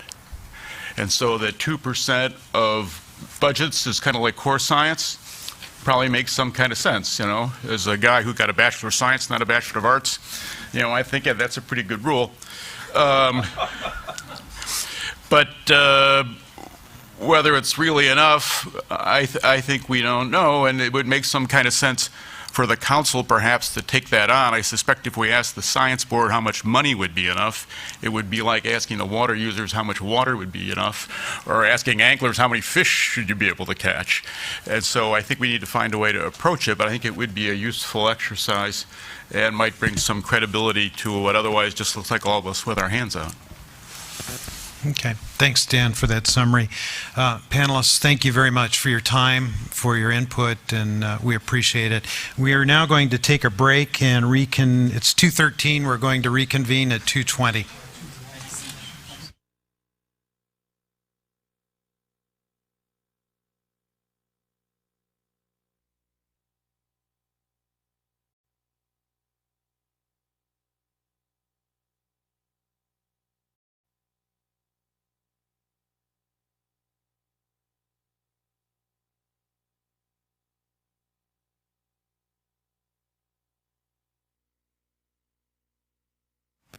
In my earlier days, I competed in track, and I was always anxious to cross the finish line. But I realized after we broke that there was still one more lap to go in this particular file item. I forgot to ask for public comment, so we have one request. Tim Stroshane. Thank you. I'm Tim Stroshane with Restore the Delta, where I work as a policy analyst. I just have a brief remark in the spirit of Dr. Swanson's remarks about broadening the scope of this report. The report does not acknowledge or examine the sad and troubling experience of the real-time management failures that occurred along the upper Sacramento River earlier in the late summers of 2014 and 2015. As you know, the Bureau of Reclamation lost control of water temperatures at Shasta Lake, probably from excessive water releases earlier in the water year, and due to equipment failures at critical times each year. Upwards of 95% of the endangered winter run Chinook salmon was lost. For the brood stock was lost each of the last 2 years, and the Shasta temperature control device suffered limited operability in 2014, hampering their ability to access cold water. And in May 2015, the Bureau discovered a thermometer it used to measure the thermocline in the lake was reading colder than the water actually was when they went to use it. While those events did not take place in the Delta, they exemplify the need for caution in placing heavy reliance on real-time operational adjustments and triggers as supposed replacements for water quality and flow objectives and criteria that might provide a greater margin of safety for listed fish species had they been applied. The proposed tunnels project of the California Water Fix, and I realize this gets now beyond the scope of the Flows and Fishes report, but it's not irrelevant. The California Water Fix would place heavy reliance on real-time operations and adaptive management research agendas to mitigate project impacts. The Delta Independent Science Board has been critical of BDCP and Water Fix approaches to adaptive management in particular. Yet the DISB's report ignores the scientific and technical limitations and problems of real-time operations that can arise with a complex project like the tunnels, and what it poses to existing institutional expertise, organizational coordination, and legal rationales. We at Restore the Delta recommend that the council consider funding and looking into conducting forensic or post-mortem research as well into the challenges of doing real-time management and operational activity, and what factors contribute to the real-time operational failures on the Upper Sacramento in particular. That would be a good lead, a good initial study to look at, so that the council and other state agencies and even federal agencies could learn from that experience, and how such problems can be avoided in the future. We think it would be a form of science that would be useful in adaptive management. Thank you. Thank you for those comments. Pat, does that conclude comments on file item 11? Great. My apologies again for forgetting to take that final lap. On to now file item 12. Yeah, this is, we're bringing back for you to continue the discussion that we began in this summer. I think it's the 5th time now we've talked about us developing a way forward now that the BDCP is unlikely to be completed as a natural communities conservation plan, finding a way forward to provide within the plan, as the law talks about, measures to regarding conveyance and storage and the operation of both to further the co-equal goals. We've had, I think, 3 hearings on the draft principles that are before you today with our recommendation that you approve them. And if you do, then we'll use them to begin to think through what the scope of potential amendments to the Delta Plan might be that would fill in some little more detail about these issues. So I think with that, I'm going to turn it over to Mr. Samsam, one of our esteemed engineers, who has been the driver for this whole program. Okay, Vaughn, it's all yours. Thank you. Good afternoon, Chairman, council members. I see Phil. I just want to plead now 20%, just in case it comes up. I'd like to start this agenda item possibly by telling you a story, as the chairman did this morning, about what I did earlier this week. Monday and Tuesday of this week, I was interviewing 25 potential candidates for Sea Grant Fellowship with the Delta Stewardship Council, one of them within our actual planning division. And it was difficult for me, and not just because I'm just an engineer who's trying to mingle and converse with some bright-minded marine biologists and passionate people, but because this candidate pool, their interest does lie in, just Sea Grant Fellow, and the name says it all, in the marine and oceanography world. Trying to convince them to choose to spend a year in Sacramento wallowing in California's water policy environment, it's challenging, and when they have the opportunity to spend that same year in Monterey. So how did I do it? How do I go about enticing these bright minds to consider the planning unit? And I did that by promising them that they would be able to work with me on amending the Delta Plan, and based on these guiding principles that we're going to talk about today, and that the council will eventually adopt, and that this would be an opportunity to see how water policy is actually developed. I explained to each and every one of them the council's role, about how the Water Code and the Delta Reform Act tasked us with with furthering the co-equal goals of statewide water supply reliability and ecosystem protection, enhancement, and restoration. The vehicle to do this is our Delta Plan. Why are we doing this now? And as Dan alluded, in 2012 and 13, when we were developing the Delta Plan, the BDCP was alive and well, and the Delta Reform Act had some specific language about what we did with BDCP, and rather than get crosswise with them and develop our own voice that might be inconsistent with the BDCP, we in turn supported BDCP and called for its successful completion. But we also put a caveat in there that if they didn't complete or start BDCP by January 1st, 2016, that the council would revisit this. So I told these potential fellows what the council's going to do. With this shift in BDCP from an NCCP and HCP, we no longer were directed on what to do with BDCP. The council can now choose to develop its own Delta conveyance policy.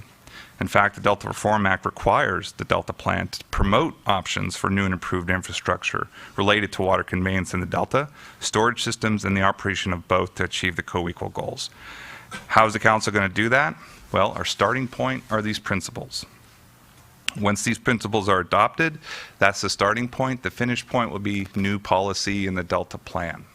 How we get from A to B, I think, is the journey that I was trying to sell these young candidates, the development of the performance measures to help us measure what it is that we're trying to do. And ultimately, the end might be an amendment to the Delta Plan that includes recommendations or possibly even new policy regulations. So I promised them the journey. So today, I'm here to request that the council adopt the revised 18 principles that I'm presenting, and then direct staff to return with a plan on how we will turn these principles into a Delta Plan amendment. Last month, we deliberated on the principles that I presented, and you requested that I update those principles to reflect those comments. We also received some stakeholder comments. Both at the last month's council meeting, we received some oral comments, and we also received some written comments. I've included in a staff report a red line version of the principles so you can see what changes were made. As you can see, we improved the introductory language. This is to highlight some of the concerns by the council members. This was to reinforce some of the following language that we had buried in the actual principle and the findings under the principle. We clarified what the actual principle was and differentiated the principle from any supporting statements. And lastly, we made very minor changes to the language of the principles, and I think that reflected some diverse discussions that we had. So with that, but before we start discussing these principles, I'd like to reflect back to you what, as staff, I understand these principles to be, and this might explain why I have or haven't incorporated more of the public comments that we've received. And I can do that in just 2 points. First, these are guiding principles, and they are not recommendations or regulations that will eventually be included in the Delta Plan. There is a process to go from these guiding principles to policy, and it cannot be done quickly or at this table. And the second thing I'd like to reflect back is that this effort to amend the Delta Plan is not an effort to support WaterFix, and it's not an effort to sink WaterFix. This is an effort that is independent of WaterFix.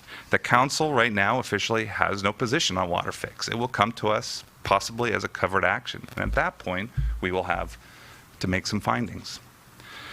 So with that, we can discuss the principles if you wish.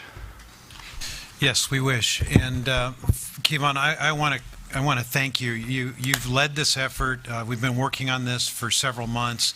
I applaud the responsiveness that you've shown to the myriad comments that we've received, both at meetings and in written form.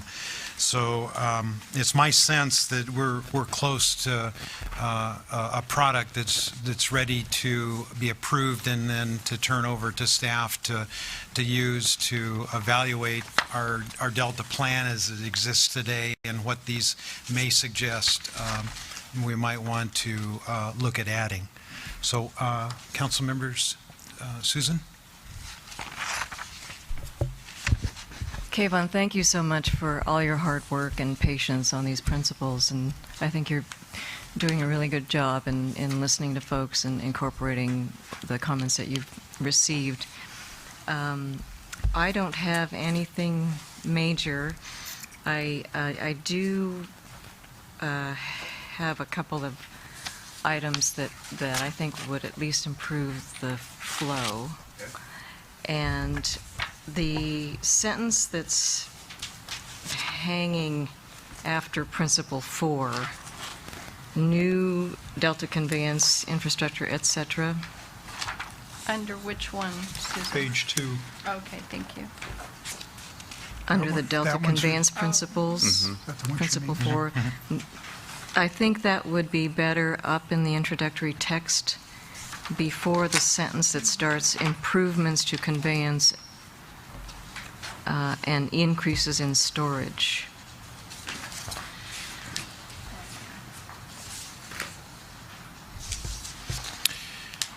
What I'm going to try and do, if there are minor adjustments or relocations of portions of this, I'm going to try and do this by common consent, if that's acceptable to the council. And if it lacks common consent, Take a vote on it. then we'll take a vote on it.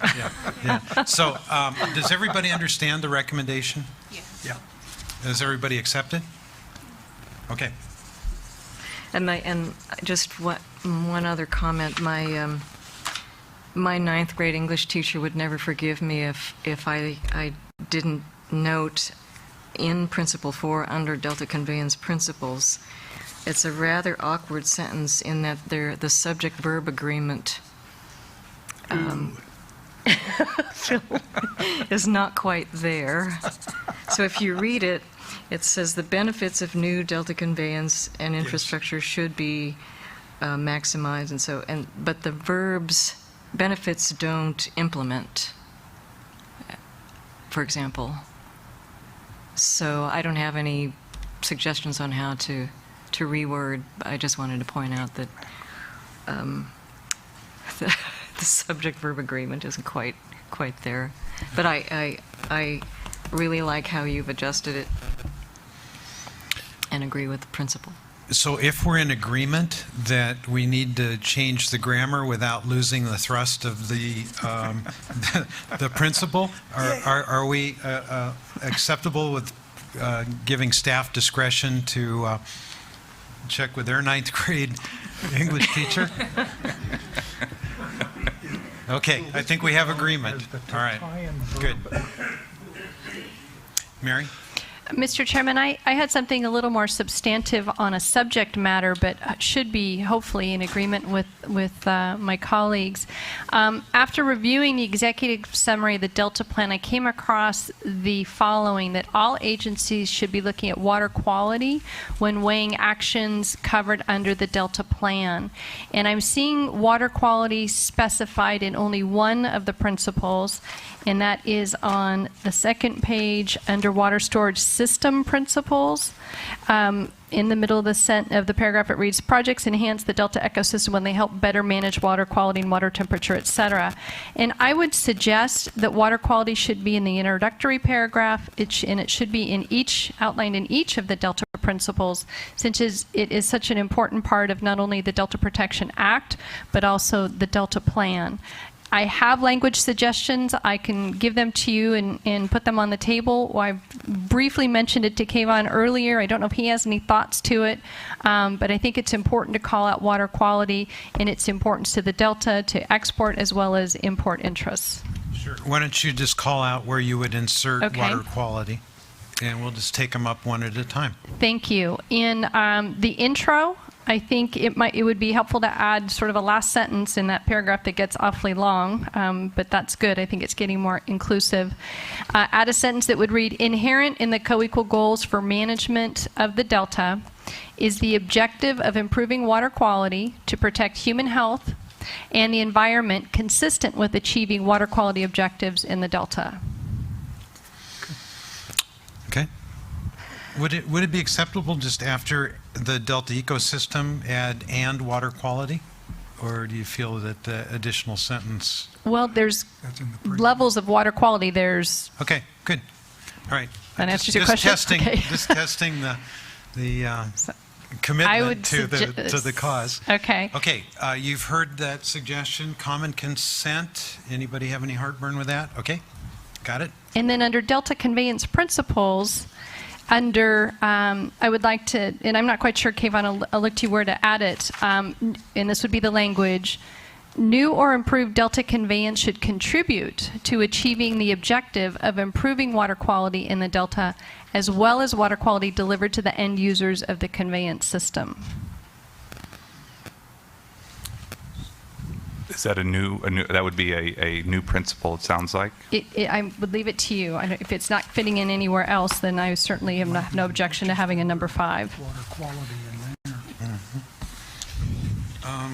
Yeah, Phil has suggested under Principle 1, just to add water quality to that. And that would be, if I could take that suggestion, because I thought the same thing as well, under Delta Conveyance Principles, under item 1, to include it after natural flows to protect or enhance water quality. Phil, is that acceptable? Okay, And what exactly is the language again? so it'd read new, my suggestion would be entirely in number 1, would read new or improved Delta conveyance infrastructure should enhance the Delta ecosystem, including restoring more natural flows, comma, protect or enhance water quality, comma, and increase the reliability that water available for export supplies can be exported. Okay. Common consent? You know, it's good you're bringing this up. As the staff will comb through the Delta plan, we will receive a report back that these issues are already addressed in at least 3 of the recommendations in the Delta plan. So it's consistent with what's already in there. It should very well be consistent, and thank you, Mr. Chairman, for highlighting that. Under water storage system, I'm sorry, new or under the first, I'm sorry, it's under number 5. I'll read what I have, and I apologize, Kayvon, I'm not quite sure where to apply it. But new or expanded water storage projects should contribute to achieving the objective of improving water quality in the Delta for drinking water, agricultural and recreational use, and the Delta ecosystem. Capturing and storing water during wet periods will allow flows to be increased during dry periods to help restore and sustain fish populations and improve quality in the Delta. And I think that goes in alignment with a lot of what you have already there. Yes, that sounds like a second supporting statement for that policy. Okay. And then if that's an agreement. I just noticed one thing. Okay with that? All right. I want to make Phil. With that water storage principle number 5, I just want to make a note. The first sentence now reads after the title. They should enhance the ability to divert and store water during wet periods, comma, contribute additional flows during dry periods. How does that contribute additional flows during dry period match with the principle that's been in the Delta Plan for a long time about reducing exports in dry years in exchange for the notion of somehow making the system more efficiently able to export a higher amount in wet years?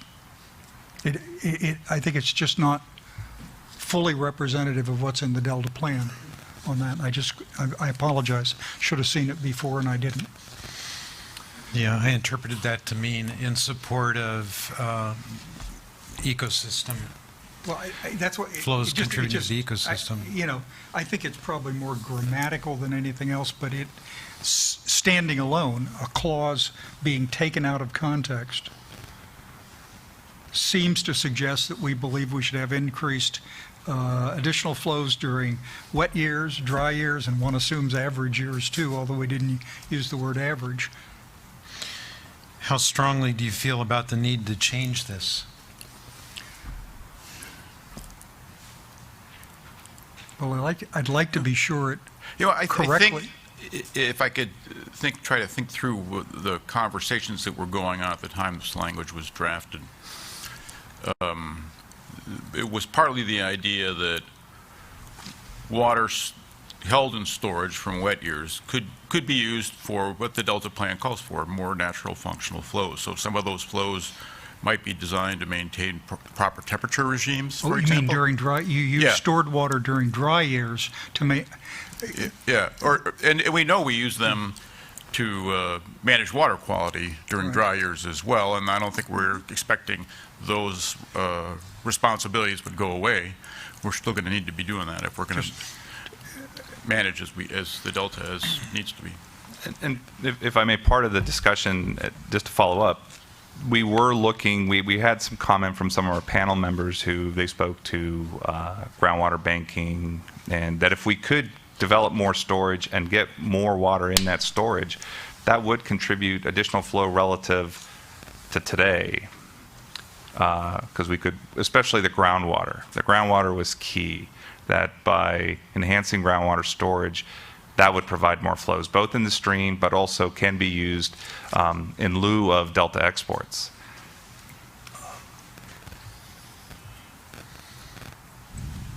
Mr. Chairman, I think you ought to somehow clarify what that phrase means. That's all. Okay. Are you satisfied that in the public record, the explanation that's been provided? Well, as Dan explained it, it probably deserves a separate sentence that says, in expectation of additional stored water during wet years, the provision of additional flows in or through the Delta during dry years for whatever the environmental purposes is consistent with what we said in the Delta. I'll defer to your judgment on how it should be written, but as long as that's expressed there, I think it's okay. I'm sorry, I apologize for not catching that one before. I just missed it. Susan, did you have a comment?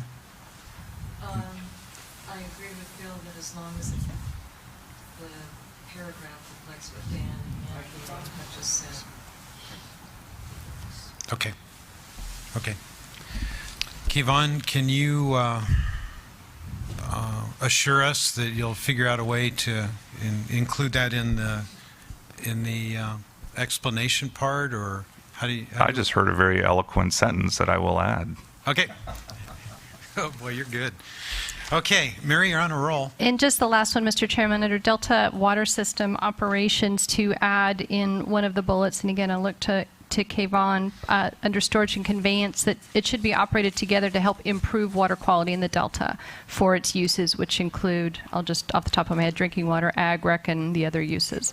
So it should be, they should help to improve water quality in the Delta. I would propose Principle 11, where that language might be added. Perfect. That's.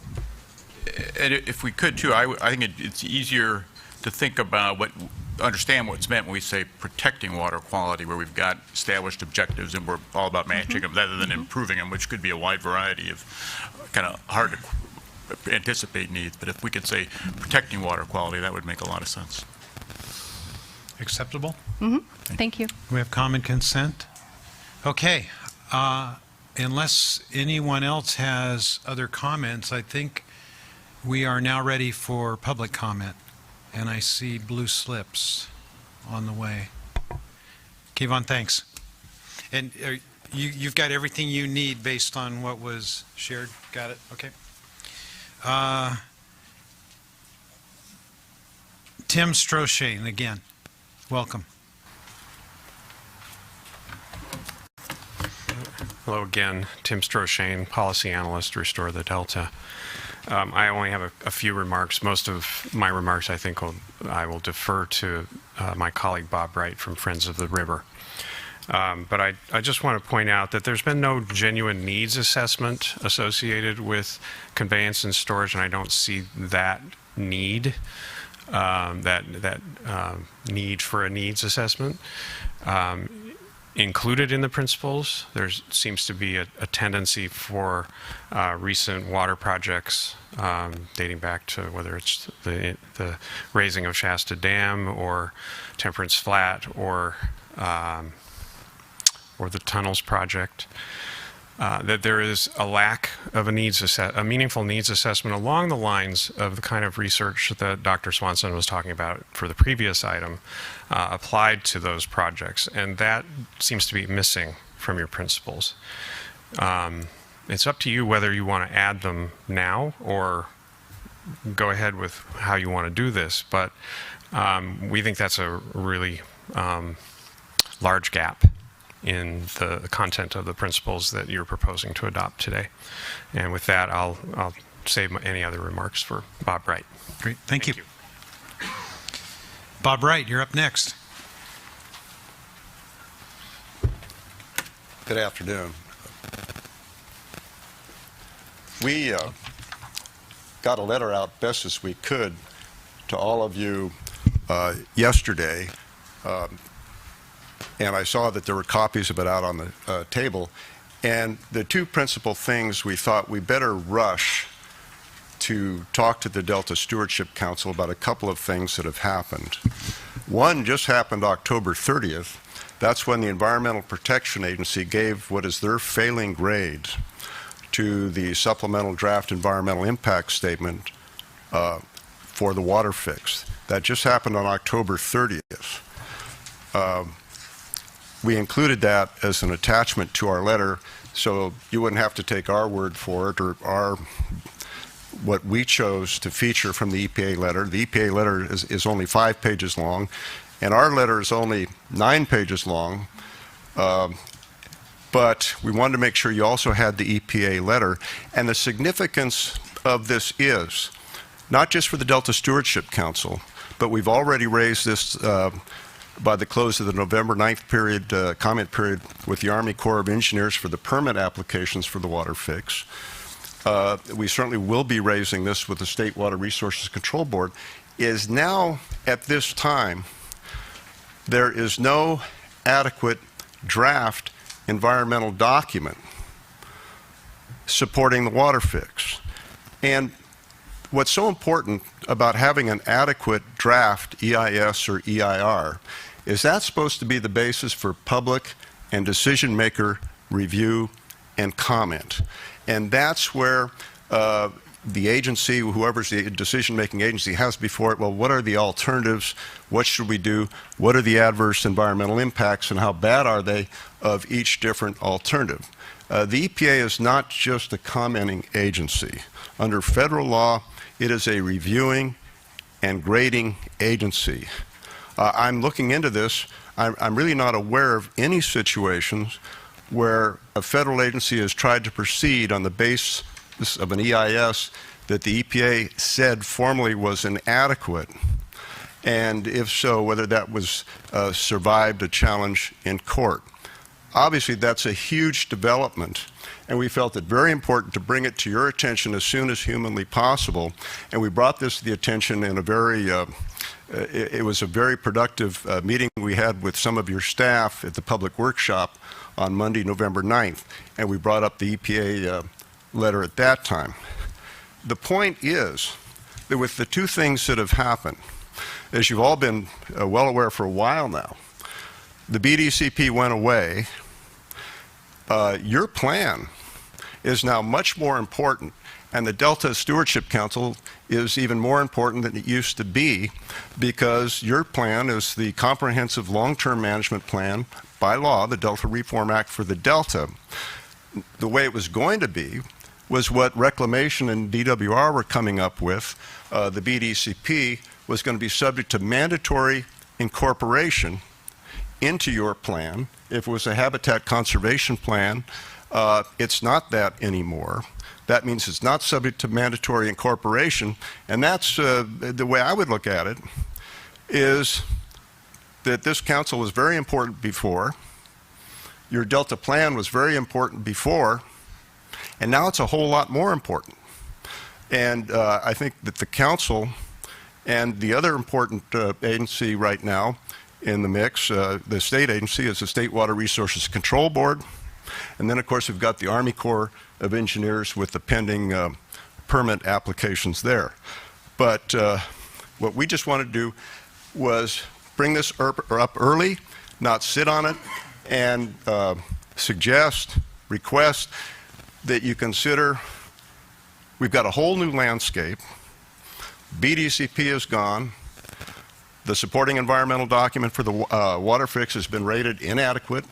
by the United States Environmental Protection Agency, we need to stop and take a look at things. Because, for example, and it was very good to hear the staff report that what they're asking you to do is not intended to support the water fix.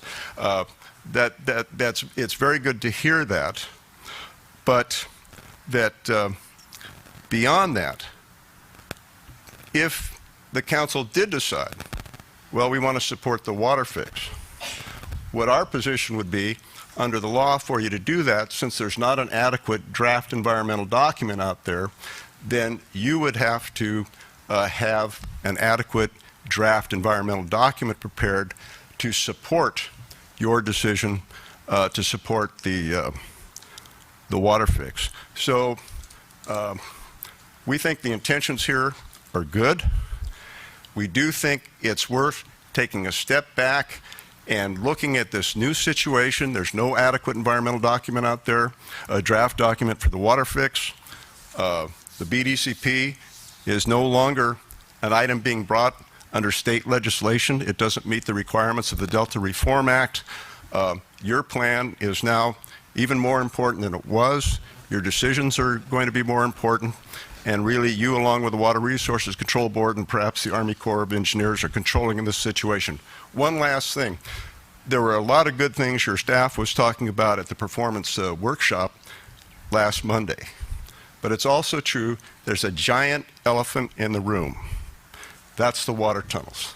In the real world, if those water tunnels happen, your goals of, what, doubling the salmon populations, that's not going to happen. Improving Delta water quality, that's not going to happen. That's all out the window. So it would be good to always remember that there is that elephant in the room. It's the water fix, water tunnels. With that, thank you very much. Appreciate being able to come here and talk to you. If you have any questions, I'd be happy to try to answer them. All right. Mr. Wright, I'm puzzled.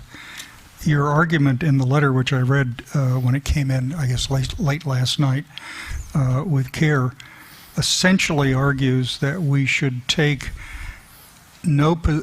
we should not use any language in our principles statement about storage at all, even though BDCP is gone. And it's because Cal Water Fix has a proposal that may reach the council 18 months, 2 years from now. Cal Water Fix is not before us. Instead is Water Code Section 85304, part of the 2009 legislation, directed the council to prepare a Delta plan.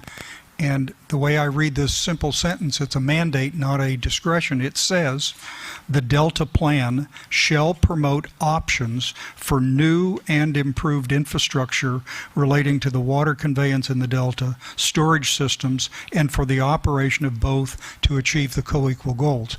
Now, do you think that's discretionary? We can ignore it? Well, I think several things about that. First off, you've already adopted your Delta plan. Yeah. Okay. So before you do something new, you now face a situation where you don't have anything to rely on from the environmental processes that were involved with the BDCP. So what we're saying is you would then need to either tell Reclamation and DWR, you've got to do an adequate draft EIR to support this, or we'll have to do it if we either have the funding to do it or get an appropriation from the legislature to do it. That's what we're saying. I guess I understand. Either we go back and redo the entire Delta plan to do any environmental impact report, or we write a letter to the state saying complete water fix and include all the information that's required by law. No, that's not exactly what we're saying. That's not what okay. we're saying. What we're saying is if you're going to change your plan or your regulations at this time, there's no underlying support for it. I think what everybody thought was you'd have the underlying support. The BDCP, if it had been gone through and gotten approved as a habitat conservation plan, then subject to certain conditions, you would have had to have incorporated the BDCP into your plan. That's gone, and so what our position now is, if you were going to make substantive changes to your plan and regulations, you would need a supporting ground for that. And I think your legal counsel is who's, of course, you get your legal advice from. I hope so. Yes. Thanks for mentioning that. Well, Absolutely. First of all, we should probably say that this is an argument or question exchange between an attorney representing some of the litigating parties challenging the Delta plan. So there's a certain amount of legal awareness on all sides. Let me make a promise to you and your legal counsel. This is a terrible thing to do, to take the sails out of whatever wind we have here this afternoon.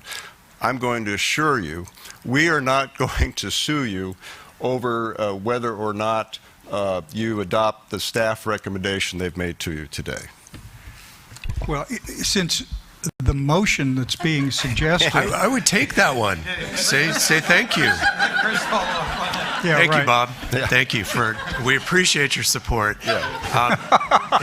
We're asking you for something. We're not throwing any threats out there. Really. And if I might just interject, Mr. Vice Chair, I think that Bob is eloquently stating his client's support of the efforts, our relook at improved conveyance, storage, operation of both to achieve the co-equal goals pursuant to the statute that we're talking about.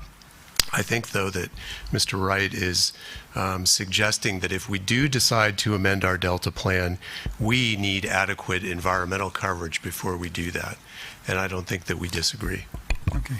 Yes. I just point out That's that the motion does not change the Delta plan. That absolutely right. So at this point, what we're doing, and I think Mr. Samsam so eloquently in his opening said that this was perhaps a two-step process, that we were trying to, we were coming to the council for their adoption of guiding principles then, and we're not quite sure what the council's direction is with regard to an update or an amendment of the Delta plan. We're not there yet. But I think that your point is one that we take to heart, and we do actually very much appreciate the fact that you took the time to give us a letter or two at the last minute. We did want to note, however, that, and I think you're aware, we also submitted a comment letter on the fix, which, among other things, incorporated the Independent Science Board comments, and we're aware of the EPA's letter.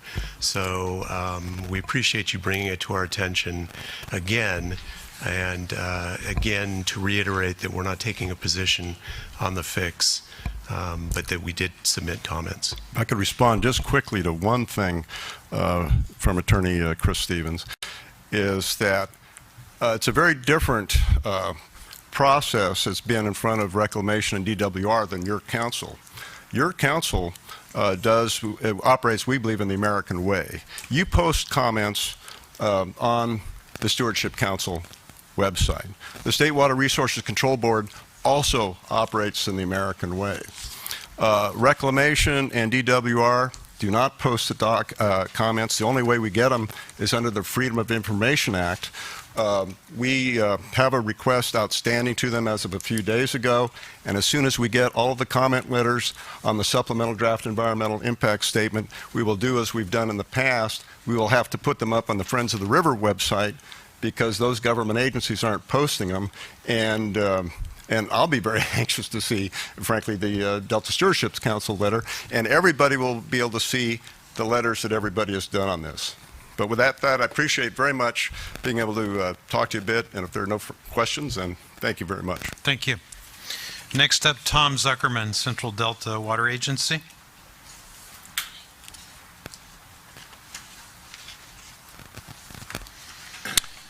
Good afternoon, Tom.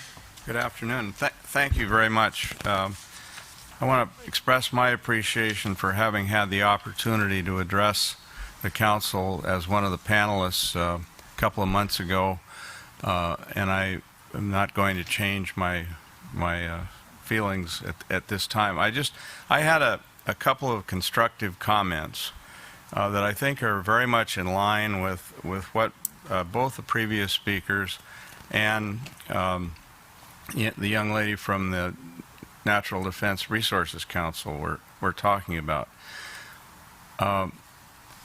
Someday, 2,000 years from now, they're going to discover a copy of the Delta Plan as part of the Dead Sea Scrolls, but that'll be found in the Delta, not in the Jordan River. I hope it's not a Dead Sea by that time, but that possibility looms. And I think it would be helpful if you took some of the sense of what's in the introductory comments in your staff report and included them in the preface of your the first paragraph, as it were, of your principles. And that is that the context has changed, and the reason for the change or changes that are being suggested here relate to a couple of important factors.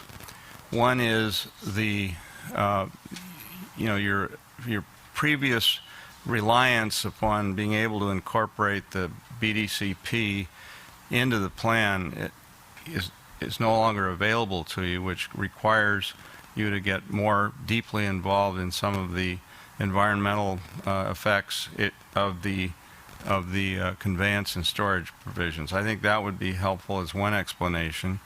The other explanation, which I think would be helpful, is to point out that in the interim, we've experienced the first 3 years or so of a drought, and the drought has emphasized that there are some deficiencies in the water supply situation that need to be carefully considered in the context of recommending both conveyance and storage.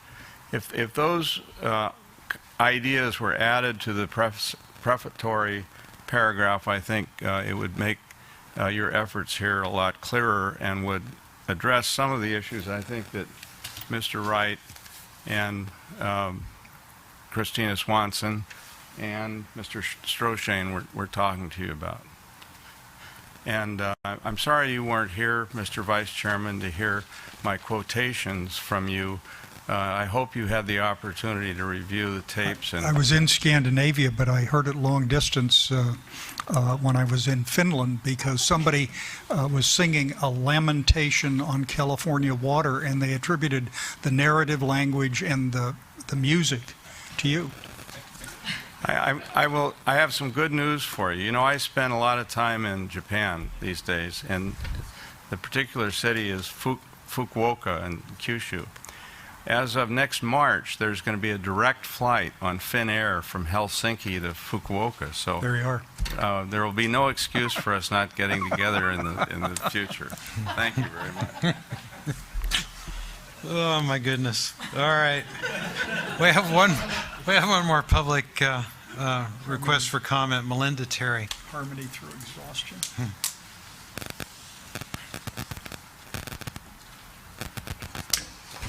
Good afternoon, Melinda Terry, Central Valley Flood Control Association and North Delta Water Agency. When I looked over the principles, because I didn't attend the last meeting, it just occurred to me that it does seem to focus a lot on the water supply aspect, including the ecosystem that needs to be done for water supply, and not very much for Delta as place. And I think because just what Tom brought up, the circumstances have changed now without you being able to just accept the HCP and CCP. And so now you have to look at how do you change your Delta plan to try to reflect some of the other statutory things in the Delta Reform Act and Delta Protection Acts and other things that go along with that. And one of them, the Delta's place, I think, was brought up by Supervisor Pifo. What I was surprised by was the water quality really missing, if you will, for the Delta itself. Because if you think of CalFed, there were 4 co-equal goals there, and they were the water supply reliability and the ecosystem, but it also included water supply and levees. So I do think that focusing in on a little bit of that, and because again, it goes back to your statutes, I think, for the Delta Reform Act, so you kind of have to fall back on those and the other statutes. Other things to think about is, again, if it's no longer HCP and CCP, what are the really big impacts to Delta as place? And really, they're construction related, and so you might need to really look at what some of those impacts are from a construction standpoint.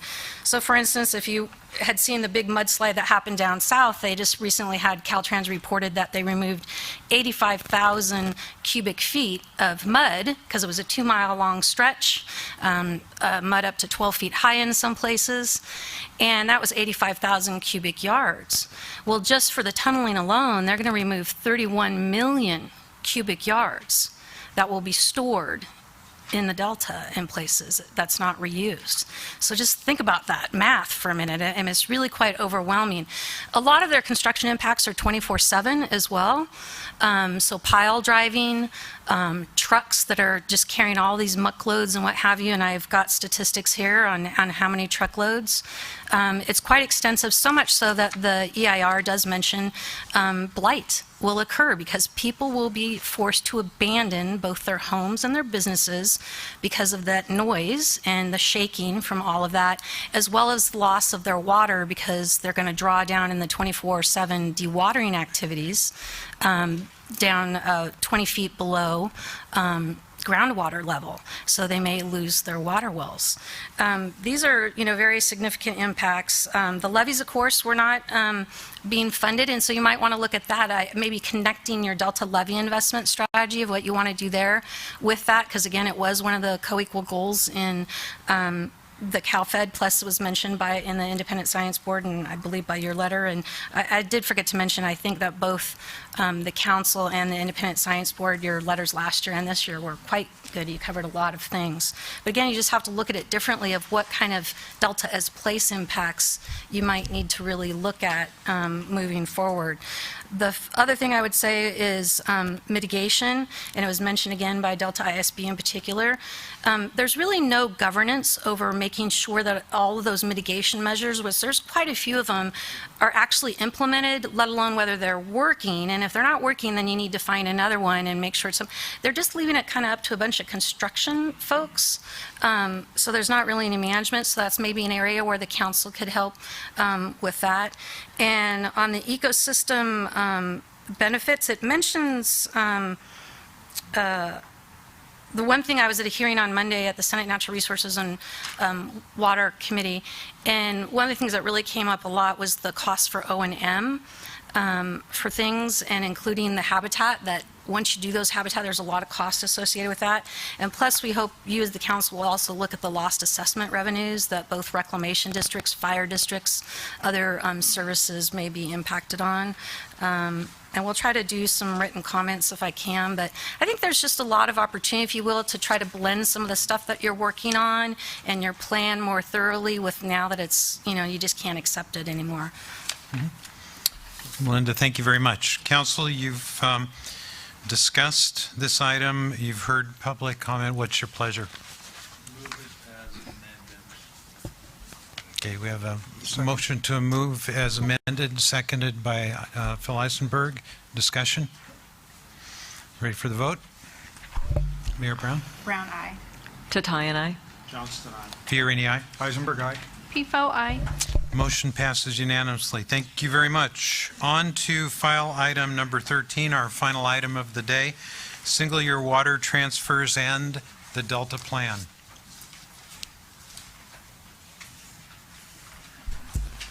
Yeah, this is another item that we've been working on over the last several meetings. You'll recall that when the Delta Plan and its implementing regulations were adopted, one of the issues we struggled with was how to handle one-year water transfers.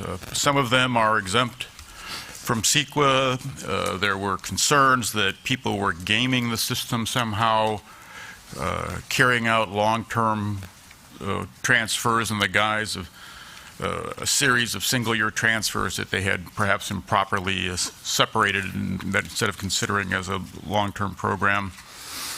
And we didn't have a lot of information about what the impacts of those transfers might be, so the council, I think wisely said, well, let's ask DWR to give us a report on this. And we also had heard too that there were regulatory and other burdens that made the transfer process less efficient than it ought to be, and so there were opportunities to streamline transfers, which some people, including a lot of water policy analysts, think could provide some benefits to help and move water to where it would be most needed. And so we asked DWR and the Water Board to work together and look at those ways to streamline the system and help us better understand the way in which one-year water transfers were being used and what kinds of effects they might have. And you've heard the report that we had from them. Both the DWR and the Water Board were here. Tom Howard and one of DWR's deputy directors. And of course we've heard from panels of water analysts, from folks who are involved in buying water that's transferred, as well as people who are concerned about its environmental effects. And now we're bringing you a recommendation. Kayvon's been the staff on this too, and so I'll turn it over to him. Kayvon, you've been busy. I have. I have a sense of deja vu. Didn't we talk about this morning? Yeah, it seems like you're up to bat, and the game was canceled. Yeah, but the last time you talked about it, you didn't have a mustache. It's Movember. Downhill. Okay. So not to repeat what we just heard from Dan, I think he explained it very well. I can talk a little bit about what we're doing today. So staff has been leading the council to a decision point on amending the Delta Plan, specifically one of the Delta Plan's implementing regulations and one of the Delta Plan's recommendations, both of which relate to single-year water transfers. The council is almost at the amendment decision point, but this is a contentious issue, so staff is advancing this slowly and thoroughly. Today, staff is not asking the council to amend the Delta Plan. Rather, it's staff's intention to lay out the results of our 2-year effort, our fact-finding effort on the impacts of single-year transfers on the Coequal goals. We're going to introduce draft proposed amendment language.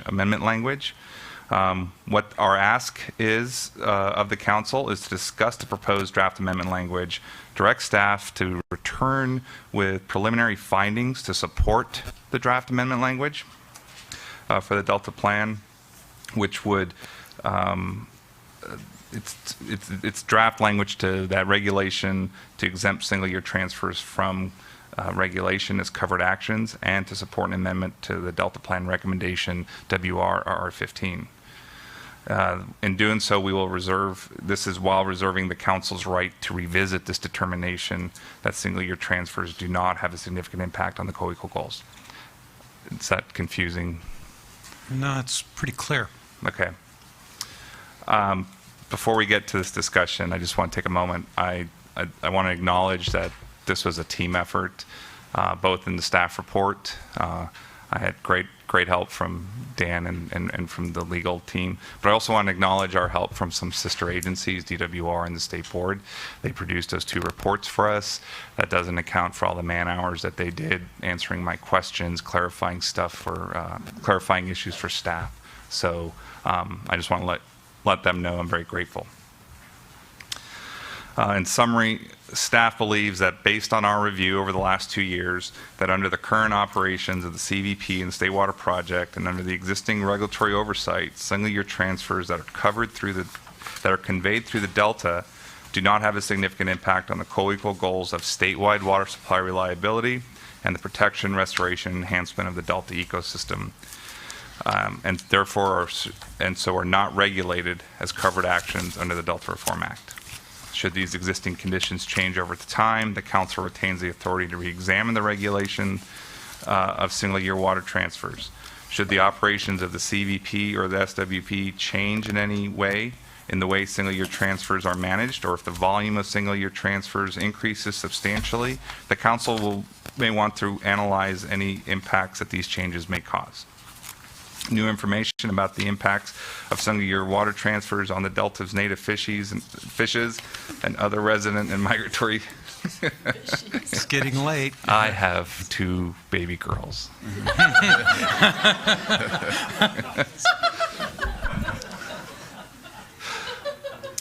So if we find that any new information on impacts to native delta species, that could also lead the council to re-examine the determination of the significance of impacts on the Coequal goals. So in the staff report, I will just summarize what's in the staff report. Basically, it details what we've done over the last 2 years. In our analysis, we looked at the existing regulatory controls and how most of these transfers, the vast majority of through delta transfers, are regulated by reclamation, DWR, the state board. There is a very small subset that may avoid such regulation, and those, example would be a pre-1914 seller to somebody such as East Bay Mud, where it doesn't go through the pumps in the South Delta. The BIOPs govern how transfers are governed by the projects right now. So those have maximum amount of 600,000 acre-feet of water can be transferred in dry and critically dry years. There's a lesser amount for normal years. There's also a window that the BIOPs provide for, and it's a 3-month window, July through September. We do acknowledge that in this year that change, that window was expanded, but in doing so, it's my understanding that it was at the behest of the fish agencies in order to reoperate Shasta Reservoir to provide a benefit to the fish. So by delaying a transfer outside that normal window, they were actually able to get some cold water into the system and try and do some good. I'll let you know that staff also looked at an EIR, EIS that was developed by Reclamation and San Luis Delta Mendota Water Authority. This was in 2014. They developed an environmental document looking at a 10-year window for single-year transfers. Staff has reviewed scientific information provided by the panelists as well as other known information. We got a report from TNC, the Nature Conservancy, based on her panel discussion from last month. That was reviewed by our lead scientist, Dr. Dahm, and he has his comments embedded in the staff report. It's clear that operations of those projects and the drought do have impacts on the Coequal goals, but single-year transfers are really just a minor fraction of that overall picture. We found that there might be some impacts from groundwater use, that they may impact stream flow in the upper regions where water transfers originate, and therefore delta inflow. But this is the entire universe of groundwater use in the Upper Valley. I mean, we're talking over 2 million acre-feet. The amount that could be attributed to groundwater substitution water transfers is pretty minimum. It's very small, very small. Staff looked at the beneficial impacts of single-year transfers, because that is also part of our definition of significance. It could be adverse or beneficial. We heard from panel members at the last council meeting where they talked about how much they rely on single-year transfers to complement their supply, especially they're from the federal agencies and state agencies in times of shortages. So it was significant. Staff found it was significant for those agencies. But our goal, in our view, is a statewide perspective. And so from a statewide perspective, the amount of water that we're talking about for single-year transfers is pretty small. And even in those regions that receive the water transfer, it's, again, important for those agencies, but even for that region, we're talking a small percentage. Even without trying to be too speculative, we looked at the information that might be available on how water transfers might change over time. There was some in this federal document, the EIR, in the water fix, there was some information about how they viewed water transfers, the arc of water transfers moving forward over the next 50 years. And, so even looking at that, we think that under this today's environment, they just don't have a significant impact on either of the two Coequal goals. So we've developed two options for the council to consider, and then there's the motion in here, which is a mouthful, but I can read it if you guys choose to go that route. And with that, I'll turn it back to open it up for questions. Sure. Kevon, again, thank you for your work. I want to remind the council, as Dan did earlier, when we were in the midst of developing the Delta Plan, we received conflicting testimony about the benefits and the potential negative impacts of single-year water transfers. So we agreed to create WRR-15 and do more investigation so that we could base a decision whether this should be treated as a covered action or not based on the facts. And our staff has done a marvelous job. And we had recently we had a panel of 3 panels of experts that provided input. We've received written testimony. I had the opportunity to sit in on at least one of the meetings with DWR and the State Water Board, and I'm satisfied that option 1 is the very best option, and that if we were to allow the exemption to expire, we're not going to achieve our goal of streamlining and improving the ability to do single-year water transfers. We may, in fact, inhibit the ability to do these very necessary transfers. So open the floor up for comments. Mary? Mr. Chairman, I agree. From a single-year perspective, I'm comfortable accepting staff's report, and I wanted to recognize the intensive effort this has been. But I wanted to ask that we keep open multi-year trends and maybe revisit this on a planned schedule of maybe 3 to 5 years so that we can gauge multiple year impacts from single-year transfers instead of looking at them in isolation to a single year without looking at the total impact in multiple years. I'm not saying that quite right because I'm getting a little tired. My apologies. But actually that we look at the data that may alter existing findings that we're seeing today and recognizing that they're minimal. That, for instance, if operations in fact change and transfers increase, that we'd be prepared to adapt to those changes by a review in 3 to 5 years, or just throw it out on the table for discussion. But I think today's fine, but I'm concerned about the multi-year impacts. I think we should be able to revisit that. Phil? I agree. This has been good staff work, and I cannot explain to you how many times Kevon and I have talked, and he is one of the more amusing engineers I've ever dealt with in my life, and a lot of fun, too. Having said that, I've told all the staff, I've told Randy, although I supported and would continue to support a temporary exemption, the choices presented by the staff to the council are not a reasonable range of choices. The choices are 2. We give a permanent exemption to anything that's a short-term water transfer, or we just let time pass and it'll all come back and we'll decide whether we want to review things or not if people make a claim it's a covered action.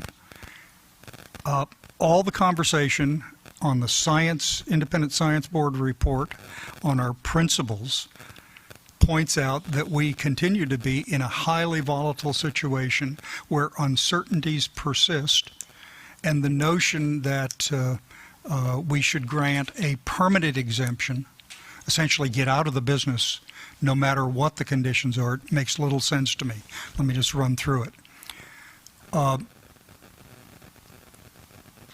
staff report acknowledges that there are great uncertainties and they can't predict the future. The staff report acknowledges that some studies, including Cal WaterFix, estimate a much increased use of water transfers in the future. There is some mention of the same kinds of things in the federal report that Kevon referenced, but didn't describe in detail.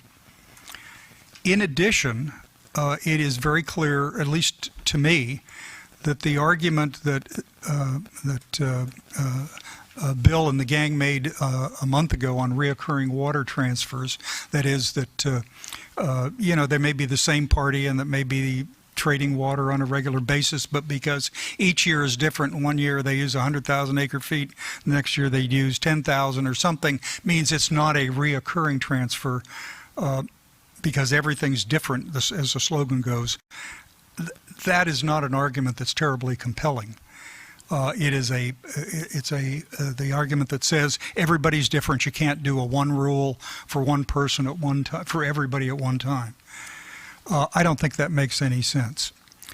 Second, the groundwater substitution transfer issue that Cliff's comments highlighted and we discussed is an emerging one nationally, and it is a deeply serious one because it points out the potential problems. We don't know if they'll occur or not.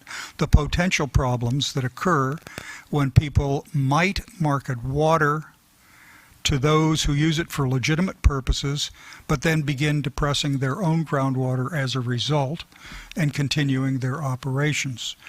I make a note that 2 days ago, PPIC came out with their new report on water rights and administrative. I've gone through it, but it's fair to say that you ought to take a look at some of the issues that are remaining, including the fact that transfers currently are not clearly specified on whether the transfer is a consumptive use level of water or whether it is a net water use. And that is a volume of water that is particularly relevant. The other thing that I am more sure of than anything I've said to date is that if we abolish the potential, we'll never get it back. And short-term transfers, whether they're good or bad, you will not go back. Future councils will not go back and go through formal amendments of the Delta Plan and all the demands for additional environmental impact reports if something happens. Now, I've told the staff, I have no objection to you recommending we get out of the business of reviewing short-term water transfers. That's your best judgment. I've heard nothing yet from the science side that says this is the best available science, but maybe it is. I don't see it, but maybe it is. For my own purpose, I do think that the solid achievements testified to by DWR and the Water Board on more rigorous mechanical reviews of short-term transfers during a drought situation probably justify another 2-year extension. But the argument that the extension would continue beyond the drought, the argument that the extension might continue and we have no interest in water transfers, even if the biological opinions of the federal government are amended to remove a cap or create a much higher cap, just makes too much uncertainty. So I said to him, look, you owe the council a wider range of alternatives than simply get out of the business, or if you want to get in, don't take any action. That is not a plausible range of alternatives. And for me, there are other alternatives, and I would support this motion only if it included direction of staff to consider alternatives such as a short-term extension of the current exemption, other modifications or adjustments that reflect the uncertainty in the business. So there you are. Thank you, Phil. Others?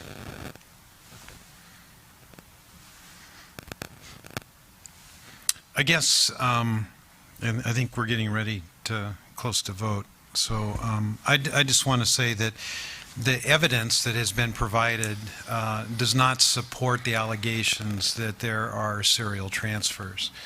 The call that we placed on this process to look at ways of streamlining annual transfers was a lot of rigor was added when the governor, in his executive order, directed his staff to look at ways to expedite annual transfers because of the drought conditions.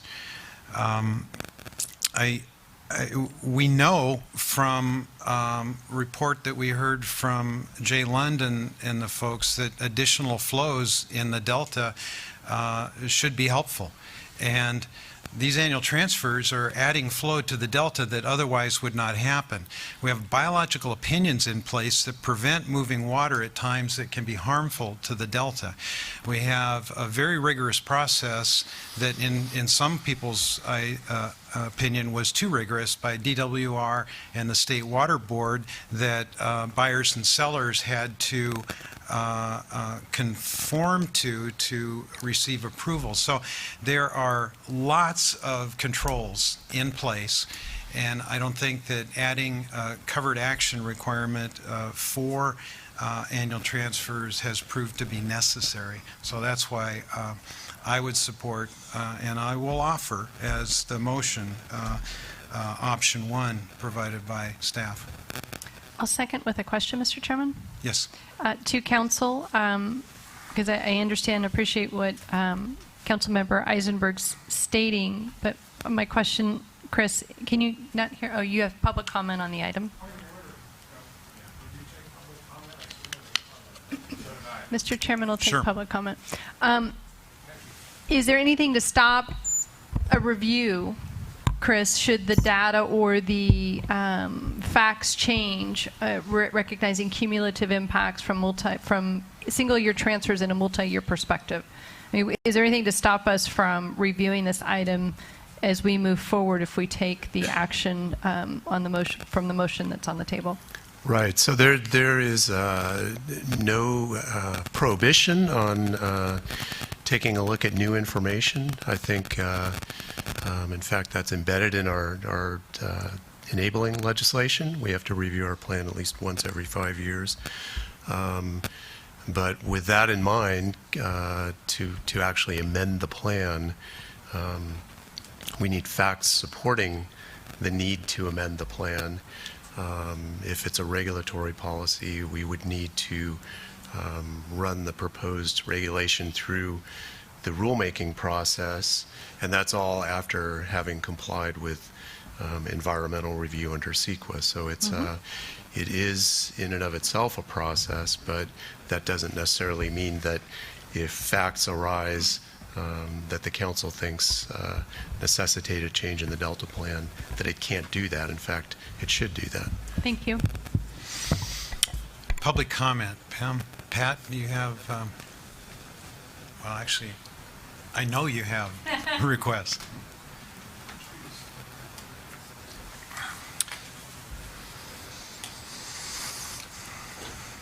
Tim Stroshane. I should be good at pronouncing your last name. Yeah, 3 times today already. I want to thank the council and Chair Fiorini for the earlier accommodations about commenting.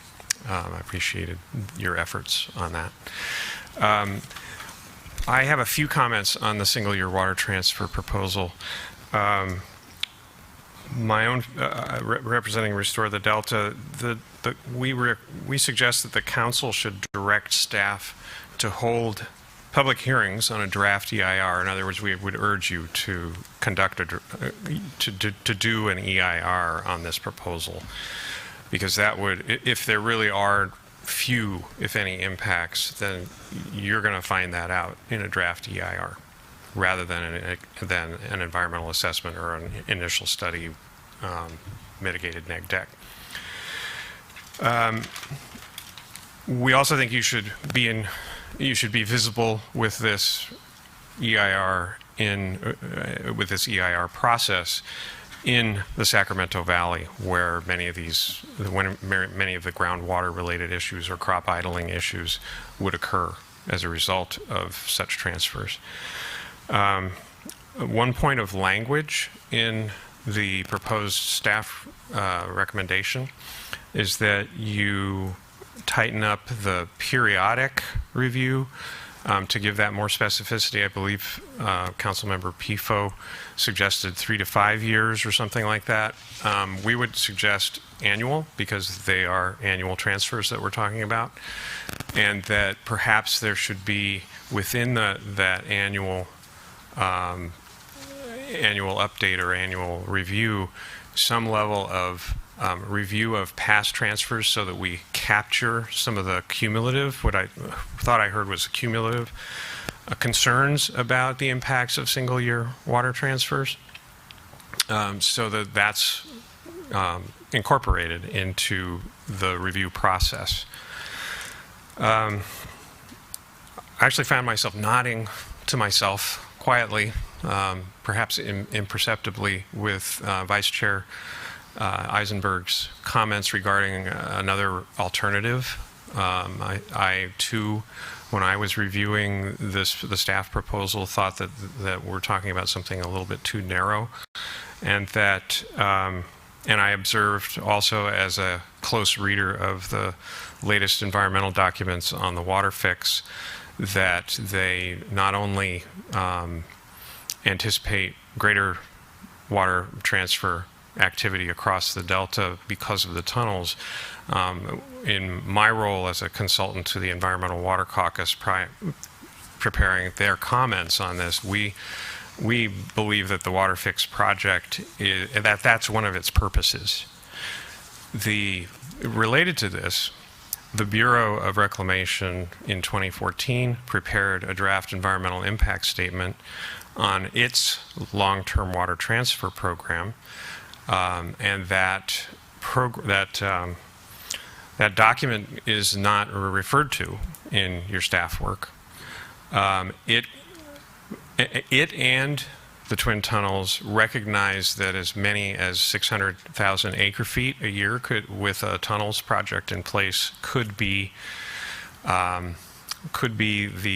outer limit, so to speak, of what the transfer activity could be. So again, making an annual review of these transfers would be, in my view, imperative.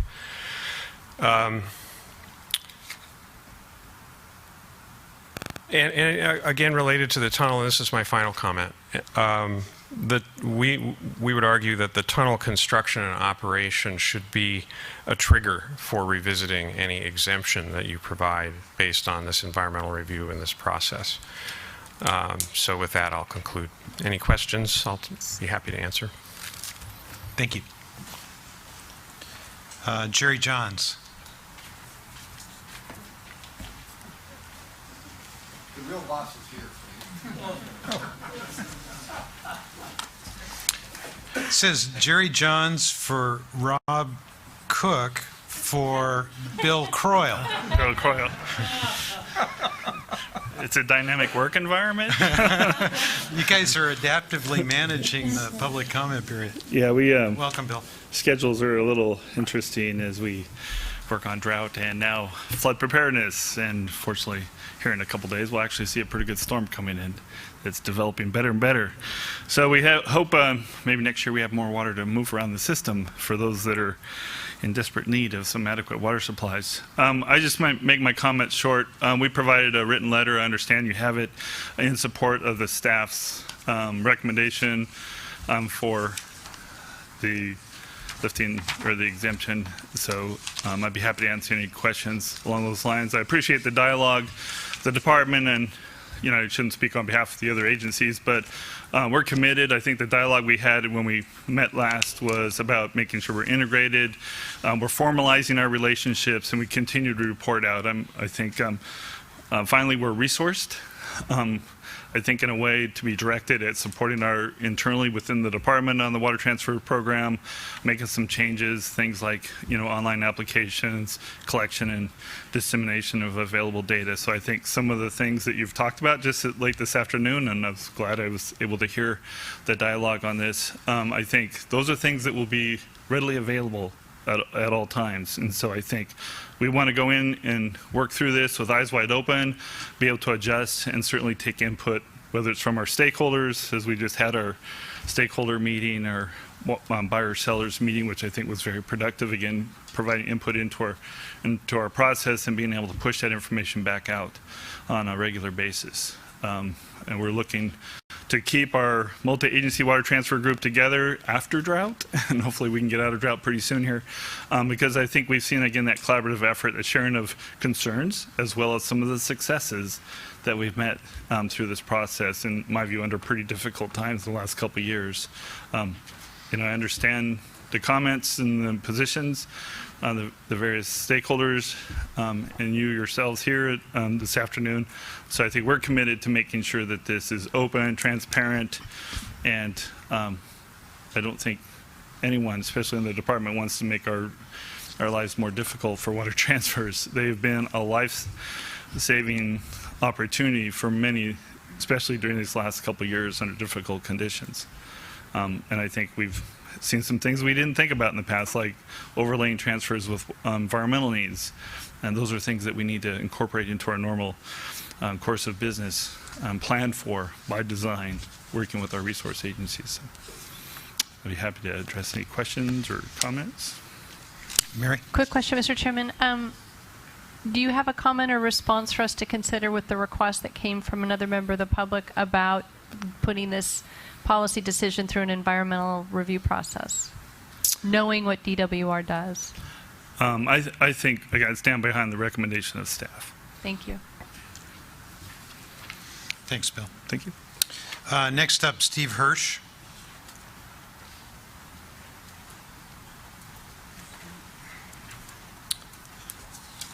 Steve Hirsch, I'm the Program Manager for Water Transfers for Metropolitan Water District of Southern California.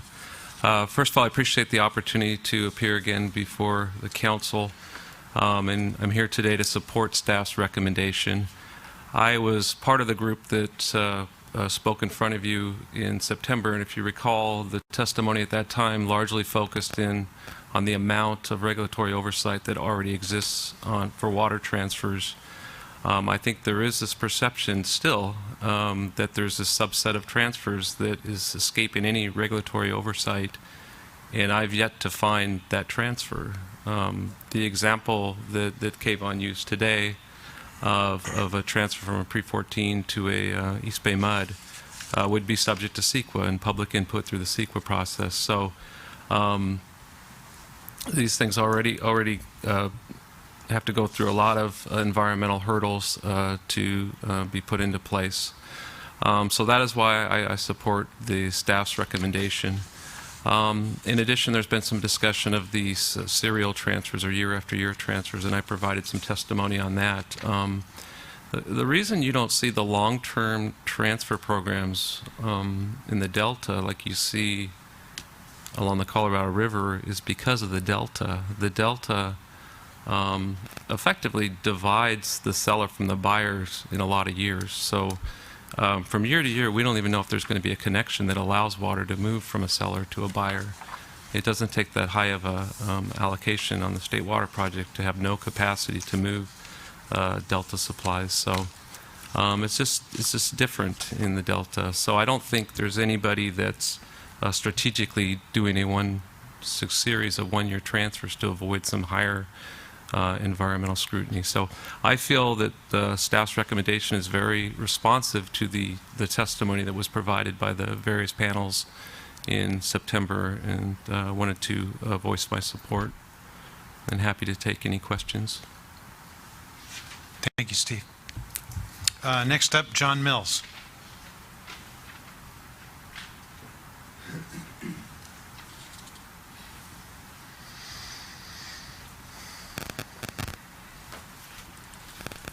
John Mills, representing a number of upstream water agencies. Sorry, Randy, I thought you guys were so excited to move the date along, I thought you weren't going to take the public testimony. I've been known to miss a public comment period now and then. Well, you may not miss anything by my speaking anyway, but I wanted to go back to touch on some of the things Steve said.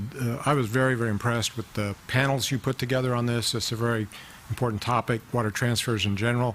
The staff report was very thorough, and I thought it was very well done. The analysis is well done. It's framed very well. I think there are, as Jay Lynn said earlier, the Delta is changing. Well, so is the proposal before the council coming up. It will be California Water Fix instead of BDCP. Things are in a state of flux. And in transfers, Steve made a very good point just a minute ago that sellers and buyers are separated by an uncertainty. The large Arkansas lake is our problem, and we can't move water through Arkansas. So we have a problem in that if we ever can reach whatever the solution is where we create certainty in the Delta, you will then create certainty between the sellers and the buyers, and you will also create a situation where you can move water in certain water year types that don't hurt the fish and move it to do groundwater recharge in Southern California, making them more resilient in dry years. There's the real win-win scenario. To do that, we're going to need certainty. I think what the staff has prepared for you in terms of option one is the best route right now, but I would put a cautionary in there. The Delta's changing. it's changing ecologically, it's going to be changing physically, potentially, with some sort of project in the future. And it could even change operationally based on what we see on climate change. That's happening pretty fast. We're in the upper watersheds. We're seeing it before you do, I think, down here. And everybody kept saying, well, the next storm we're going to see some runoff. No, you're not going to see any runoff for a while, guys. We have this big sponge up there that's going to take most of the first storms. You'll eventually get it. Option one, I think, is a good option. I want to put it in a larger context, though. You've got water transfers to deal with in your water plan, and I think in the future, we've already seen the market moving towards a desire for more certainty, more reliability, and more long-term transfers. I think that's what we want to see in the future, and certainty in the Delta will provide for that. And so part of what the Vice Chairman said is, well, can't we come back and revisit this later? I think that's a middle ground, but I think I would push out 2 years. The 2 years is pretty short, and I would say what you need to do is look at your revised Delta plan, deal with water transfers as a generic issue, and then in that discussion of water transfers, you can ferret out what you want to do with short-term transfers. A lot of short-term transfers occur upstream of the Delta, and you don't even know about it. And Sigma is changing that. Everybody says we need more storage. You know what? We have more storage. It's all those holes in the ground in the groundwater basins that have to be filled. So that will be the first storage we fill as we move forward. It won't be sites. It won't be Temperance Flat. First, we fill what we have in our groundwater basins we need to fill. I can just mention, I'm not going to name it, but one subbasin is about 750,000 acre-feet short. That's going to take a while to fill up before we even get to new surface reservoirs. So I think there'll be some opportunities in some areas for surface water and transfers attendant there too. But in other areas, we're going to have our suite of existing storage being reoperated and transferring water to fill groundwater basins in Northern California, waiting for the Delta to be sorted out and the Arkansas Lake to be freed up, and then we'll be seeing long-term transfers. I think it's more logical for you to do option one, and then perhaps maybe have a 5-year check-in. Adaptive management would allow you to gather data. DWR does a very good job on their side of monitoring these things, and so I think you could wind that into your data gathering, and then in 5 years come back to it and say, where are we now? You'll probably by then have a better fix on, no pun intended, on what the fix is for the Delta, whether it's the fix or some other fix. Secondly, you'll have your new plan in place, and I think at that point you can revisit this. But in the meantime, I think the real elephant in the room, I would say, is how do we handle long-term transfers? And there are a number of things that we can submit to you in writing that suggest what your objectives ought to be. We ought to be improving the water efficiency of the state, which is one of your charges, reduce reliance on the Delta, and improve regional self-sufficiency. There's a lot of detail in ferreting those out, and I've been working with some of my clients on water transfer principles to clarify that just for our clients who sell water. So we want to be in a position where, from our own standpoint, we can say these are the principles we've adopted on how we would do transfers, and there's certain values embedded in those that have restrictions on the buyers. They have to, as they say in Disneyland, you've got to be this tall. Well, that's what happens on a transfer is we would impose a standard that says if you actually want to buy our water, we have plenty of folks who want to buy it in the basin. If you want to buy it out of the basin, then here's what our standards are. But I agree with Steve. Once we fix what's in the middle, you're going to have a much more resilient, robust, long-term transfer program. That's where the end game, I think, is really going to be in terms of transfers. And this will be mostly an upstream, almost farmer to farmer across the border, down the canal sort of arrangement. Also some groundwater recharge. I think that'll actually be less single-year transfers through the Delta than there are now, but more long-term transfers once we get this straightened out.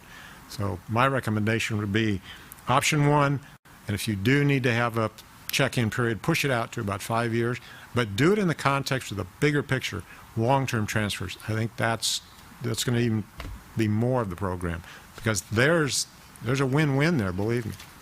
And all the water use efficiency that we're carrying out right now in the state is paying big dividends, not only down south by the resiliency they've built into their program and some of the other demand management measures they built, but we're beginning to see, I hate to say this, but Northern California is a little behind on that. We're getting much more efficient. We're also getting people now saying, well, wait a second, I guess I am in the groundwater business that I wasn't 2 years ago. I have to do stormwater. I have to do recycled water. So we're seeing some of that come online too, and that's going to free up some water. So there are opportunities here.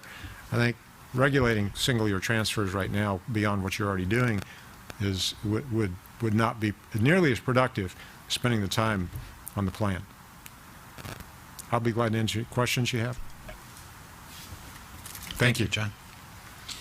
Next up, John Kingsbury, Mountain Counties Water Resources Association. Good afternoon, and thank you. And as always, if I follow John Mills, I have nothing to say. But certainly, I want to support, I came up here to support staff's opinion, and there's been a lot of hard work done, and I commend you and all the research that's been done to do this. I mean, obviously, the single water year transfer business is very important to be able to take water from those that have it and those that don't, and it's something that needs to continue.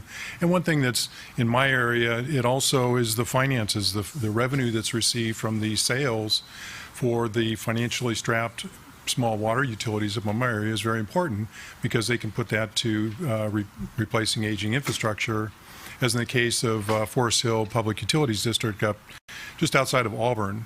You may be familiar with them. They're the ones that are trying to install the radio arm gates and looking for funding to increase the water supply up there. And they've taken the proceeds from their water sale this year and putting it into replacing a water tank that they wouldn't be able to do. So there's a lot of other benefits in addition to being able to provide the water for either environment, water supply, or agriculture. So I would encourage the council to consider option number one. Thank you. Thank you, John. Next up is Melinda Terry.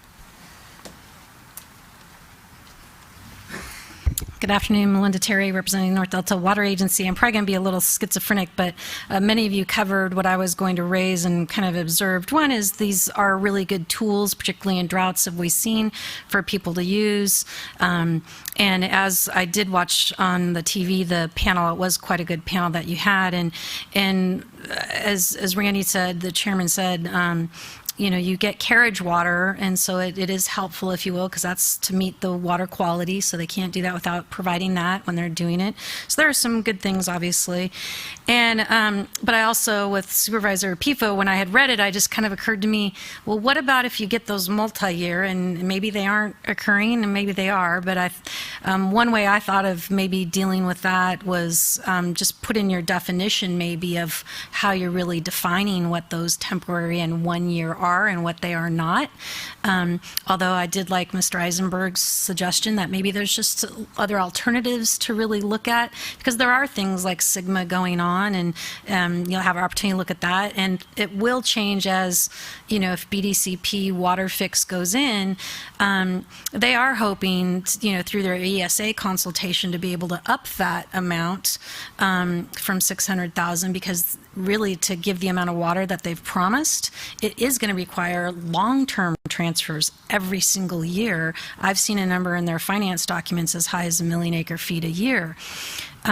So that's quite a big change, you know, potentially down the road, that you just want to be open to and not maybe permanently exempt something, but maybe just a chance to reevaluate, and that's maybe why the alternative might be a good option to do. I think in the alternative 4, the other thing it mentioned was having to do the increased transfers, was how they came up their new high spring flow, outflow, in the alternative 4A, and that all of that water they expect to come from transfers. Thanks. Melinda, thank you. That completes requests for public comment. Okay. Kayvon, follow up? Just one quick follow-up. I just want to let the public know that long-term transfers they may still be considered covered actions, even with this amendment. So this is strictly for single year. Okay, we have a motion and a second discussion. Just a question, Mr. Chairman, and maybe a clarification from Kayvon, because I am interested in looking at, in a 3 to 5 year window, a check-in or report-in is in case there's any concern that exists that would warrant a change in the policy. So explain my interest in that, Kayvon, based on what you just stated. Is it necessary? Or are those protections already there? Or does it hurt to clarify it? And if so, I would ask the chairman for an amendment to his motion. To his motion, not e-motion. I might profess that maybe I don't understand the question. If you're looking at a multi-year effect of single-year transfers, Cumulative effect. so we're struggling to find adequate effects. Under today's scenarios, Yes. but those scenarios could change, and should we be prepared with the policy in order to have a chance to look at it and recognize if those changes occur, would they warrant a change to the policy, and should we then want to consider putting water transfers under a covered action? That's sort of the end step if we pursue that, because we want to provide protection, and we want to provide protection for the council to be able to make change and determinations based on need, which means we need to identify if there's need, which would mean we would want a check-in or report back on the single-year transfers to see if there's any accumulated negative effect. And I agree. I would caution against a artificial time frame. If there is new information that comes to light, that might be a trigger. If something changes is a trigger, but a 3 to 5 year time frame, if we're operating under the same biological opinions and it's the same regulatory effect, it would be difficult to what staff would look at that is different.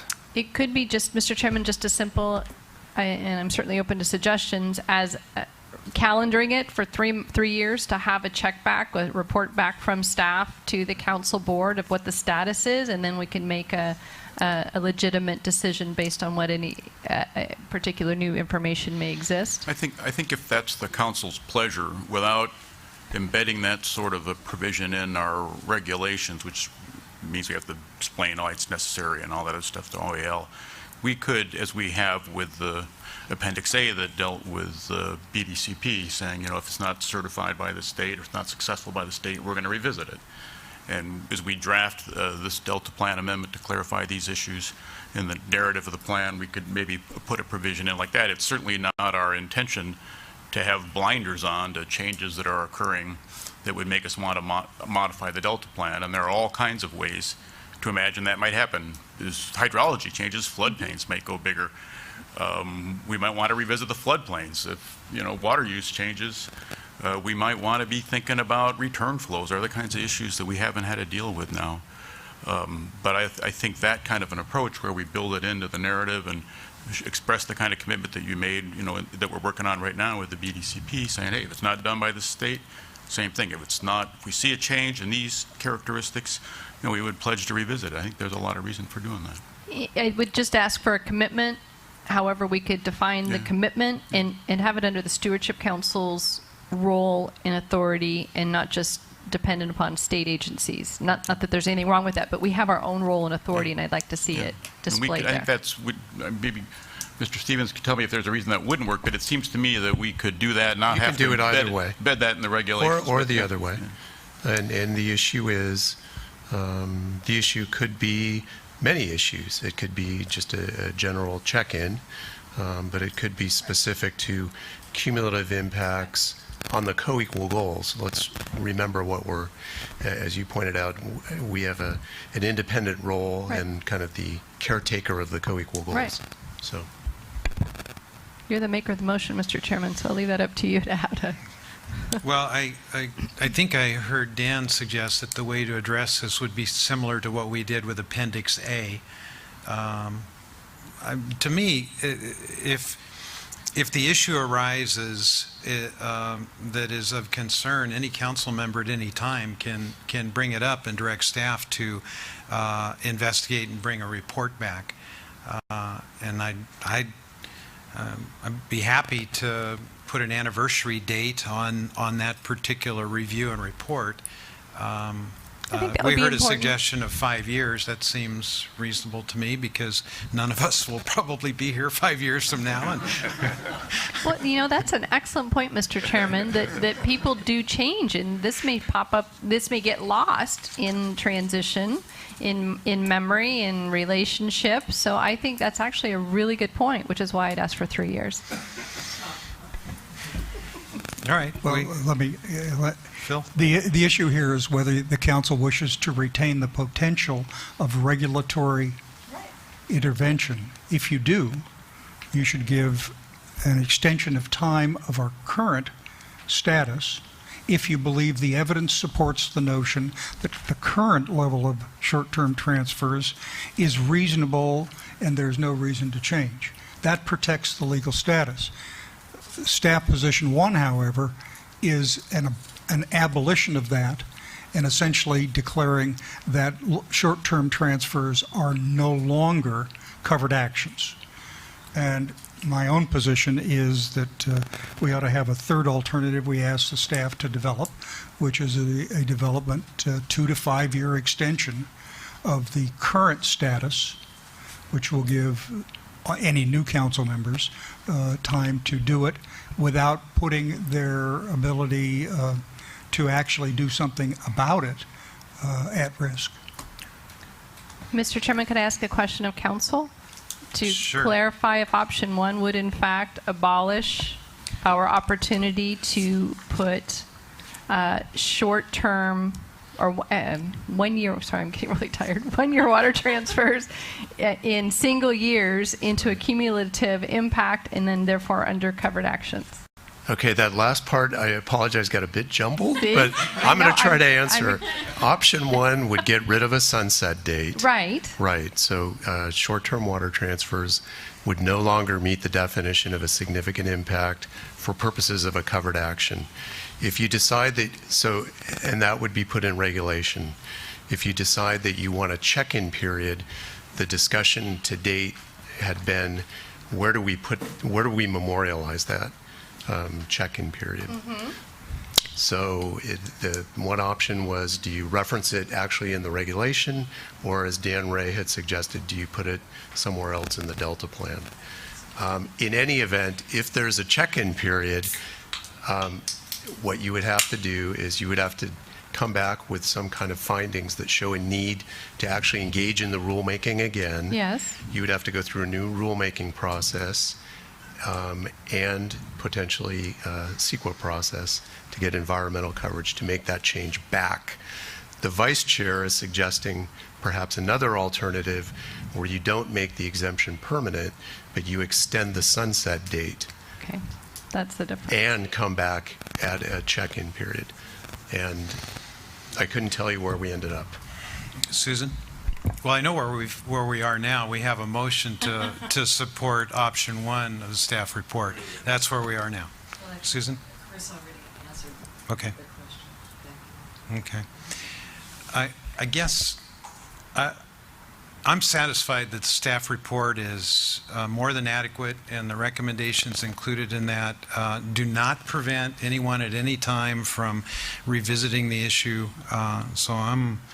If anybody wants to alter the motion, I'd be happy to entertain an amendment, but I'd like to just let the motion stand as is without an amendment. Well, then, let me move, a third option for staff to develop, which is an extension of the current status on short-term transfers for a period of 2 to 4 years, with appropriate language that would highlight Ms. Pipo's comment that staff should monitor short-term transfer activities and alert council to any concerns or issues that arise either from the science side of things or otherwise. But that would be my motion if there's a second. Okay, that's an amendment to the current motion. Is there a second? Okay, we have a motion and a second. To the amendment. Any discussion on the amendment? All right, let's go to a vote, beginning with Asia. Brown, aye. Tatayan, aye. Johnston, no. Fiorini, no? Aye. PFO, aye. Okay, the amendment is passed. So effectively, it. You got to revote again. Yeah. It effectively guts the.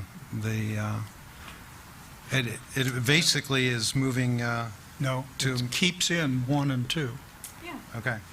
And says to staff, develop the information we can consider in December on 3. That's right. So that what we've got then is not a decision, but you want us to bring back another choice in December, and we'll have this conversation right, again. Right. Okay. It'll be shorter next time, right? Okay, so are we clear on the amended motion? Okay. Ready for the vote? No, we have a motion that has been amended. The amendment passed. Now we vote on the amended motion.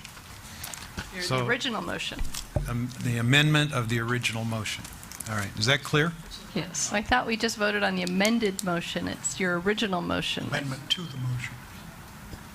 I think that we have clear direction from the staff as to what to bring back at the next meeting, and that is going to be the staff recommendation, options 1 and 2 with an additional option. Yeah. And then we will ask the council for direction on how to move forward with going from there. And Mr. Stevens, you are our parliamentarian. Right. So and you notice that this is here as a prop. I defer It's to not something that I refer to. So but we I have think that effectively we're- taken action on file item 13 I believe if in our parliamentarian. And if I, just to clarify, what we've done is deferred action now, and we're going to bring you back probably a very similar staff report, but with 3 choices instead of 2, and then you'll make a decision perhaps in December. Right, and just to clarify that, we didn't defer action. We actually did pass a motion, and we are coming back with a third option, and it will be shorter and clearer when we come back in December. I did not make a substitute amendment, which would have wiped out the main amendment. It was adding only the third option. I still think you ought to take a vote on Yeah, I did on too. that. I hate to overrule our parliamentarian, That's fine. but I was trying to find the most efficient way to get to where we need to get to, but I defer to you. So, Phil, can you now state for us the amended motion that we are voting on? Adopt the staff recommendation for options 1 and 2, and include a third option as specified, the 2 to 5 year extension, and returning in December as per the staff recommendation with I don't know what the format is, findings of fact and all of the stuff that goes with it for 3 options, which is what the staff intended to do for 2 options. No. I think we had a staff recommendation. We gave you another choice. If we were to bring back findings for 3 different choices, I guess if that's what you want, we'll try to pull it together. But we have a recommendation. We gave you the other alternative as a choice if you prefer it, and if you have a third choice, we can develop that. I think that that we have the makings. Well, first of all, we have a very thorough staff report that everybody has agreed Kayvon did a great job on. I think that we can recast and use the information that we have in the staff report to present to you in December preliminary findings for your endorsement or adoption that can support the options that will be presented to you. So I think that it is clear in our minds what we will be coming back to you with next month. It's as clear as the water in the Delta. Well, I knew a day would come like this. In the old parliamentary pro, the original motion focused on option 1. So we dealt with the substitute motion the first. The substitute motion included option 2? It included. Just added option. It added another option. Just added an option. If you don't want, and I'm not pursuing. If you don't want to leave option 3 out there, that's fine. I'm sorry. One and what I had proposed is 3. Okay, that's an important distinction because before us we had option 1 and 2. Yeah. You were referring to option 2 as the amendment. Absolutely right. That's I stand corrected. Okay. I apologize. Okay. So what we are doing is modifying option 1 to bring back a modifier to option 1 or a second choice to option 1. I think that was the vice chair's amended motion. Okay. I think now we have some clarity on what we have before us. Any comments or? Well, by common consent, Mr. Chairman, why don't you instruct staff to bring back the two options under consideration for the next meeting. All right. Any objection? Without objection, so ordered. All right. Kayvon? Mr. Chairman? Yes. It would be my request that whenever we have speakers at the head table here, that they all, when they say the word fish, they have to say fishies. I think it would really lighten up the room and make things bright. Okay, just a couple of more quick items. Item 14 is public comment. I don't want to miss the chance for anybody to talk about anything. All right. As many of you know, we lost a dear friend and colleague, Laura King Moon, Chief Deputy at DWR. One of the reasons why we have curtailed 2 days of meetings into one is because there is a memorial service tomorrow. So in honor of Laura and her decades of service to our industry, someone who we are going to greatly miss, I'd like to pause for a moment of silence and then close in her honor. Thank you. Meeting adjourned.